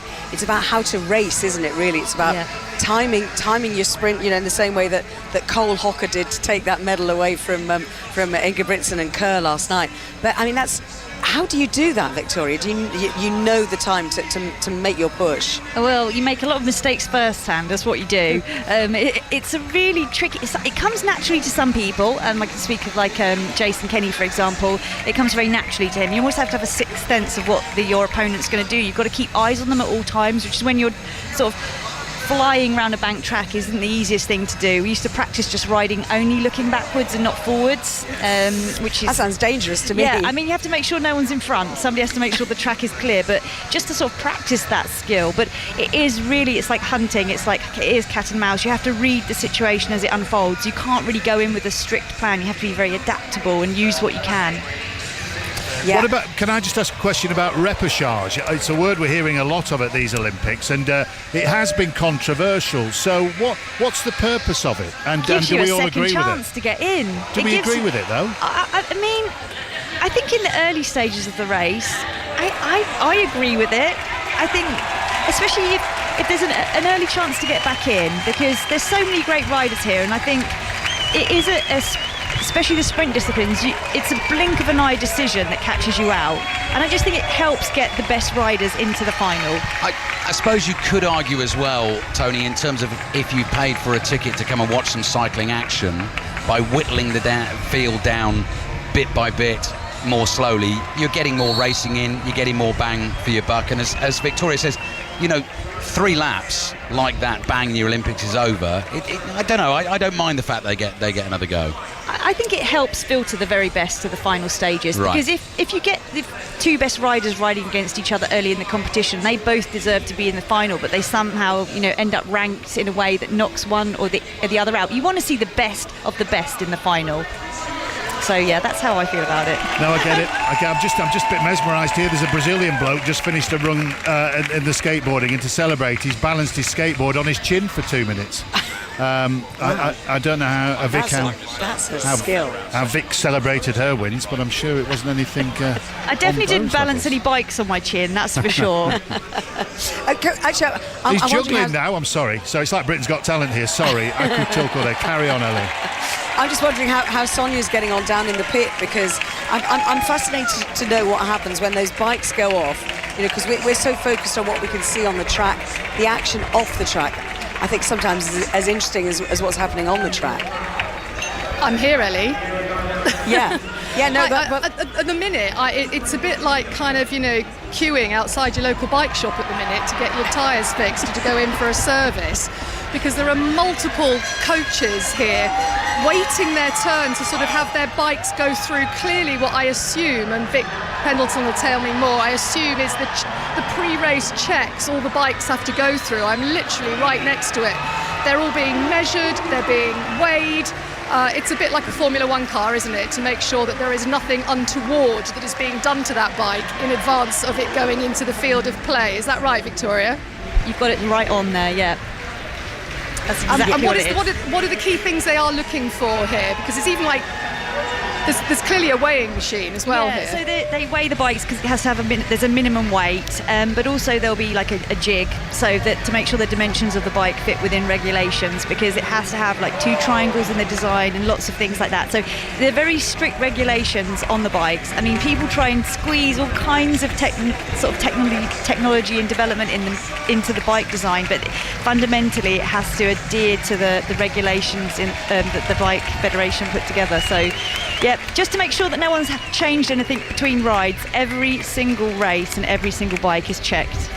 And Tony, there are some quite nice little differences on some of these bikes that I'm noticing, because the frame of the bike, there's obviously the guy's got Italy written on the back of his t-shirt, but they've got the Italian flag painted onto their bike frames, and some of the wheels actually from Great Britain have got the Union flag, the colours of that in the wheel. So when they're going at top speed, it will look pretty impressive as the Union flag's going round and round and round and round at top speed. Absolutely. I was up close to the Aussie bikes the other day, Sonia, and they look like the ones that used to bring seafood around the pubs when I was a kid. They've got huge writing on the sides, like I know it's sponsorship of some sort, I guess, or just celebrating the Olympics. Right, Sonia, back with you in the pit, the middle bit, whatever we're calling it later on.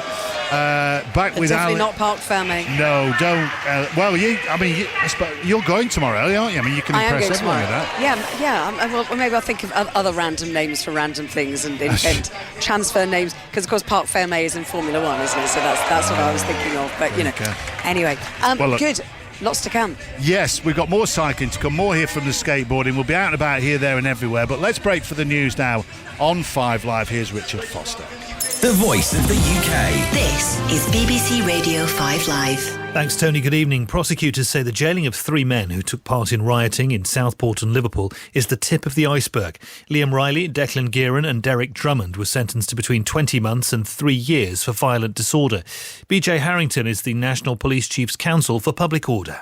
We have been working very collaboratively with the Crown Prosecution Service to put people in front of the courts. Now, I've never seen the speed of that before. I think you've got the whole of our country, law-abiding citizens and the whole of the public sector coming together to say, we're not going to tolerate this. We stand together and we're going to deal with this violence. Police say they're ready as up to 100 protests are expected to take place this evening. The Director of Public Prosecution, Stephen Parkinson, says one case of alleged terrorism is actively under consideration following the recent violence. Shamima Begum won't be allowed to challenge the removal of her British citizenship at the Supreme Court. The government revoked it on national security grounds. She travelled to Syria as a teenager to join the Islamic State group. 6 new regional centres for children and young people struggling with their gender identity are going to open in England within the next 2 years. NHS England is unveiling the clinics in response to a review which found that children have been let down by a lack of research and evidence on medical interventions in gender care. Here's our health editor, Hugh Pym. There'll be a nominated paediatrician or psychiatrist at each of the new services to have overall clinical responsibility. All new referrals to specialist gender services should be made through a mental health or paediatric clinician rather than directly from a GP. And importantly, there'll be a clinical trial next year into the potential benefits and harms of puberty-suppressing hormones for children and young people. And more than 8,000 complaints have been made about Monday's edition of Good Morning Britain on ITV. The presenter Ed Balls interviewed the Home Secretary Yvette Cooper, who happens to be his wife, and there was criticism of the questioning of the Labour MP Zara Sultana. ITV says the interviews were balanced, fair and duly impartial. That's the news. Ellie has the travel. And in the latest travel on the roads in West Yorkshire, the M62 westbound, you've still got really heavy traffic around junction 29 at Lofthouse because of emergency repairs earlier. They have now been cleared, but still looking fairly slow there. The West Midlands, the M6 southbound, there was an accident between junction 6 and 5 at Castle Bromwich earlier. Really busy still. You've got congestion to the M5 interchange around junction 8. The opposite side of the road also pretty slow as you go past there, so expect delays either way. And the M25 anti-clockwise, there was an accident after junction 7 at the M23. All lanes there now open, but congestion is back to Reigate at junction 8. Ellie Brennan, 5 Live Travel. On BBC iPlayer. I'm Paddy the Baddie Pimler. I'm Meatball Molly McCann. We're 2 mates from Liverpool, currently fighting in the UFC. Real fighters. You don't really get a much more brutal sport than MMA. And their real lives. My life's not all about just training and fighting. I think I'm an entrepreneur. Paneer. How'd you say that? Paddy and Molly show no mercy. The next 6 months are going to be the biggest fights of our lives, and that's a fact. Watch on BBC iPlayer. The Olympic Games, Paris 2024. With Eleanor Oldroyd and Tony Livesey. On BBC Radio 5 Live.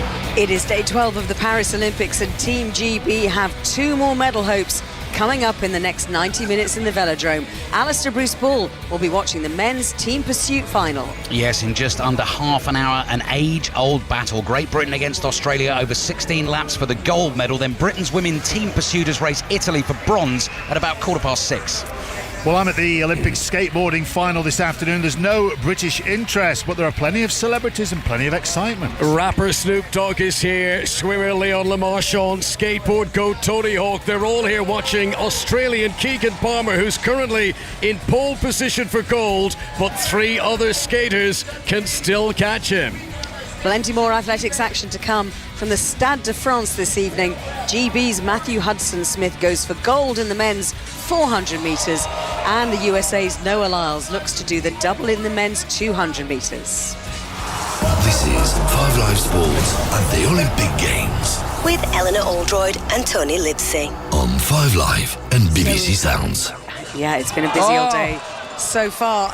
As Tony gives us a random gasp, was that a gasp of No, drama, excitement. That was a Conor McNamara gasp watching the last 2 skaters. They're all into the 3rd round now, which is crucial, and the last 2 have fallen off. I'll just get Conor to tell us who fell off. Yeah, sorry, I didn't realise my mic was on there. Tate Carew of the United States, who had 14 seconds left on his 3rd and final run. He's pushing it. He's tried to impress the judges, and he has had a wipeout. So that is a disappointment for him. He won't be on the podium, and there are now only 2 skaters who can catch the current leader, Keegan Palmer of Australia. No more random noises from this end, Ellie. No. Look, you take it, because I think if we're getting close to the pointy end, as it were, we want to hear everything we can. Fire away. Well, what you mean? Let's take it away. Take it away. Take it away. Yeah. Connor, right? Take it away. Let's take it away. Right. Well, if any listeners are joining us on 5 Live, here we are, Place de la Concorde. Mercifully, a little bit of cloud cover today because there is no other shade. This is the most open arena. It's the urban park. This is where they have the street sports, bringing them right into the heart of Paris. And Alex Sorgente of Italy is underway. After him, there will be just 2 other skaters. One of them is Keegan Palmer, who's already on top of the leaderboard for now. And this is where the skaters go around this huge empty swimming pool sized course. There are 2 islands, if you like, in the middle, what they're called jump boxes. They've got little bars on them which are called rails. He's just come down off a setback wall here and he's tumbled, and the Italian, who was trying to bring out the tricks, couldn't keep his feet on the board. He waves to the crowd, he puts his head in his hands. The Olympic final, if there's ever a time to go big or go home, this is it. And he was not able to complete the course, so the Italian will not be on the podium either. Yeah, it's brilliant watching this. As you say, Marchand's here, Snoop and Tony Hawk, they're all the great and the good. So we've got 2 left. What's the medals position and what could happen, Connor? Do we know in the next few seconds? Well, nothing is officially decided. However, Keegan Palmer has had the best scores so far, 93.11. Tom Scher has had the second best, that's 92.23. Scher goes now. So if Scher does not get over 93, then it's decided, and it will be Keegan Palmer gets gold. We already know, just looking at the leaderboard, that Augusto Accio of Brazil will have bronze. There are 3 Brazilians in this final, one of them to be on the podium. The battle now comes down to who gets gold, who gets silver, and this is Tom Scher from the United States, 24 years of age, made news when he was just 12 years of age, when he became the first skater to ever pull off a 1,080-degree spin. I don't even know how many times that is.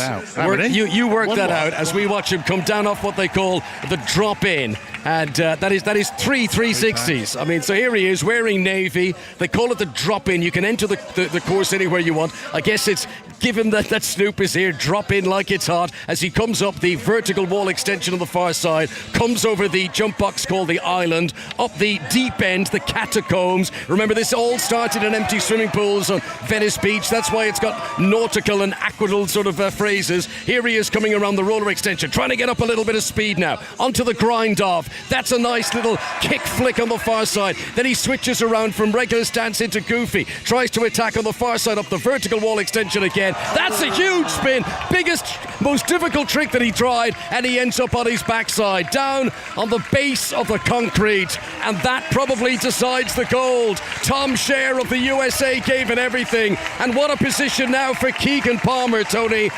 Barring something that I'm missing here, he is going to get to have his final run knowing gold is already in the bag. He does. He's out. He'd come out to watch before his run. The moment he fell off, Keegan Palmer had his head in his hands. There's a lovely fraternity amongst them. So you've got Tom Scher, who just fell there, who's missed out on gold. What does he do? First thing, he slides and skates over to hug and embrace Keegan Palmer, the Australian, who is going to win gold. I mean, I wonder, now that we know he wins gold, exhibition stuff. You would, wouldn't you? You wouldn't say, I'm not going to do it. I want him doing this on his head. He can't lose. This is a chance to showboat these skaters who, there is a huge showmanship quality to this. Look at this. Great scenes. Keegan Palmer as the sun comes out from behind a cloud with the Eiffel Tower away in the distance, and he's going to get his glory run. This is victory lane. He slams his board down onto the deck. He's going to come in from the left-hand side of the course, as we see, the deep end, the catacombs, they call it. He gets this run for glory, and even if he capsizes, he will still be going home with the gold medal. What a scenario for him in the Olympic gold medal final. Put on a show. Come on, Keegan, as he goes for air on the far side, down off the hip to triumph, they call it. Then the roller extension, up to the grind off, slides along the pink-coloured ledge, down towards the spine rail, grabs the board from underneath his feet, suspended in midair as he curves again towards the hip to triumph. That's right in front of the Olympic rings, big life-size logo on the far side of the course from us. He comes up the waterfall and he's down on the deck. He pushed it all the way. Of course it didn't matter, and he runs to the top of the island jump box. He raises his skateboard in his right arm and he bows to the crowd. Ladies and gentlemen, the Olympic champion, Keegan Palmer from Australia. What's he doing with his skateboard? He's whacking. Connor, you need to go and tell him. I mean, presumably they're pretty robust. They're all in to lift him up. His competitors come in and nearly drop him off the island in celebration. But, these skaters know each other so well. They travel the circuit together. They've been in training camps together. It's a relatively small population of elite skateboarders in the world, and they seem just as happy for each other. It'll be gold Australia, Keegan Palmer. It'll be silver USA and Tom Scher, and bronze to Brazil with Augusto Aquillo. But, a few years ago, a few cycles of Olympics back, they even thought of having skateboarding in the Olympics would have seemed strange. Yep. How at home this feels here in Place de la Concorde in the heart of Paris, a proper Olympic sport. Yeah, and they are just excited to be here, aren't they? And I think they know it might be here to stay as well, because it's generated a lot of excitement, and it's going home to LA. You talked about Venice Beach. I like that fact. Yeah, next time round in LA, which feels like a skateboarding's coming home moment for them. Let's make sure we mention Sky Brown, Tony, who got the bronze medal yesterday, repeating her achievements of Tokyo. And this is now the end of the park skateboarding. There's also the street skateboarding, but wonderful success for all involved. Yep, they're bringing the medal platforms out now. We're going to hear from Sky Brown if we chance in a moment. First of all, though, we hope to have been watching Andy McDonald in the final here today, the men's final. He represented Team GB, 51, skateboarding legend. We've mentioned Tony Hawk here. Well, he used to skate with Tony Hawk. He represented Team GB. For those, and I asked this question earlier of Ed Lee and Lucy Rafferty-Adams, for those saying, what's a 51-year-old bloke born in America representing Team GB for where hours? They're just not at that level yet, but in 4 years' time, they will be. Here is then Andy McDonald, after he just failed to reach the final, speaking to Natalie Perks. It was the experience of a lifetime. It really was just so enjoyable, so much fun and energy. The crowd got behind me because I'm the old guy, I guess. I don't know, but it was just surprising, actually. Like the crowd, like from the get-go, my very first run, I was just like, oh, all right. My dad taught me, like early on in my career, acknowledge the crowd, because I would always be like, all right, here we go. And when they cheer for you, acknowledge them. and it worked. Thanks, Dad. This is my 4th Olympics, and I genuinely have never seen someone enjoy themselves the way you did out there. Was that a real conscious effort that you just wanted to really embrace this moment? No, I mean, yes and no. I mean, I'm gonna embrace my experience at the Olympic Games because I never thought I would be here. It's just like, just the experience of a lifetime to have qualified for the games. And when I qualified, I said to my coach and my team manager, I'm going to embarrass you. I'm sorry, but I'm just gonna just like ham it up and just like have so much fun. And I'm 51 years old. I don't care what people think of me anymore. After you reach 50, you're not self-conscious anymore and stuff. So it was just like, I'm just gonna be enjoying myself to the fullest, and hopefully that will come through for skateboarding. I feel like I'm representing skateboarding, representing the older group of skateboarders, and that's what I heard most on social media, like, represent for the old dudes, you know? And I just want to represent, because we're on this world stage, the sport of skateboarding. Like, this is the most enjoyable and fun thing that I've known in my life, and hopefully I can that came across to the rest of the world, and I can inspire other people to pick it up, whether it's a young kid to pick up a skateboard for the first time or somebody in their 50s to not put it down, because it's like about finding your passion and just don't ever stop. You described yourself as a rad dad. And now with your family here, do they still think you're a rad dad? The rad dad is just like this cliche thing, like, oh, we're rad dads because we're cool and we skateboard, or like we skateboard with our family or whatever. It's just like, okay, yeah, I'm a rad dad. I am still doing what I've been doing, my favorite thing since I was 12 years old. And I'm so lucky that I get to do it on the world stage, that I get to do it for a living. And I'm just obviously counting my blessings and just like soaking it all in. And to have your family there as well, how special? Yeah, it's amazing. I talked to my wife real quick in between interviews, and she's like, okay, we're gonna walk home now. I was like, well, what'd you think? She was like, I couldn't watch. She's like, I have to keep looking away. And like, we've been married for 23 years. So she's like, she gets nervous. So she thinks that she's gonna jinx me if she watches. So she'll be like, okay, no. Okay, he made so it must be terribly painful for her, but I'm really excited that she came. The story with my wife is that she speaks French. She lived in Paris for a year in college, and when I married her, I told her that I would bring her to Paris as often as I could in my wedding vows. And when I qualified in Budapest, I called her up and I said, hey, remember in our wedding vows, I told you I'd take you to Paris as often as I could. Well, I haven't really made good on that promise, but what do you say we go to Paris this summer? And she just like, it was over. It was, to her credit, it was 7 a.m. because the time changed. She was on the way to the coffee pot. She hadn't even had coffee yet. So she just didn't understand. She didn't get it. And then my 8-year-old, we were doing FaceTime, my 8-year-old pops her head in the frame and she's like, are we going to the Olympics? And I was like, yes. And my wife's mouth just dropped, like, because it was just like such a long shot for me to make it to Paris, and here I am, and for her to come. I brought my now 18-year-old son and my wife. The last time they were both with me in Paris was 16 years ago. We did a demo in the Grand Palais with Tony Hawk and the crew, and my son fell asleep. I don't think he was asleep today. Andy McDonald speaking to Natalie Perks. Important to say, Connor, because I know you've got your impressions of him, world skateboarding legend, but a pioneer for British skateboarding. Yeah, so born in Massachusetts, hence the accent, all that. But his dad was from Luton, so that's the connection. That's why he qualifies for Team GP. He got his first board when he was 12 years old. I mean, I wonder how many of these guys are probably world champion when they're 12 years old. The guy that he's up against at the moment, I mean, they all started when they were still in nappies. But a 39-year skating career. Yesterday in the women's event, there was an 11-year-old taking place. That emphasised how much of a young person's sport this is. So what an achievement to be here, 51 years of age. For Andy McDonald. And do you know how he's done it? Do you know what the secret is to the longevity? Clean living.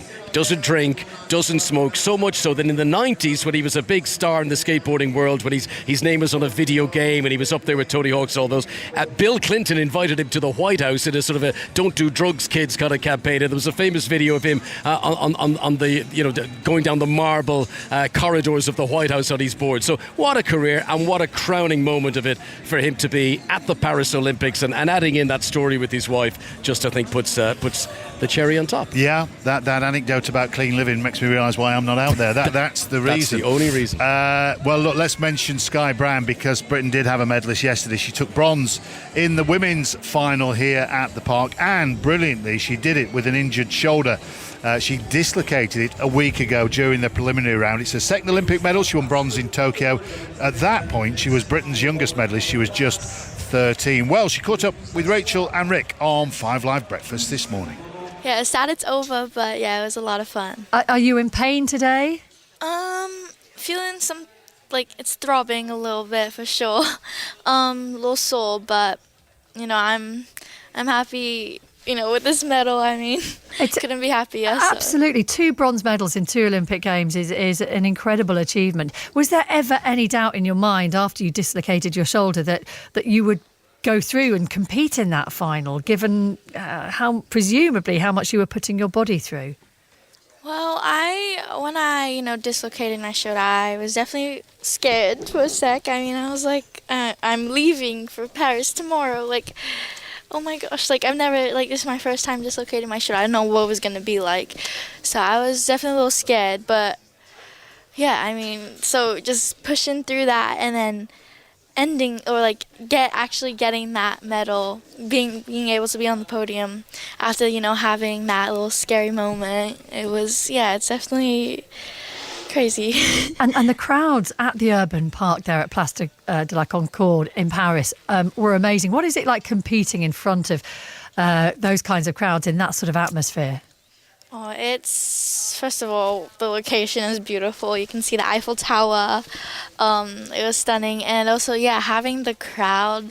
I love the adrenaline, and I feel like that, made me forget about the pain, too. Yeah. Definitely helped with that. But it was a lot. It was so cool. It was definitely the coolest crowd I ever got in, and hearing all the supporters, Team GB, meeting some, it was really cool. Sorry, my voice. Oh, it's quite understandable. Don't worry. I'm sure you've had so many interviews to do, so many people to talk to. One of the things that a lot of people have noted is the friendship amongst the competitors there. These are girls that you'll know really well. So although obviously you want to do as well as possible, you want to reach as high as you can on that podium, it was gorgeous to see you congratulate the silver medalist when she had an epic run. Is that all genuine, that sort of feeling of mutual support? I mean, we all want the gold. But it's like we all want each other to make their runs and do the best they can do and show what they are capable of and what their style is. And there's so many different styles and so many different tricks in skateboarding. It's so free. Everyone's got something different, and we want to grow skateboarding together. So it's we want to push the sport. This is what we love, and we want to show the world that. And also, we all like, skating is like one big family. I mean, we need each other to push.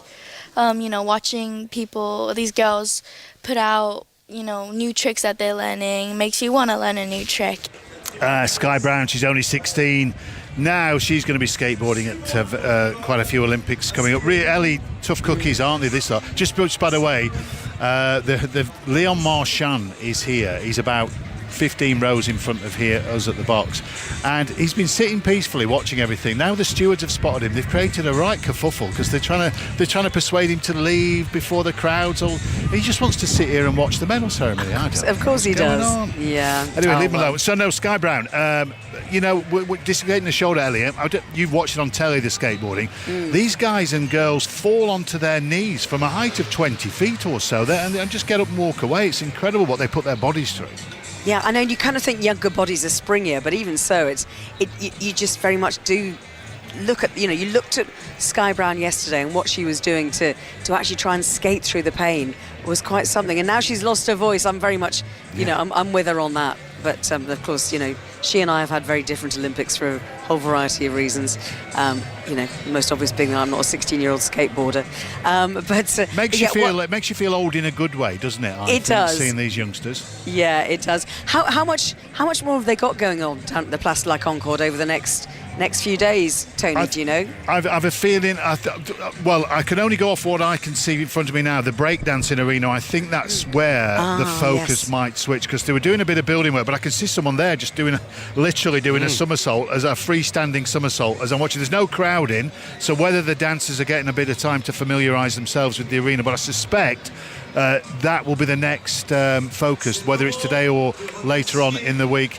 We've got the 3x3 basketball finals as well. So if you're in Paris and you can get a ticket to this place, I would welcome it, not least just to get you onto the Place de la Concorde, because you can't access it if you haven't got a ticket to Parc Urbain. But yeah, the old breakdancing, Ellie, I don't know if I'm being sent to watch that, but that will take some swatting.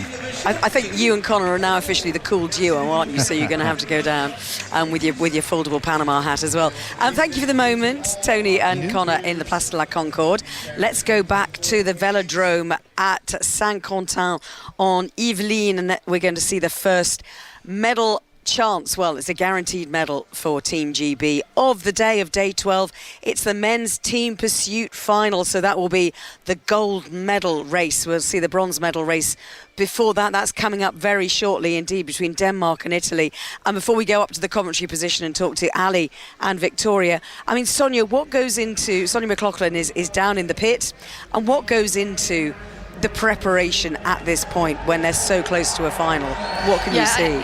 It's a hive of activity here, Ellie. I can just see the support staff for the Italian team taking the bikes onto the track ahead of that bronze medal race, but against Denmark in the men's team pursuit. We're obviously waiting for the big one, the race for gold between Great Britain and Australia. I just saw one of the Australian team come and have their bike checked over by the officials here. Nice little touch, actually. They've got some Aboriginal artwork on the frame of that particular bike. There's lots of medics here because, accidents do happen in high-speed cycling in the velodrome.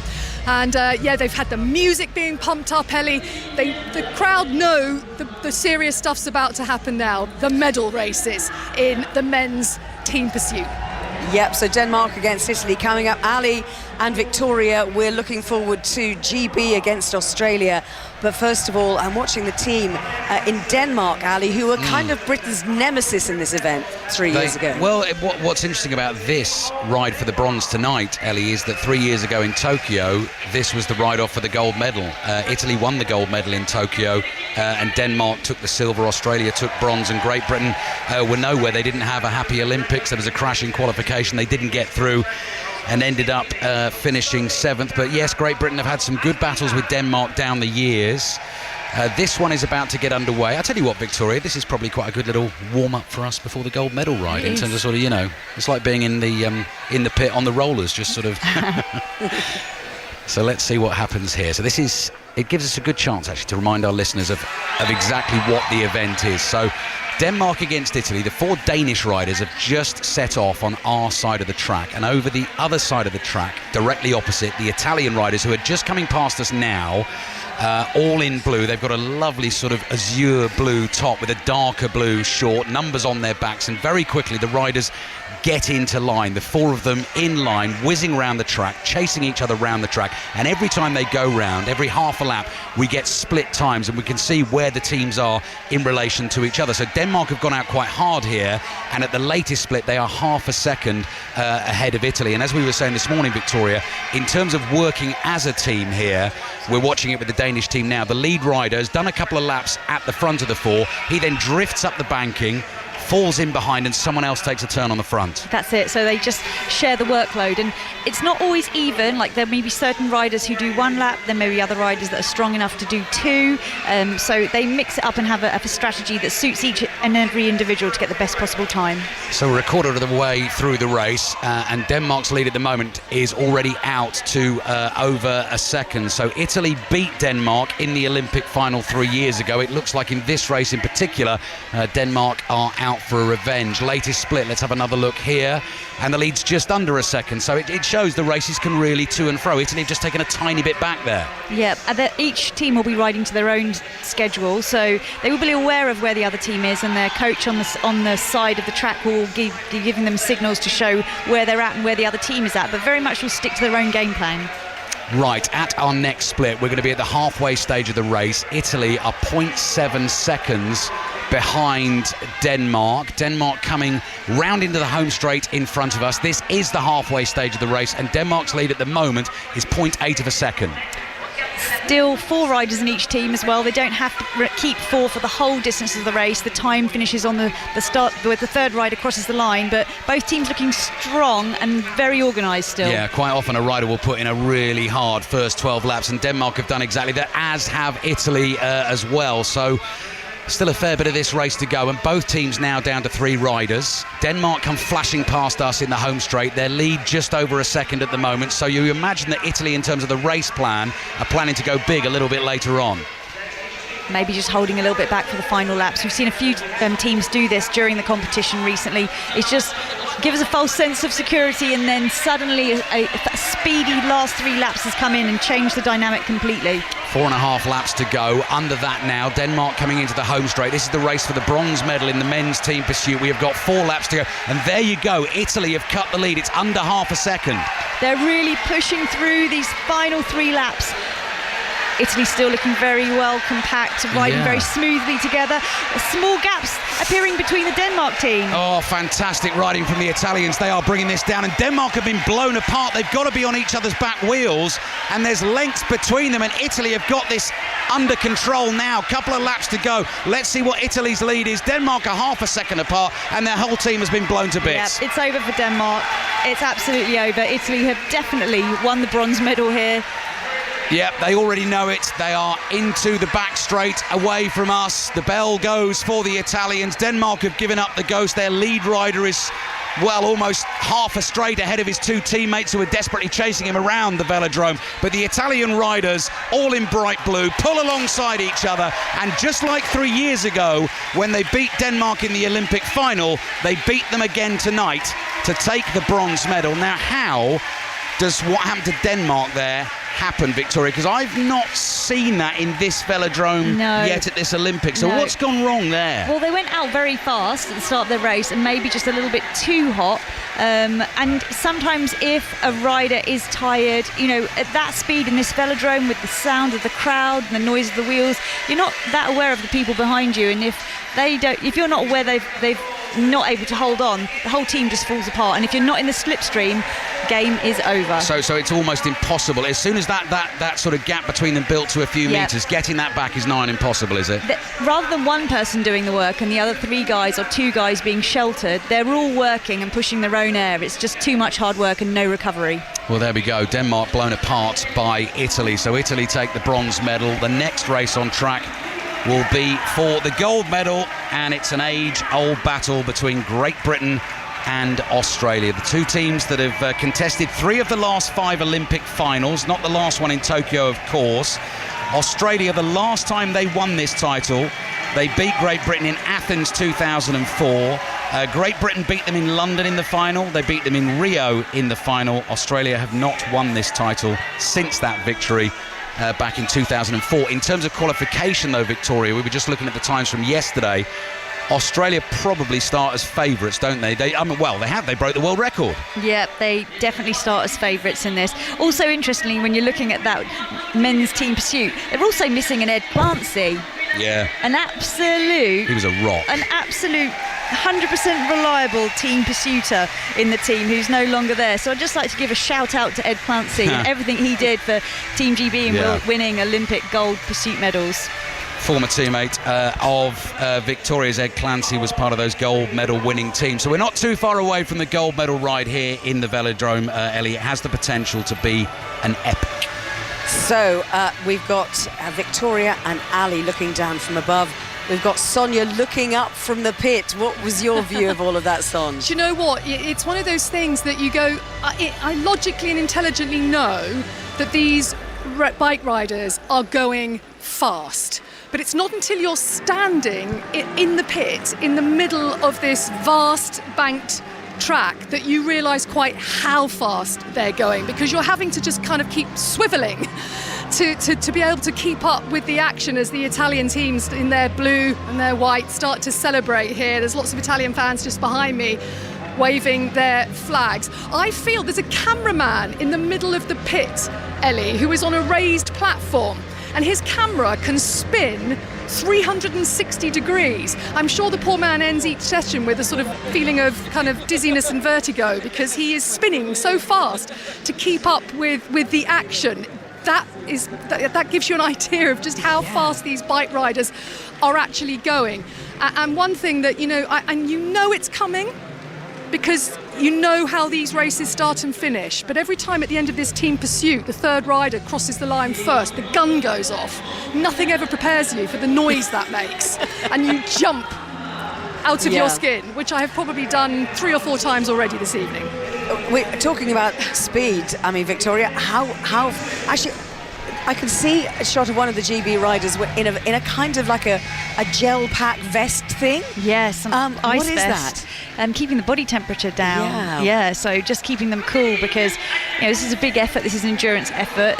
Keeping themselves, their body temperature as cool as possible is going to help them. So there's a lot of athletes with ice vests on, or a vest that cool their bodies. So keeping them chilled. It's like if you've ever bought one of those ice cubes in a bag thing, so you can just fill up the bag from the tap, and then it freezes all together and you take the ice cubes out. That's exactly what that looked like. But look, let's get serious, because this gold medal ride is about to start, Connor.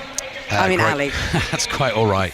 One of the Aussies is called Connor, so different commentators from 5 Live spread all over Paris. That is a very easy mistake to make. Let's give these teams individual names. For Great Britain tonight, Dan Bigham is back in the team. He missed the ride yesterday due to a crash in training. He is back, could make a big difference, alongside Ethan Hayter, Charlie Tanfield and Ethan Vernon going for gold for Great Britain against the Australians. Oliver Bledin, Sam Welsford, Connor Lee and Kelland O'Brien. The Australians in the green and gold in front of us in the home straight, immediately move into that line of 4, set the world record in qualification yesterday, and here come Great Britain into the home straight now. They started on the far side of the velodrome. They are going to get fantastic support from the British fans. They turn back into that back straight over the other side of the velodrome to us. Hundreds of British fans over there. We'll check in on the early splits, and Australia over the first part of this race are just behind Great Britain. So Great Britain did a really quick turn early on there, Victoria. They did. It's down to absolute less than a thousandth of a second right now between them. They are very, very closely matched. Yeah, I've got a feeling it's going to be really, really tight. So Great Britain just in front at this point, and into the front of the Great Britain 4 goes Ethan Vernon. He is going to do a turn on the front. They've done 3.5 laps at this point, and Great Britain, well, they're less than 0.1 of a second in front. I mean, it could be that tight all the way. It could be. It's going to be nerve-wracking for Ali and I sat here. Oh, dear. Victoria, that latest split was 0.007 between them. Now Great Britain are behind Australia in the race by 0.168. We've already done 5 laps, and Great Britain still behind, 0.161. Nothing between these teams. Absolutely nothing. At this stage, there's so much more racing to do. It's too quick to judge who's going to be ahead. Daniel Bingham at the front right now for his lap. So we've got 10 laps to go in this race. Racing for a gold medal, Great Britain and Australia. Great Britain just behind Australia at the moment. Both teams still with 4 riders out on the track. And every time they cross those finish lines either side, they are almost directly opposite each other. It is an absolute thriller to watch. Great Britain just behind Australia at the moment, and at exactly the same time as well, they make a change. Yep, Ethan Hayter just went to the back of the string of 4. Coming round here, Ethan Vernon. We are over halfway through this race. 7 laps remain. Great Britain 0.2 outside the Australians now. Australia drop a rider. Great Britain drop a rider as well. The next time they cross the finish line, there will be just 6 laps to go. Let's see where we are in terms of the splits. Great Britain 0.265 behind Australia. The race is on. Charlie Tanfield on the front for Great Britain here now. looking very smooth. British riders very tight in that back straight. 0.205 behind Australia with 5 laps to go. 4.5 laps to go. It's getting tighter and tighter. 0.3 of a second. Australia giving it absolutely everything again in the green and gold. They come flashing past us in the home straight. 4 laps to go. 0.183 seconds between the two teams. Come on, Great Britain. Victoria. Oh, I wanted to cheer, but I've obviously got a mic on my face. She's getting very Come excited. on. Legs jiggling around next to me. 3 laps to go. 0.188 between the two teams. Great Britain are pulling this back. 2.5 laps to go. 0.2 between them. Gold medal on the line. To the naked eye, it looks like Great Britain picking up speed. What does it say on the splits? 0.17. They are. 2 laps to go. Great Britain desperately chasing Australia around the velodrome in Paris for a gold medal. 0.1 seconds between them. A lap and a half to go. What have Great Britain got left in the tank? The bell goes. This is it. A lap for glory. Great Britain. Oh, they swerve. They lose it. The leading rider swerves, lost his balance in the home straight. Gold medal hopes disappear. Australia across the line and take the gold. It was setting up to be an absolute epic with a lap to go. And then the British rider, who I think was Ethan Hayter off the front, came into the home straight, and I just saw the front wheel just swerve. It just went, and it's cost Great Britain the race because that was coming down to millimetres, Victoria. Congratulations to Australia, you have to say that. Wow. Devastating for Great Britain to lose it like that, because that was setting up to be a thriller. And actually, for the fans inside the velodrome, they were robbed of a classic finish there. Oh, I don't even know what happened there. He sat on the top tube. It's almost like, I don't know whether something's broken or he's kind of not sitting on his saddle. Yeah, he's back on his saddle now. Just looking at the Australian winning time, maybe they took their foot off the gas in that last lap because they'd seen what had happened. They were nowhere near their world record pace yesterday. Early. They stopped early, so they weren't going to be in pace. There we go. I mean, that is the Olympics. That is what can happen. You know, we were talking about the Dutch sprinters yesterday, Victoria. You know, the only way they were going to be beaten was by making a mistake, and that is the kind of thing that can happen. One slip at that speed, at these angles, bang, medal gone. That's it. Such a fraction of a second, a blink of an eye, a small loss of concentration. Yep. Listen, or balance. When I say medal gone, silver medal for Great Britain. Yeah. I mean, that was a blockbuster on bikes, and we were ruined of a fabulous denouement. It is a silver for Great Britain. 3 events completed in the velodrome so far. Great Britain have a gold and 2 silver medals. That is a hugely satisfying haul. There could be another medal coming later on because the women's team pursuiters will go for bronze against Italy. But that potentially, I don't know, Victoria, different athletes will treat things different ways. It's either the kind of thing that will keep you up at night for 6 months, or it's the kind of thing, and you athletes are very good at this, you think, do you know what? It happened, nothing I can do about it. That is the way it rolls in sport. Yeah, I mean, at the end of the day, you have to accept it and move on as hard as it might be.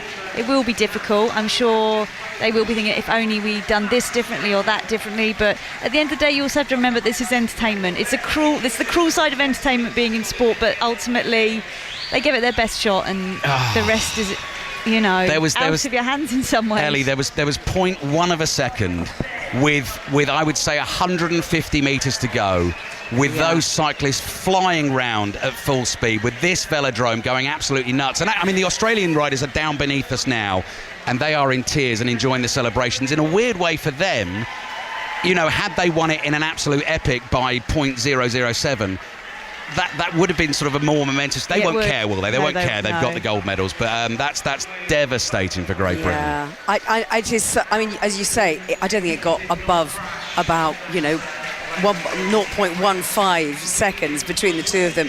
But just watching the replay of what happened at the end for GB, could it have been that the second rider just slightly clipped the back wheel of the guy in front? It could be. It definitely could be. It was. I'd like to see it again just to make sure, but that's very much what it seems like it was. Yeah, knocked him off balance, knocked Hayter off balance. That was the swerve, and it's gone. I mean, they ride so close to one another in order to be aerodynamic, and it does happen in training now and again. You do touch wheels, but when someone does touch your wheel, they touch your back wheel, you really struggle to maintain balance and control at that speed. You know, they are going fast, and they're also in an aero position on a bank track going very, very fast. It would take a light touch of a finger to send you off balance. It seems like a miracle to me that they can go around like that, so close together, wheel to wheel almost, and not touch and look like a machine, just the four of them all riding together with their heads down. It's an incredible skill. It is to learn. It is. You don't see many novices doing it, and you do see a lot of accidents in practice when you're learning. And Ellie, let's not forget, congratulations to the Australian team. Olympic medals are very precious things. Victoria here on my left will tell you that. They are hard won, whether they are gold, whether they are silver, or whether they are bronze. There will be disappointment for Great Britain, but eventually Ethan Hayter, Dan Bigham, Charlie Tanfield and Ethan Vernon will console themselves with the fact, they have an Olympic medal, an Olympic silver medal, and it's just the what ifs. They'll be back to fight another day. There we go. Yeah. There we go. Exactly. Silver medal, fantastic work. Yeah. Sonia is in the pit. What's the mood like down there, Sonia? Well, immediately after the race, the Australians just they left their bikes strewn across the track so that they could sort of find their families in the crowd. There was hugs all round. Now the quartet have come down into the pit. They've got their Australian flags. There's hugs all round. One or two of them have unzipped their lycra tops just to give themselves a little bit of air, because it's still so hot here. And by stark contrast, away to my left, the British riders were literally standing around together. I don't think they could quite believe what had happened. And you could tell immediately the inquest had started as to, well, guys, what happened? Which, if I get the chance, because I am right down here with this microphone, I will obviously try to ask that question. But yeah, the support staff of the British team now carrying their bikes away, and one or two of the Brits and their support team congratulating the Australians, because it was a deserved gold medal for them as they start to go through this interview position, Ellie, and speak to Australian TV, because they've got the gold medal, obviously silver for Britain, and I will aim to have a chat with one or two of their team when I can.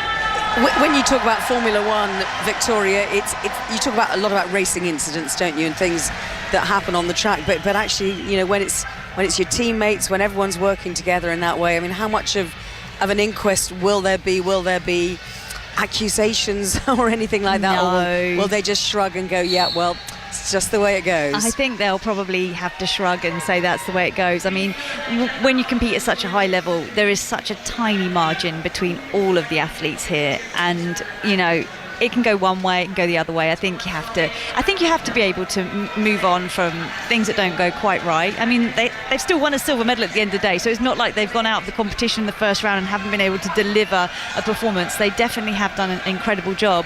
So I think, they'll just come back stronger. It'll probably just give them more motivation to be more awesome next time. Absolutely. We're watching the team sprint as well. Ali, just tell us what we've got coming up. Yeah. Because British interest in the repechage. That is right. So Jack Carlin is already through to the next knockout round of the men's individual sprint. Hamish Turnbull has a one-off race on his hands that he has got to win to get through to the next round. He will race the Lithuanian rider, Vasilius Lendl, and they will be second on track. So that is last chance saloon at this stage of the competition. Has to win that to get through to the next round. Just thinking about, it's so hard, isn't it? We talk a lot, don't we, in the Olympic Games about a good silver and a bad silver, a good bronze and a bad bronze, that you're delighted to win a bronze or you're gutted, and the same with the silver medal as well. I mean, I suppose after the disappointment of Tokyo, a medal of any colour probably they would have been happy with going in. Yeah, I mean, they won the European Championships in 2024, so three of the riders there, actually all of the riders there were in that final. So they have had some good results, but not on the world stage yet. And there's also, Ellie, there's no guarantee they were going to win that. No. That was flip of a coin stuff. They could have won it by margins, could have lost it by margins. So it's not like, they were half a lap clear and then they slipped and Australia came through and took a guaranteed gold from them. That was a real battle. Yeah, you just don't know what would have happened there. So you've just got to accept it. Just looking at the live text page on the BBC Sport website, and Laura Kenny is working for our TV colleagues, and she says, she's talking about Ethan Hayter's saddle. She says he slipped off the front of it. He's not in a very comfortable position. I don't see why he didn't sit back on. So maybe she thought that was a saddle issue. Yeah. Rather than a clipping a wheel issue. You see these guys, they perch right on the tip of their saddle when they're really giving it 100%. And if you do slide forward, it is very difficult to get back on. Maybe, Ellie, and here's a fellow who's never ridden a bike in a velodrome, clip of the wheel. If he's sitting that close, nudges him off, and then he gets and stuck. then he's thinking, by the time I get back up, the race is gone anyway. The margins are so fine. I don't know. I think he lost his balance for a few revolutions, and that meant that he didn't have the ability to just throw his weight back and get back on the saddle. And actually, Ellie, the speed the Australians were doing at that point, any loss of momentum, and there was a loss of momentum because the bike swerved, even if he got back up and started again, they're not winning that. They're not winning that. Exactly. No, at that stage. We'll go back to Sonia in a moment down in the pits as she waits to get a definitive answer of actually what did happen to poor old Ethan Hayter, because it's just one of those things, isn't it? But we are going to get this repechage in the individual men's sprint. Yeah, voice to a whisper in a second, because our commentary position, I genuinely think we have the best seat in the house in this velodrome. We're 10 foot above the riders, but we're almost close enough, Victoria, to sort of lean over and tap them on the helmet. I find this bit fascinating as well, Victoria, so you've been in this position. So the two riders here, this is Hamish Turnbull and Vasilius Lendl in the individual sprint. They're not looking at each other, but sometimes they will, won't they? Sometimes they'll give each other the old evil eye. Just at the last minute. Oh, look, here. he's done it there, hasn't he? Oh, yeah. Yeah. Make eye contact. What was your... I did look in the eye. Yeah, did you? I did. What, to try and intimidate people? Just because you want eyes on them from the very start, so Right. you just kind of lock on. That's it. I've got you in my sight. Okay, I've seen that look before from Victoria. Yeah. Apparently I look a bit mean, but it's all a show.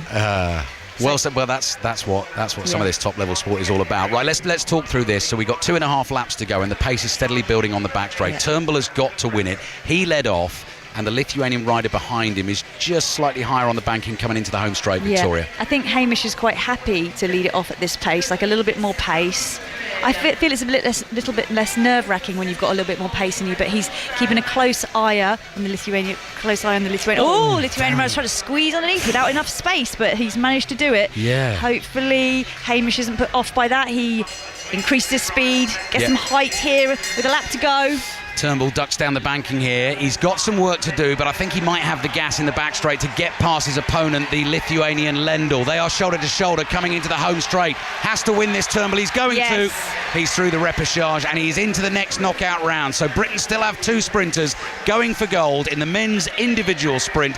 Jack Carlin straight through and Hamish Turnbull through the repechage. That was a classic, Victoria. That's a classic of its kind, where I go, oh, that's close on the line, and you, with about 100 metres out, go, yeah, he's got that. I think by the mid-bend you could see that he had just slightly more speed. Like he just got over the hip, as you say, past the hip of the rider next to him, and that means that you're likely to have a little bit of a downhill into the home straight and squeeze past. He looked comfortable there coming down the straight. It was a cheeky move. He was looking over the right shoulder. He came under the left. Tucked in on the inside, bit of pigcock from last week. That Ellie, next up in terms of sort of big ride for Great Britain for a medal, for the bronze medal, the women's team pursuit team, just after 6:15 UK time, going for bronze, racing against Italy in another team pursuit. Medal on the board for Team GB, and we'll hopefully hear from our silver medalists in the team pursuit in the next half hour or so. In the meantime, our guys in the velodrome are just going to drink some water, maybe put on an ice vest. Tony Livesey, actually, you probably didn't need an ice vest down in Place La Concorde, because it is noticeably cooler today in Paris. Yeah, it's lovely, Ellie, at the moment. There's quite a bit of, I didn't think I'd ever say this, there's quite a bit of cloud about. Without the cloud, the sun was out beaming when I first sat here. It was absolutely unbearable. It's lovely now. Last word on the old skateboarding, Ellie. That I've been watching here, the men's skateboarding final. All the great and the good have been here, including Snoop Dogg and Tony Hawk. But when they gave the medals out, you can tell we're in the Parc Urban and we're down with the kids, because when the bloke gave them the free posters at the end, he high-fived them and fist bumped them instead of shaking hands. So we knew we were with the youths. So if you come back tomorrow and you won't shake hands or go in for a hug anymore, you're learning all the moves. I think I might have a full routine for you, Ellie, next time I see you.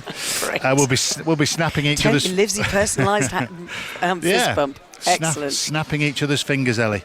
If that's what they do, I don't know what they call it. Right, listen, what would we do here on 5 Live without our evening entertainment at the Stade de France with Kath Merry and Ali Kirby? So they're already in position for tonight's episode. Hello, guys. Good evening, good afternoon, bonsoir. Oh, bonsoir. There's a question. What would you do?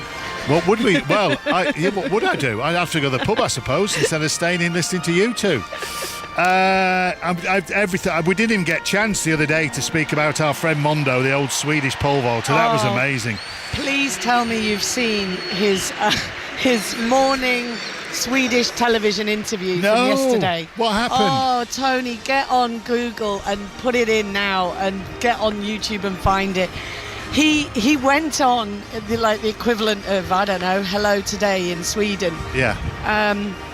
And he'd had a long night out.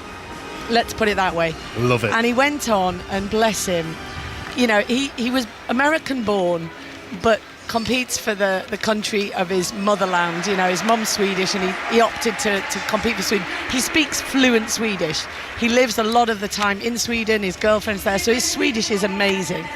But when it's your second language and you're slightly hungover, it's the funniest. It is the funniest interview he's done, and it's just gone viral, and it's brilliant. I mean, everyone, if we didn't love him, if we thought we couldn't love him anymore, we do now, because, who puts himself on an interview? But, when you're the world record holder for the 9th time and Olympic champion for the 2nd time, it's priceless. Brilliant. I've just got Morgan Schwiz, it might have been. So I'll have a look at that a little bit later. I love that fella. He's an outstanding pole vaulter, and I mention that because the women's pole vault finals already underway, guys. No Brits though. No Brits in this one. Molly Caudry, the world leader, failed to get through qualification because she had those 3 no heights on a opening height of 4:55 in qualifying, and Holly Bradshaw also at the end of her career, admittedly the Olympic bronze medalist a few years ago, didn't make it through, but 20 athletes have made it through to this women's pole vault final, and I have to tell you, I think that is the largest pole vault final I've ever seen at an Olympics or a World Championships. To put it this way, if they did it their normal starting height, which they have done at 4 metres and 40 here, it would take about 4 hours to get through this competition, wouldn't it, Al? But because of the depth and 20 athletes being taken through, they've started a little bit earlier and shifted it forward, Tony, onto the schedule tonight to get it underway. I bet they've been on a conveyor belt, a lot of them. Well, they all get a minute. They get a minute once they're called up to jump, so they get a minute to sort of prepare themselves, stand at the end of the runway and have their attempt. So you imagine, as soon as people start failing, obviously you get 3 attempts at that height if you don't pass and move to the higher height. So with 20 athletes, it really is, it's almost like a test of endurance. It's marathon meets pole vault tonight. Yeah, with all those poles in the area, it looked like a jousting competition the other day, so I can only imagine.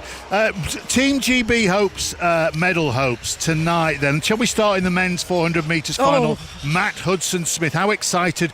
Judging by that noise, Kath, we should be quite excited. Very, very excited. We've got a full set of medals now, the British team here in athletics, with a gold, silver and bronze. But Matt Hudson-Smith, the fastest man in the world over 400 metres this year, the European record holder, looked brilliant through qualifying to get to this final tonight, and he'll start in lane number 6 at 20 past 8 UK time to potentially become only the 3rd British man ever to lift the Olympic title. It really is exciting because he's had his battles with injury, and he's been very open about the problems that he's had off the track as well. So no, it's a big night tonight for him and of course for the British team. And later on we could have another gold in the camp here in the Stade de France. Go on, Ali, sorry. I was just going to say, Tony, and if you're up for omens, obviously you would have heard today about the comparison with Eric Liddell, the great Scot, the flying Scot, who a century ago came here to Paris in 1924 and won the 400 metres. Obviously, Chariots of Fire then was created in the 80s, and what a wonderful film that is. He was in lane 6 that night. Oh, I know. Matt Hudson-Smith, lane 6. You've got it. Oh, okay. Do you know what the director's name is of Chariots of Fire? Go on. Hugo Hudson. Oh, it's in the bag. I mean, I don't know why they bother him running. What an omen. What an omen. I've already got Vangelis ready. We've already asked the stadium presentation to have the Vangelis famous tune ready, but we're trying not to get excited, but the field he is up against is phenomenal. Let's just hope he doesn't run in slow motion. That'd be the final omen.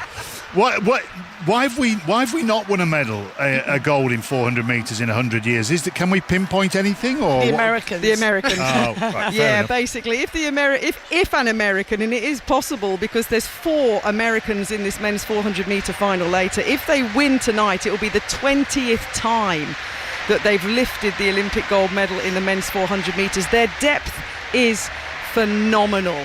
And you do, as Alison said, have to go back to 1924 for our last gold. But we have had medals, obviously, of another colour in the men's 400 metres. You know, Great Britain and Northern Ireland have got 7 medals in total over that period of time, but no one touches the Americans over the quarter lap, as they like to call it. So, when Kath said they've obviously had 20 wins there, 38 medals in total they've got, America. We are the second nation with 7, so that just shows you why, you know.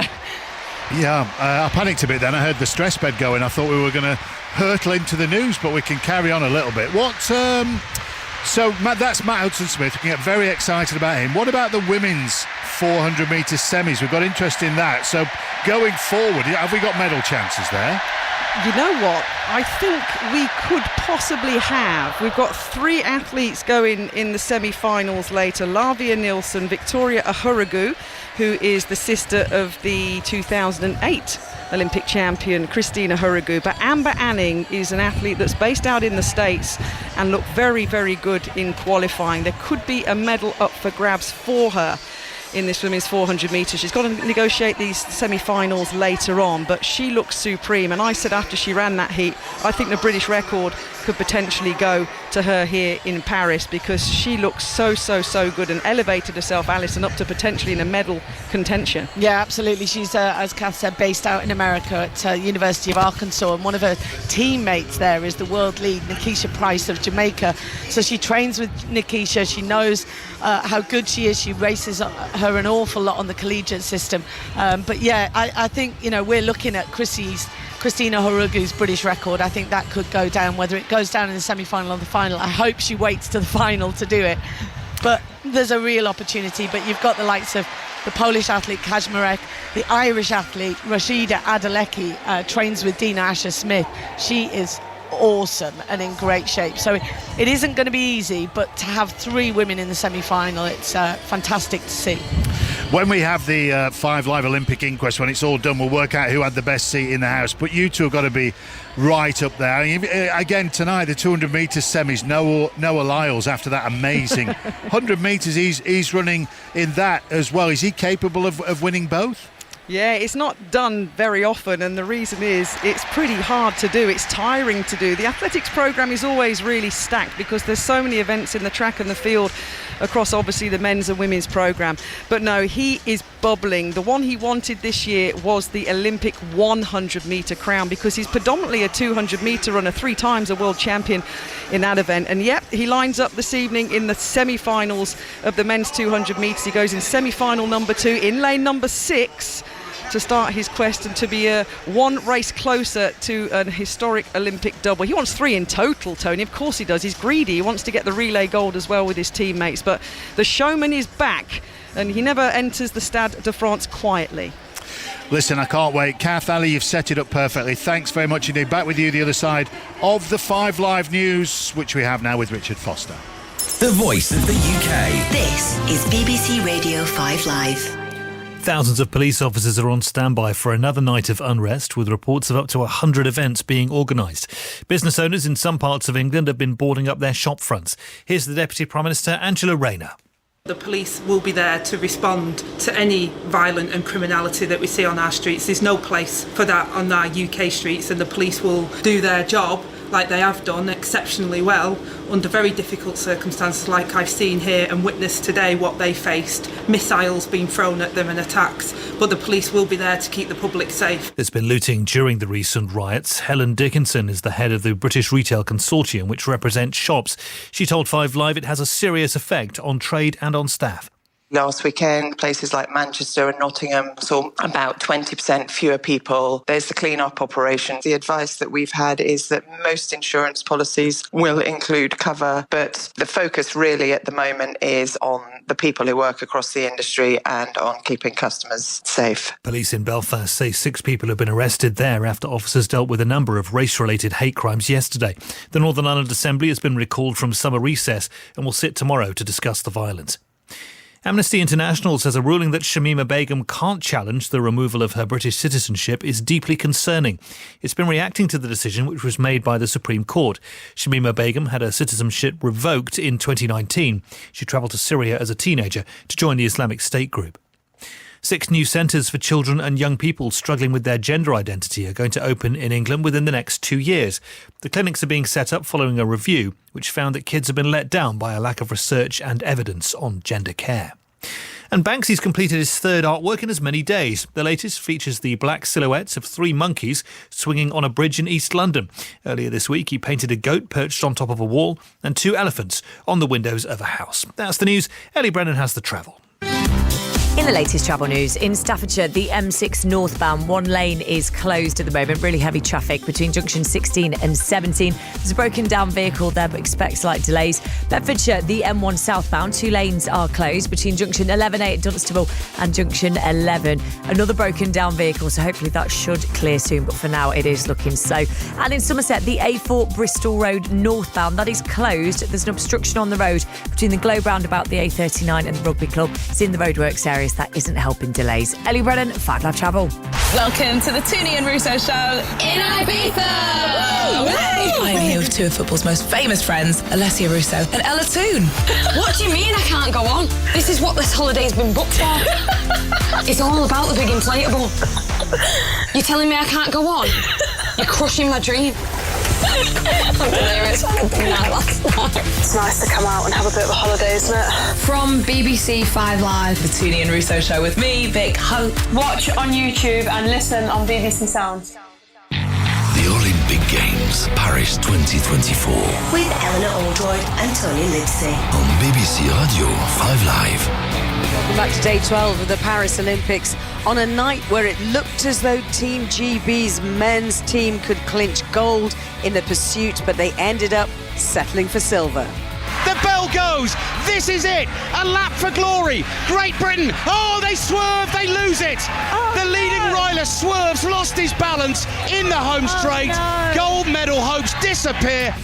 Well, it wasn't to be either for Team GB's 51-year-old skateboarder Andy McDonald on his Olympic debut, but he leaves the French capital a very happy man. It was the experience of a lifetime. It really was just so enjoyable, so much fun and energy. I'm gonna embrace my experience at the Olympic Games because I never thought I would be here. Earlier today, GB's Jack Law and Jordan Holden progressed to 3 metres springboard final in the diving, while Yasmin Harper and Grace Reed advanced to the semis in the same event for women. At the men's bouldering, GB's Toby Roberts and Hamish MacArthur reached the final. And coming up, we'll have commentary of the women's team pursuit, a bronze medal ride in the velodrome, and we'll be heading back to the Stade de France with golden hopes for Team GB in the men's 400 metres.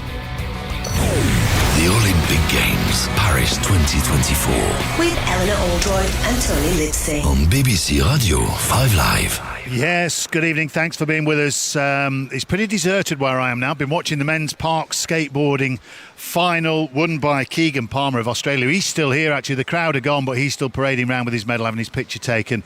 And the great and the good have been here today. Tony Hawk, the skateboarding legend. Snoop Dogg, finally caught up with him. And just 12 or 15 rows in front of me. The biggest fuss of all came when the crowd realised that the French swimming superstar Leon Marchand was here. He is the poster boy for the Games. He's only 22. He's delivered. He's won 4 golds, 2 of them on the same night. Last Wednesday he's been compared to Michael Phelps, not least because they have the same coach.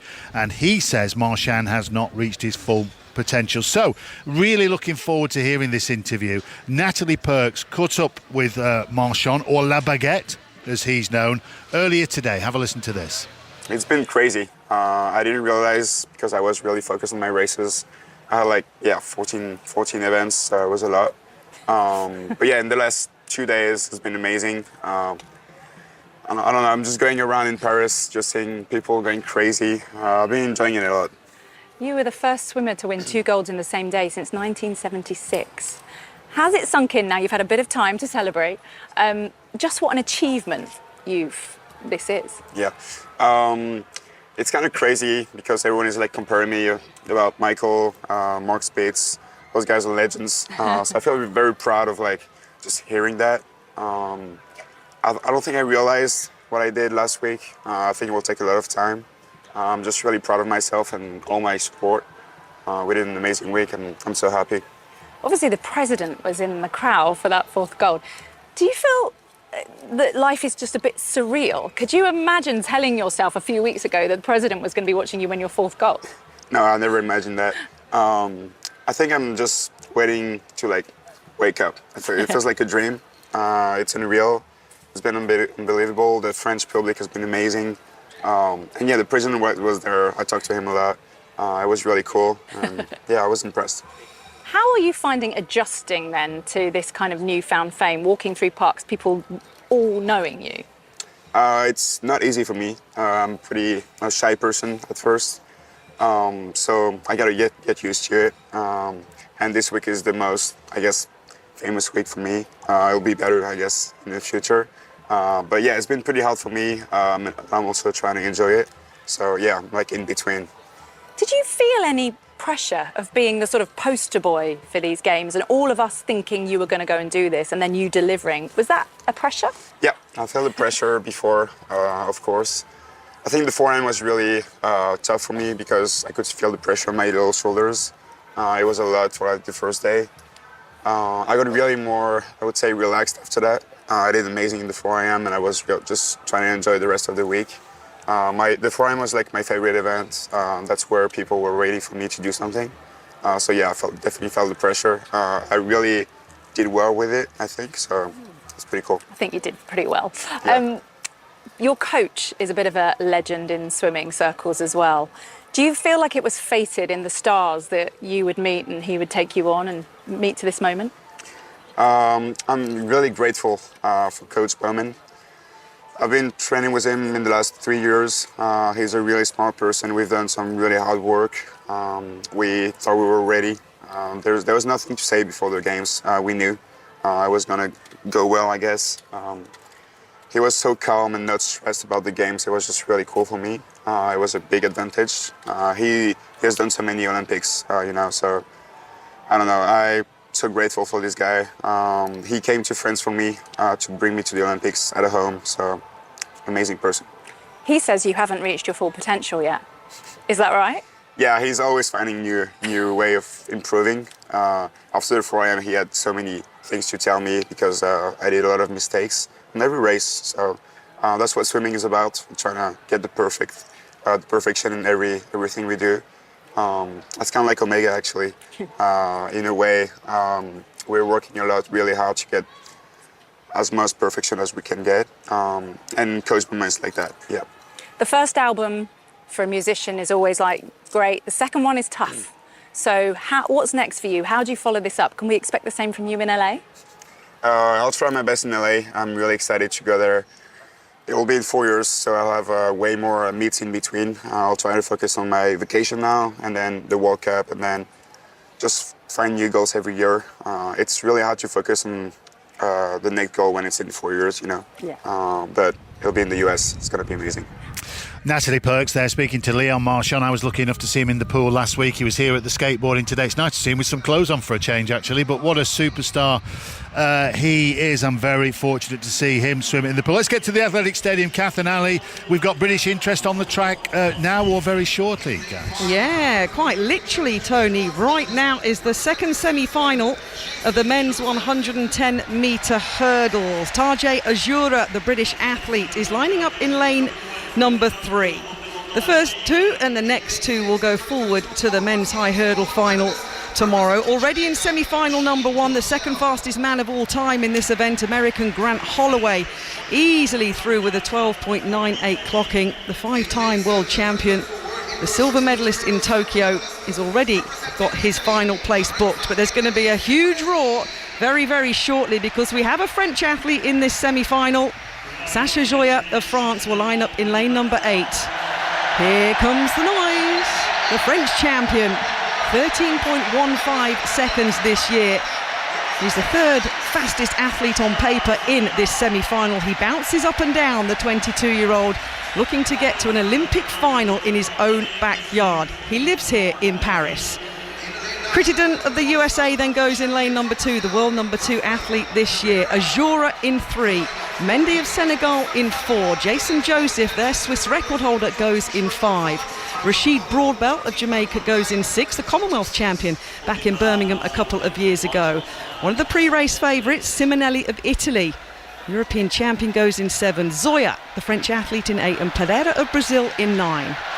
Now we have a lively crowd here for any French athlete that comes out on the track or in the field, and they'll be asked very shortly to quieten down for the start. Tajay Ajura, coached by Joanna Hayes, a Olympic champion in the women's sprint hurdles back in 2004, stares down the track, 10 barriers ahead.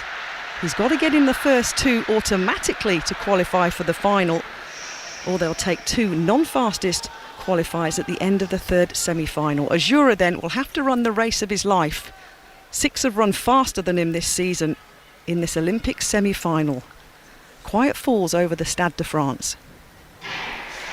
It's a clean start, and Ajura's out really well, but as is Crittenden, the American, in lane number 2, and Simonelli, the Italian, in lane number 7.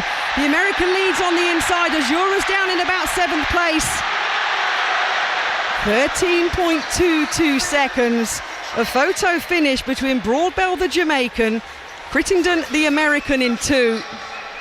Ajura outside of an automatic qualifying spot. That was to be expected. As I said, 6 in this field have run faster than him this year.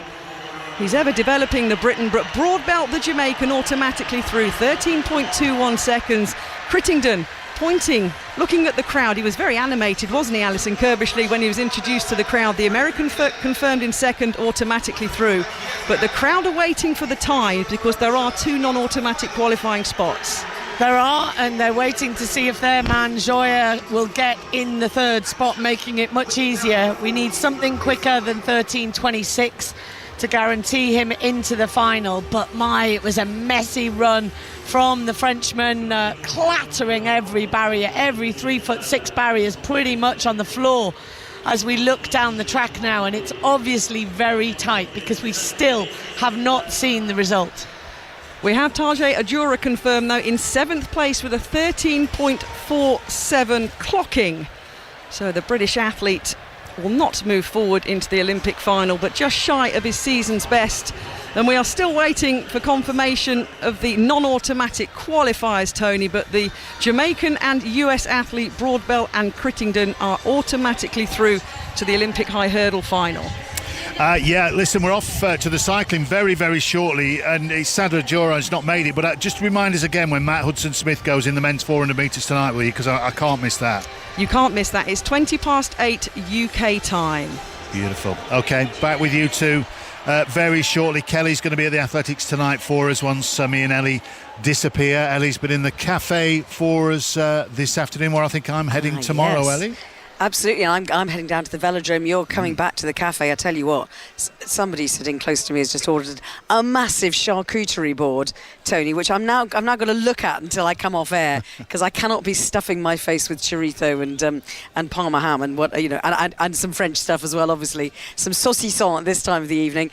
Anyway, let's go back to the velodrome, because there has already been a silver for Team GB. Heartbreak, though, in the team pursuit final.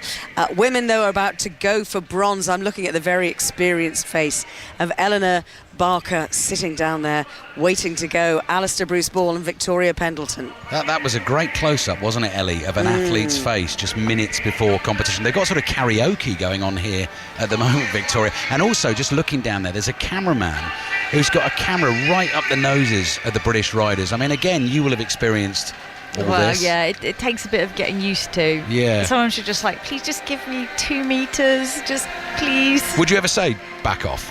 Sometimes the soigneur or the coach might be like, mate, you've got your shot. You can well, step the coach away. was stepping for you. Yeah. So you could just focus on what you were doing. But yeah, they do get very, very close.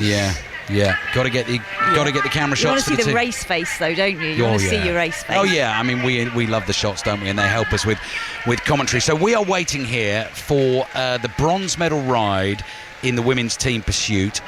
3 medals already in the bag for Great Britain. The gold in the women's team sprint on the first night. The silver tonight. We were robbed of a thrilling finish there in the men's team pursuit final. Great Britain's men took silver, and they took silver in the men's team sprint as well. Are we making Great Britain favourites in the bronze medal ride against Italy, or is that my simple brain just saying Britain were a few seconds faster than Italy today, so they're going to beat them in the final?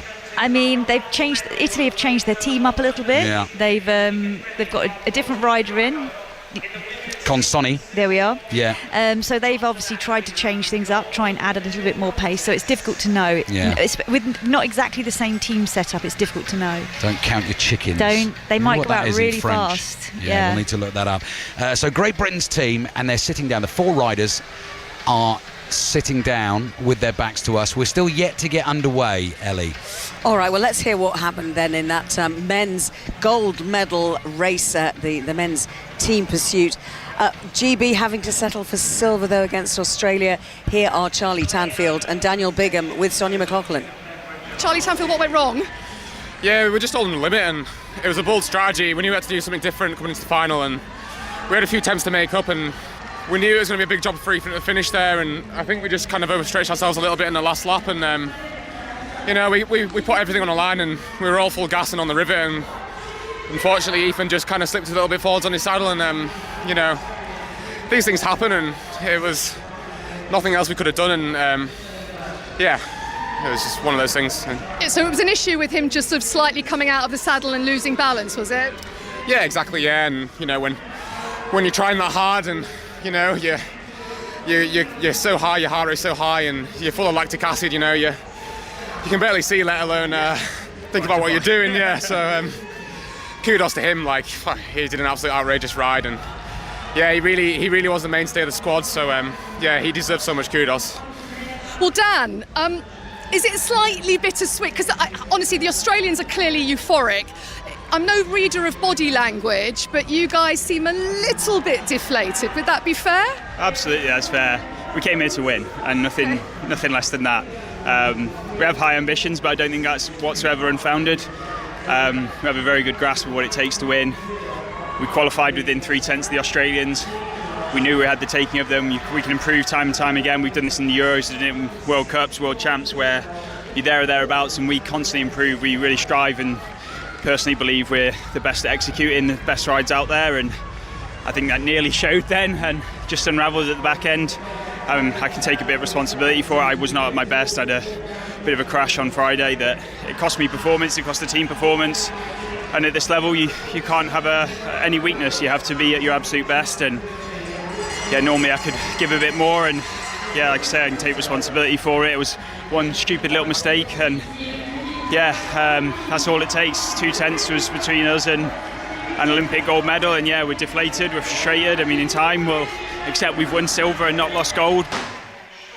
That's the way it goes in the Olympic Games. Silver for Great Britain in the men's team pursuit. The bronze medal ride is underway. Victoria Pendleton, double Olympic gold medalist, sitting alongside me in the velodrome. 3 laps in. This is Great Britain against Italy. For Great Britain, we've got Eleanor Barker, Josie Knight, Anna Morris and Jess Roberts. They will have their race paced out. And at the moment, as we come up to the quarterway point in the race, Victoria, let's have a look at the split on the big screen.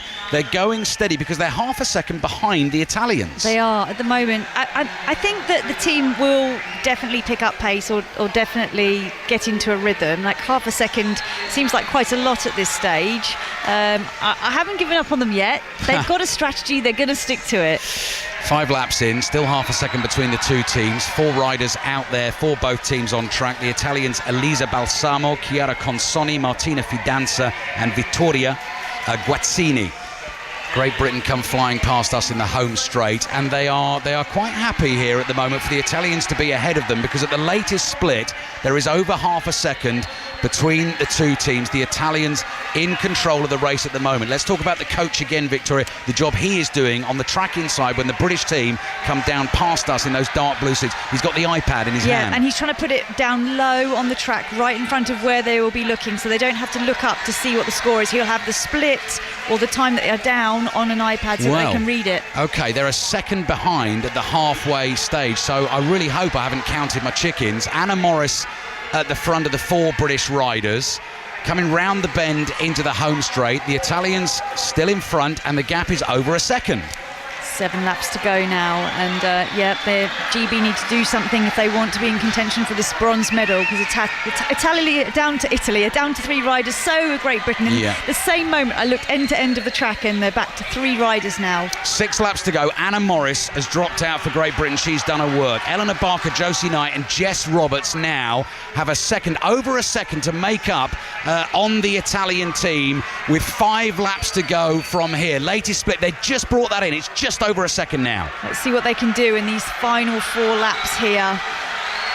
3 riders against 3 riders, bringing it in all the time, Great Britain. Maybe it is going to go to plan this time for the British team, looking for a 4th medal in the velodrome.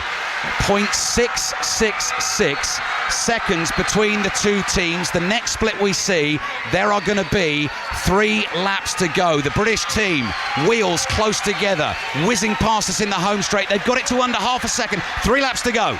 4.4 of a second now between the teams. Quite a long turn at the front there. Listen to the noise levels rising. Excitement at fever pitch inside the velodrome. 2 laps to go. Great Britain, where are you? They are level pegging. They are level with 2 laps to go, 1.5 to go. Union flags are flying. They believe in these British riders. Here they come in the dark blue suits, speeding past us. 1 lap to go, and they're in front. They're in control. They've got a second lead. They knew what they were doing all along here. And the 3 British riders, Eleanor Barker, Josie Knight and Jess Roberts, come into the home straight. They move shoulder to shoulder and they celebrate a bronze medal in the women's team pursuit. They were behind for quite a while in that race.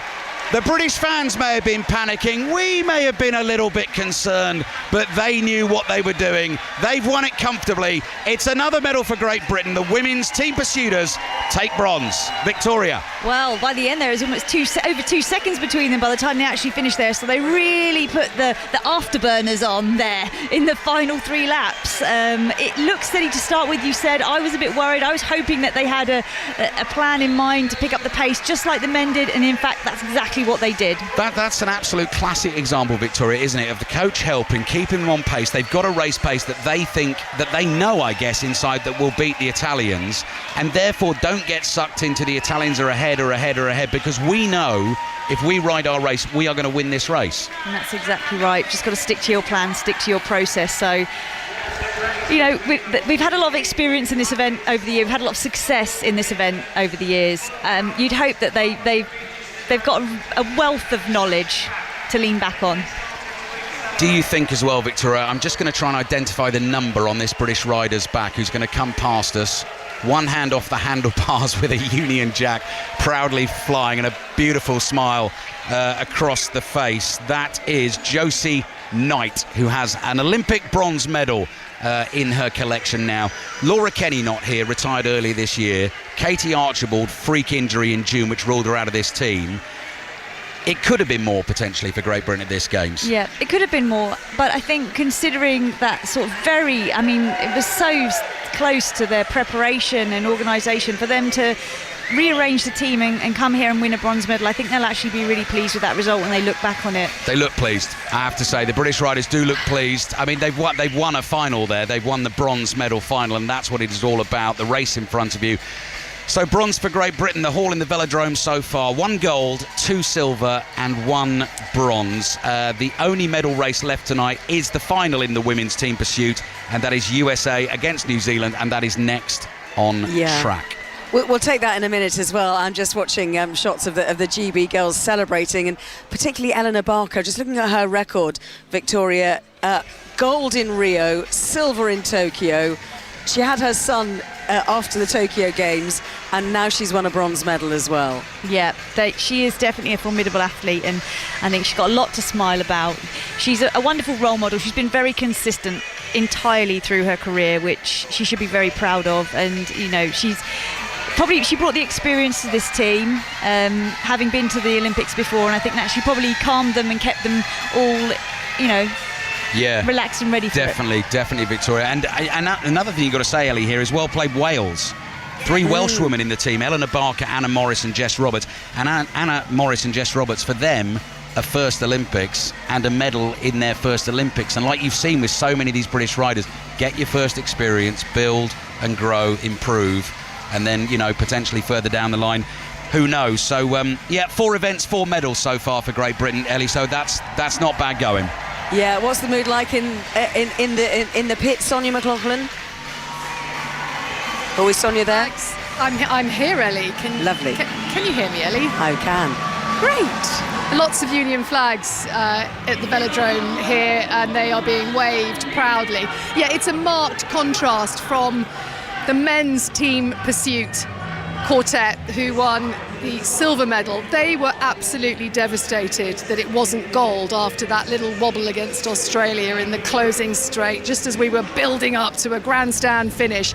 Their body language was one of utter deflation despite the silver medal. But by contrast, the women's team pursuit quartet, well, they are highly delighted. They've been celebrating with the fans over away to my left. Now they're just going to start coming back down into the pit and the purple carpet, where they will start to do the rundown, the interviews, and they, I'm sure, are going to be highly delighted that they will be on that podium, Ellie. Thank you, Sonia. Let's go back then to the track, because we're about to get the gold medal ride, Ali. Yes, so the gold medal in this event is not going to be Great Britain's. It will either belong to the USA, who are starting on the track in the home straight in front of us. Their team is Jennifer Valente, Lily Williams, Chloe Dygert and Kristen Faulkner. Or it will belong to New Zealand, and Victoria and I are very fond of the New Zealand skin suit here at these Olympic Games. Ali Wollaston, Bryony Butter, Emily Shearman and Nicole Shields. So the Olympic final for the women's team pursuit is about to get underway. The velodrome drops to a hush. It's almost coordinated breathing from the American women in front of us. They pull back, drive forward, get the bikes going, and will very quickly slip into this line of 4, and you can see them sort of almost racked up like dominoes, and they come tumbling down the track into the inside lane and then need to get wheel to wheel. There's a bit of a gap between the first 2 and the back 2 riders for USA, and they've not closed it yet, Victoria. No, they haven't got into formation immediately. They'll take a little bit of chasing. I don't think it's a problem. By the next lap, they're now back in contact with the rest of the team. And actually just ahead of New Zealand in the early split. So we're coming up to a couple of laps gone in the Olympic final, and the USA building an early lead, 0.3 seconds ahead of New Zealand after 2 laps. The gap is just under half a second. I think the USA are going to go out quite hot in this race. I feel like they want to set a time. It looks like they are building their lead. Yes. They are. It's now over half a second. Yeah. USA silver medalists in Rio, bronze in Tokyo. Towards the end of the last decade, they won 4 out of 5 world championships, and still a couple of very experienced riders from those great teams in this team. And you're right, Victoria, they've gone out hard here, the USA, because after the quarter-way point of the race, they've already built a lead of just over a second against New Zealand. I think that they definitely look like they're going for they look very, very in control. Both teams are looking very in control. It's difficult to say which way this is going to go at this stage. New Zealand team coming past us in the home street, NZL. Embossed on the leg of the shorts, those dark, sleek black uniforms, shiny black helmets, and the silver ferns glistening on their backs. There's a rider change at the front for New Zealand. Let's have a look at the latest split. New Zealand 1.3 seconds just over behind the USA. So the USA continue to build this lead. They do. I'm looking at the coach. He's not giving much away in terms of being on the schedule. American coach just down in front of us. Now let's have a look at him here, Victoria. Tell me what he's pointing at the track. What's he doing there? They're slightly ahead of schedule. Slightly ahead of schedule. So they'll just try and rein it in a bit, will they? Or do they think if we're feeling good, we keep going? Just hold that. Just hold that and don't panic. We're over halfway through the race. USA in control. They drop a rider.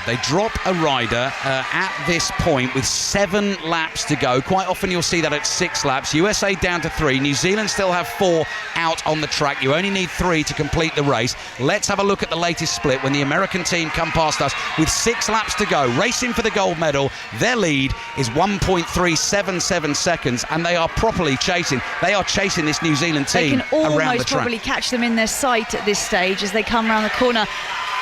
Will they tie up? That's the question. The lead is over 1.5 seconds now. 5 laps to go.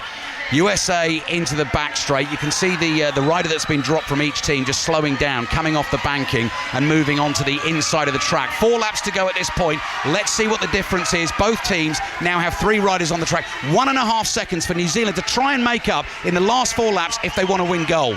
It's a lot to ask for at this stage. We've seen it happen before when it's swung the other way, but it's a lot with such a limited time left now at the end of this race. This is looking really, really good for the American team at the moment. 2.5 laps to go. They're on the opposite side of the velodrome to us. The lead is still over 1.5 seconds. So New Zealand have got so much work to do in the last couple of laps. They have, but the USA have come apart a little bit going into that lap. There's a bit of a gap opened up. Well spotted, Victoria. They've lost their formation. Of course, the time is on the 3rd rider, not the 1st rider that crosses the line. So it's very important that they stay together as a team. Here's the bell. Lead just over a second for the USA, but they have slightly fallen apart. New Zealand are closing this down. What can the USA do in the back straight? Just over 100 metres to go. New Zealand falling apart as well. It just shows you the effort this race takes. 0.8 seconds. The gap in the last 100 metres. The USA get there and get the gold medal. 0.6 of a second between them. Just 0.6 of a second. Yeah, New Zealand closed it down. Both teams expended so much energy in the early part of that race that actually, Victoria, as you spotted there, the teams sort of both got blown apart, riders falling off the back wheel. USA had enough to hold on, and in the women's team pursuit, they win gold. New Zealand silver, Great Britain bronze. Ellie. Brilliant stuff. Looking forward to seeing you down there tomorrow in Saint-Quentin on Yvelines. What have I got to look forward to? What have we got to look forward to? Tomorrow. If you can remember. Oh, yes. I mean, you probably can't think more than an hour ahead. Yes. So tomorrow we have. It's Thursday tomorrow. We have the men's Omnium Scratch Race, women's keirin quarterfinals. We have the men's sprint quarterfinals, the women's keirin finals, and the points race for the Omnium. Plenty going on. So it's going to be a Madison final the following day and other things. But in terms of medals, loads. We'll get the women's keirin final and the Omnium as well, Ellie. The men's Omnium decided in a single day. Fantastic. Looking forward to it massively. Thank you to you. Thank you to Sonia as well in the velodrome. Let's go back to the Stade de France at Kelly Cates. I did make it up there last night, just in time, literally as they were announcing the starters in the 1500 metres men's final. So didn't have time to come and see you. I'm afraid I was too focused on, what was an absolutely epic race. That 1500 metres. Oh my lord. And such a huge surprise as well. We did miss you. We knew you were here. And we did miss you coming down to visit us, but what a night to come to the track.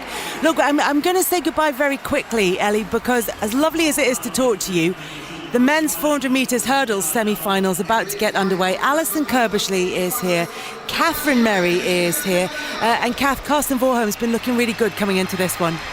Karsten Warholm, the Norwegian Viking, has been looking really good for a very long time.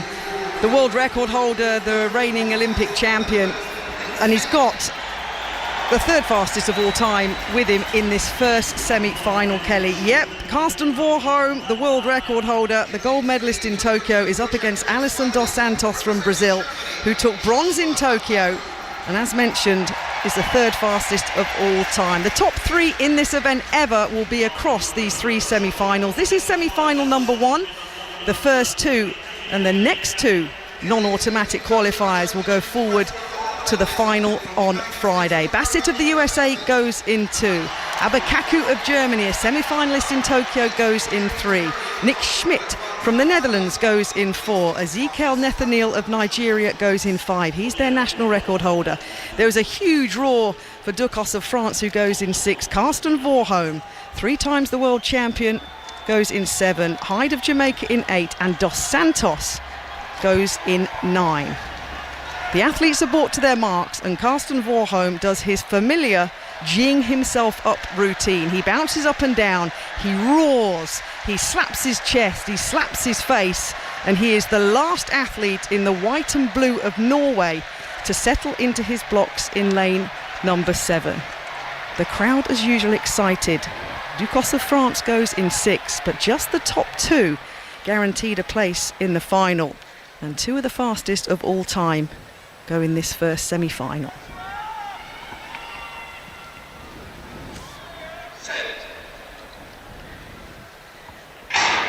A really long hole by the starter here in the Stade de France. Hyde of Jamaica moving nicely in lane number 8. Karsten Warholm goes out hard every single race he runs. He is flying down the back straight. Dos Santos of Brazil moving nicely in lane number 9.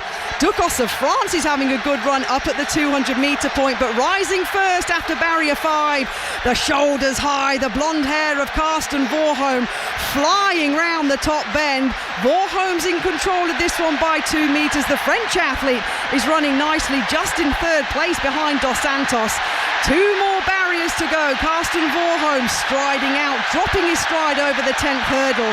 The French are going mad because he is on the shoulder of Karsten Warholm, and the French athlete will qualify for the Olympic final just behind Karsten Warholm, who punches the air. Alison Kirbishley, 47.67 seconds for Warholm. That was to be expected, but listen to the roar for Clément Ducos, 47.85. The French athlete automatically through. And what was the former world champion Dos Santos doing there? He just backed off as they got closer to the line, and Ducos of France made the most of that and nicked that second automatic qualifying spot. Now Alison dos Santos, the Brazilian, has to sit and wait to see if he's a fastest loser, a non-automatic qualifier. That's a huge shot, because we thought it would be the big 3, the quickest of all time in Karsten Warholm, Alison dos Santos and Rai Benjamin, who we will see in the next semi-final, battling it out for the medals. Well, dos Santos there looked really, really tardy. He was tying up and just seemed to jog over the line. Either Alison dos Santos wasn't sure of the qualification rules from that semi-final, or, as Alison said, Kelly, he ran out of gas. He didn't even try and respond when the French athlete, who was a couple of lanes inside of him, Clément Ducos, went flying past and got into the qualifying spot. So we will see Alison dos Santos, the 3rd fastest athlete of all time, who's run 46.63 seconds this year, is over a second slower than that, and we'll have to wait and see if he gets himself in the Paris Olympic final. But Warholm is through, and much to the delight of those in the Stade de France, Clément Ducos will be in the men's 400-metre hurdle final. There is lots to come tonight. We've got this first semi-final in the 400 metres hurdles, the first semi-final of the 400 metres hurdles, which we've just heard, which sprung a huge surprise with Alison dos Santos not finishing as strongly as expected in that one. We're joined, of course, as you've been hearing, by Alison Kirbishley and Catherine Merry, and we are also joined by Christine Uhuragu. Good evening, Christine. Good evening. How are you all doing? Good, thank you. It was a bit of a frantic start. We were going to try and chat to you before that semi-final, and then it all got underway quite quickly. Obviously, former Olympic 400-metre champion Christine Uhuragu. Christine, it's not really this that your focus is on this evening, because you can be forgiven for being extremely nervous. Thank you. I feel better now you've allowed me that disclaimer. Thank you very much. So your sister competing later on this evening, Victoria Uhuragu, goes in the women's 400 metres semi-finals later on this evening. How are you feeling, Christine? It's an interesting one. People were telling me that I should come out to the games and enjoy it, but I'm not really in a position to enjoy it when you have a family member competing and you're responsible to helping them get through the competition. So no, I'm not enjoying it very much. It's going to be a difficult day, especially with the men's foregoing, men's final happening a lot later. But yeah, I'll do my best to not disintegrate into a pool of sweat and mess.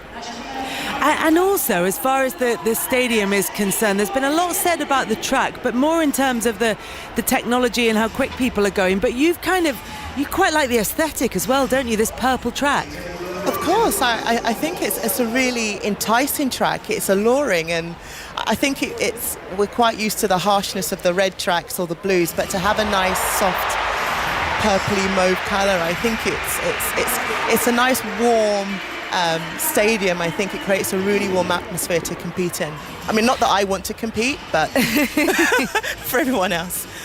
And also, look, as well as being nervous about your sister going in that really tough semi-final in the 400 metres semi a little bit later on, you've also got Matt Hudson-Smith going in the men's 400 metre final. Now, you mentor him, don't you? Yeah, I've known Matthew for many years now, and it was never a formal mentorship situation, but he's always someone that I've taken a lot of interest in, and he's always asked me for help, and he's such a lovely guy, and I just wish him all the best today. I know it's tough, but he's ready. He's been waiting for this for a long time, and he's ready, and I know he'll be really happy by the end of this. What Kath and Ali have talked about is going into this with the pressure of being the favourite, with the pressure of kind of expectation, and that's something completely different to handle for him, isn't it? It is completely different, but I think it's no more than a pressure he will put on himself. I think he was very aware of the fact that if he places quick times going into the Olympics, that he would be the target. And I think, as we've seen throughout the season, he's coped with that very well. He's ready for these games. He knows he's a favourite, and I just hope that when he gets to that line, he's completely as focused as he needs to be. We will talk a bit more about him later on this evening as we build up to that final, but we're getting very close to the start of that second semi-final in the men's 400 metre hurdles. This one has Keirin McMaster featuring, and Alison Kirbishley and Catherine Merry are going to be across this one for you. And Keirin McMaster, and we were talking over a coffee, Catherine, a little bit earlier on about this sort of story of him coming into these games, and it's not been at all easy for him. Yeah, he lost his coach in the hurricane that went across the island, the British Virgin Islands, a few years ago, which was understandably was devastating for the island and for Keirin and his coach's family as well. And he is such a good athlete. He won world silver in 2023, and he will line up in lane number 4, in this second semi-final. And then the third semi-final, we will have Rai Benjamin of the USA. So they're settling into their blocks. Semi-final number 2, Akam of Turkey goes in 2, Akyem of Germany in 3, Keirin McMaster in 4, Samba from Qatar in 5, the 5th fastest of all time, James Kings of Jamaica in 6, Maggie of Estonia in 7, CJ Allen of the USA in 8, and Sibilo of Italy European silver medalist this year, goes in lane number 9. The first two guaranteed a place in the Olympic final.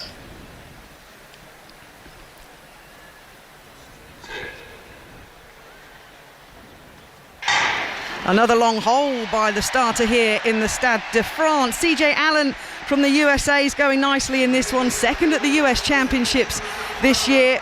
Samba from Qatar in lane number 5 has a bit of work to do as one of the fastest all time. But McMaster from the British Virgin Islands, that world silver medal last year, the 27-year-old moving nicely at the 200-metre point. Potentially, though, still the American CJ Allen leading the way. Karsten Warholm has gone through automatically.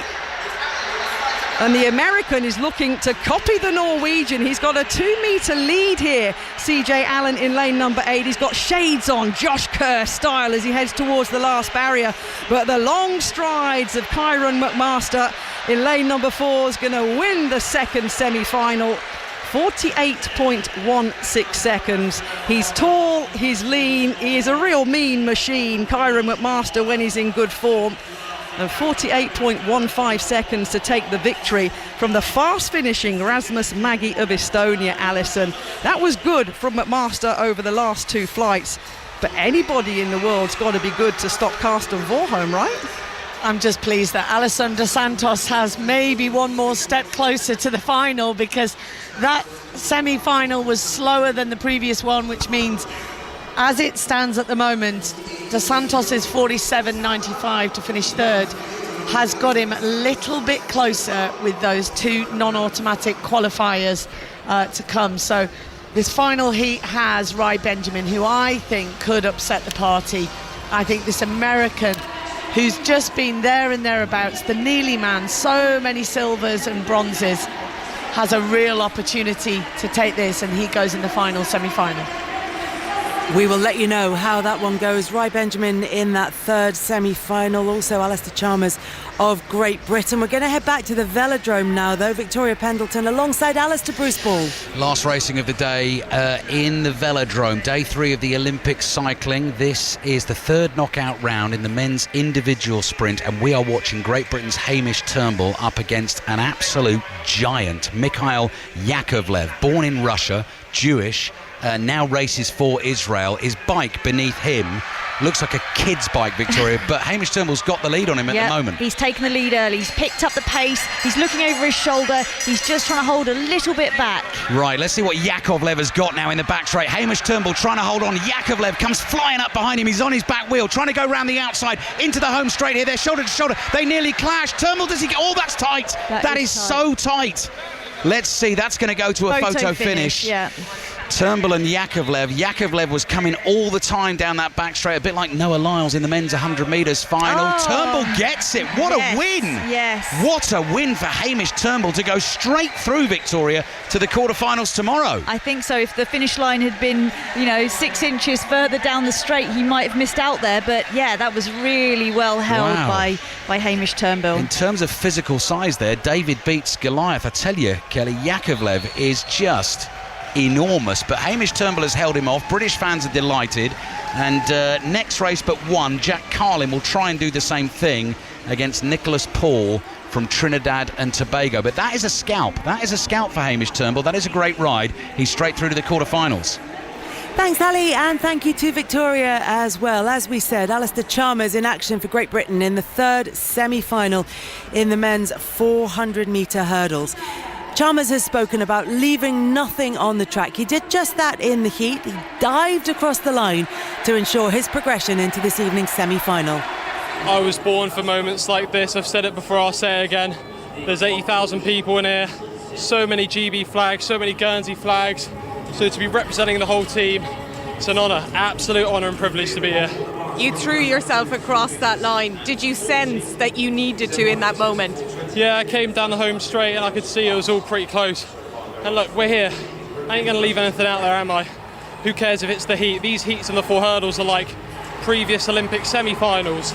So, I mean, who cares? I really don't care. I'm through to the semi-final. Nice day off tomorrow. And then we're back to the Coliseum on Wednesday. So I'm looking forward to it.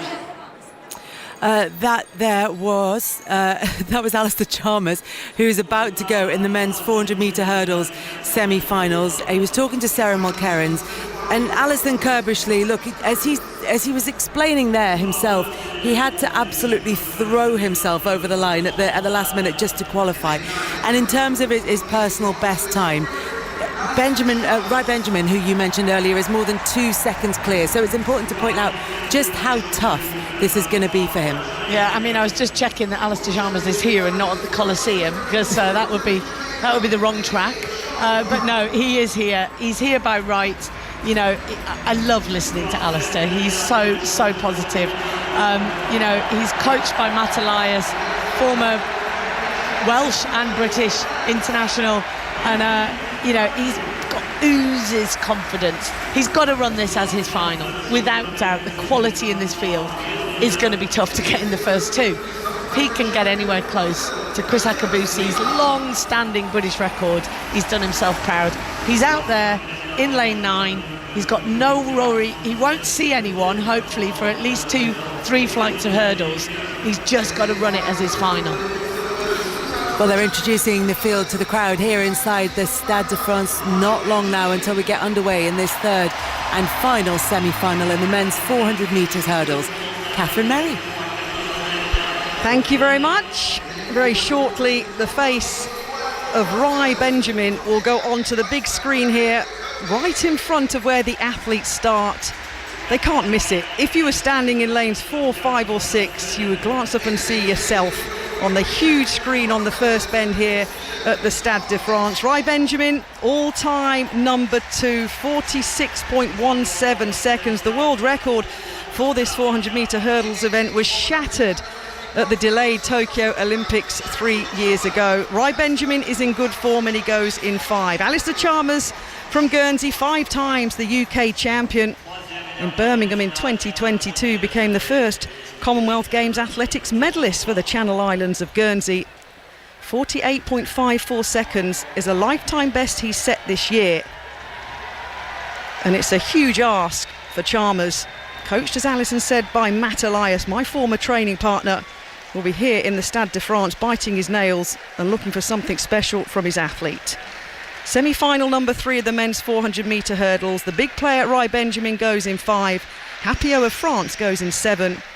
The World Championship 4th placer, he could figure in this third semi-final, as could Benstrom of Sweden in 3. The first 2 guaranteed a place in the Olympic final.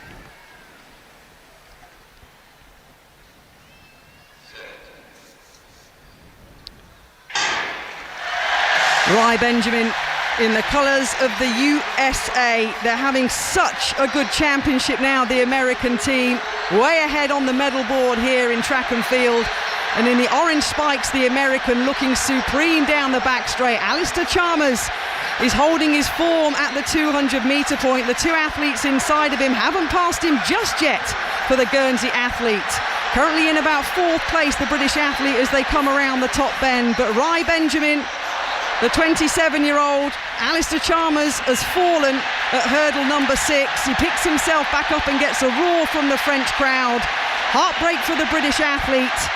But Rai Benjamin is literally trotting across the line. He wins the third semi-final in 47.86. Alistair Chalmers is finishing now his third semi-final. He said he was going to leave nothing out there. He really didn't, but a fall puts him out of any contention for the Olympic final. Catherine, thank you very much for that. So we'll round up the rest of that and start looking ahead to the rest of the evening's action after we've been back to the velodrome with Victoria Pendleton and Alistair Bruce-Ball. Flip-flopping again, as we like to do on 5 Live, from the Stade de France to the velodrome here. Jack Carling going for Great Britain. Hamish Turnbull already through to the quarterfinals of the men's individual sprint. This is a one-off race against Nicholas Paul, who represents Trinidad and Tobago. Jack Carling, Victoria, will take the lead, and he's going to go nice and slow, which gives us a little bit of time to give this a build. And sometimes these riders will actually even stop, won't they? They will, yeah. Not in the first half lap, but yeah, they could stop in the back straight to a complete standstill, a track stand as it's called. At the moment, going very slow. The commissaire's going to walk alongside and give them a bit of encouragement to keep moving, slower than walking pace, and it will be a restart, and they will reverse the lead probably. So it's very steady at this stage. It's going to be although Jack Carling physically, his time is better, he's probably superior in speed, we can't count out Nicholas Paul. He's a very, very clever rider, and he's had some fantastic performances.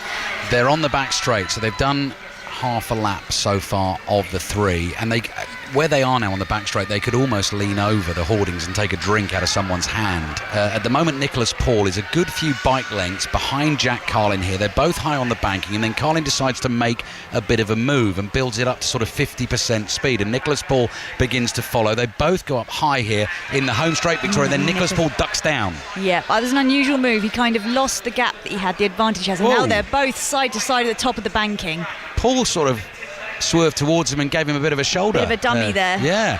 Right now, Jack Carling ducks down in the back straight. We've got a lap and a half to go. Whoever wins this, straight through the quarterfinals. If you lose it, you're in the repechage. The bell goes. Carling looks over his shoulder, giving it everything. What a race this is. Nicholas Paul flying down the back straight. Jack Carling's got a job on here. They're wheel to wheel. They're coming into the home straight. Jack Carling's coming back at Nicholas Paul. Here they come to the line. I think he's got it. Yep. Oh, it's a photo finish again. Jack got it. Oh, Victoria, you're good at these. You're good at these. Calling these. We're waiting. We're right. Jack Carling straight through to the quarterfinals along with Hamish Turnbull. That's one of the best races I've seen actually today. Yeah, tactically they are very evenly matched, and actually, Nicholas Paul, although his qualifying time isn't necessarily the fastest, he has fought his way through competitions and ended up in the semi sort of stages of like World Track Championships. Yeah. He's got a lot of tactical confidence and ability. Silver medalist Nicholas Paul at the World Championships last year, but he has been beaten by Tokyo bronze medalist Jack Carling. So Jack Carling and Hamish Turnbull for Great Britain, both through to the last 8 of the men's individual sprint. We will pick that competition up again tomorrow. Kelly. Alistair and Victoria, thank you very much for that. Still to come here this evening in the Stade de France. We have the men's 200 metres semi-finals. Noah Lyles back in action in front of this crowd here at the Stade. Then we've got coming up after that the women's 400 metres semi-finals. There is 3 athletes from Team GB that you can keep an eye on there. 8 UK time, the men's 400 metres final featuring Matt Hudson-Smith with an opportunity to win gold. The first person to do that, Eric Liddell, 100 years ago in Paris. There are lots of signals pointing to Matt Hudson-Smith taking gold here, but we'll start to talk about that as the evening progresses. And then it's the men's 3,000 metres steeplechase. So all of that's still to come. First, though, we're going to check in on the news headlines with Richard Foster.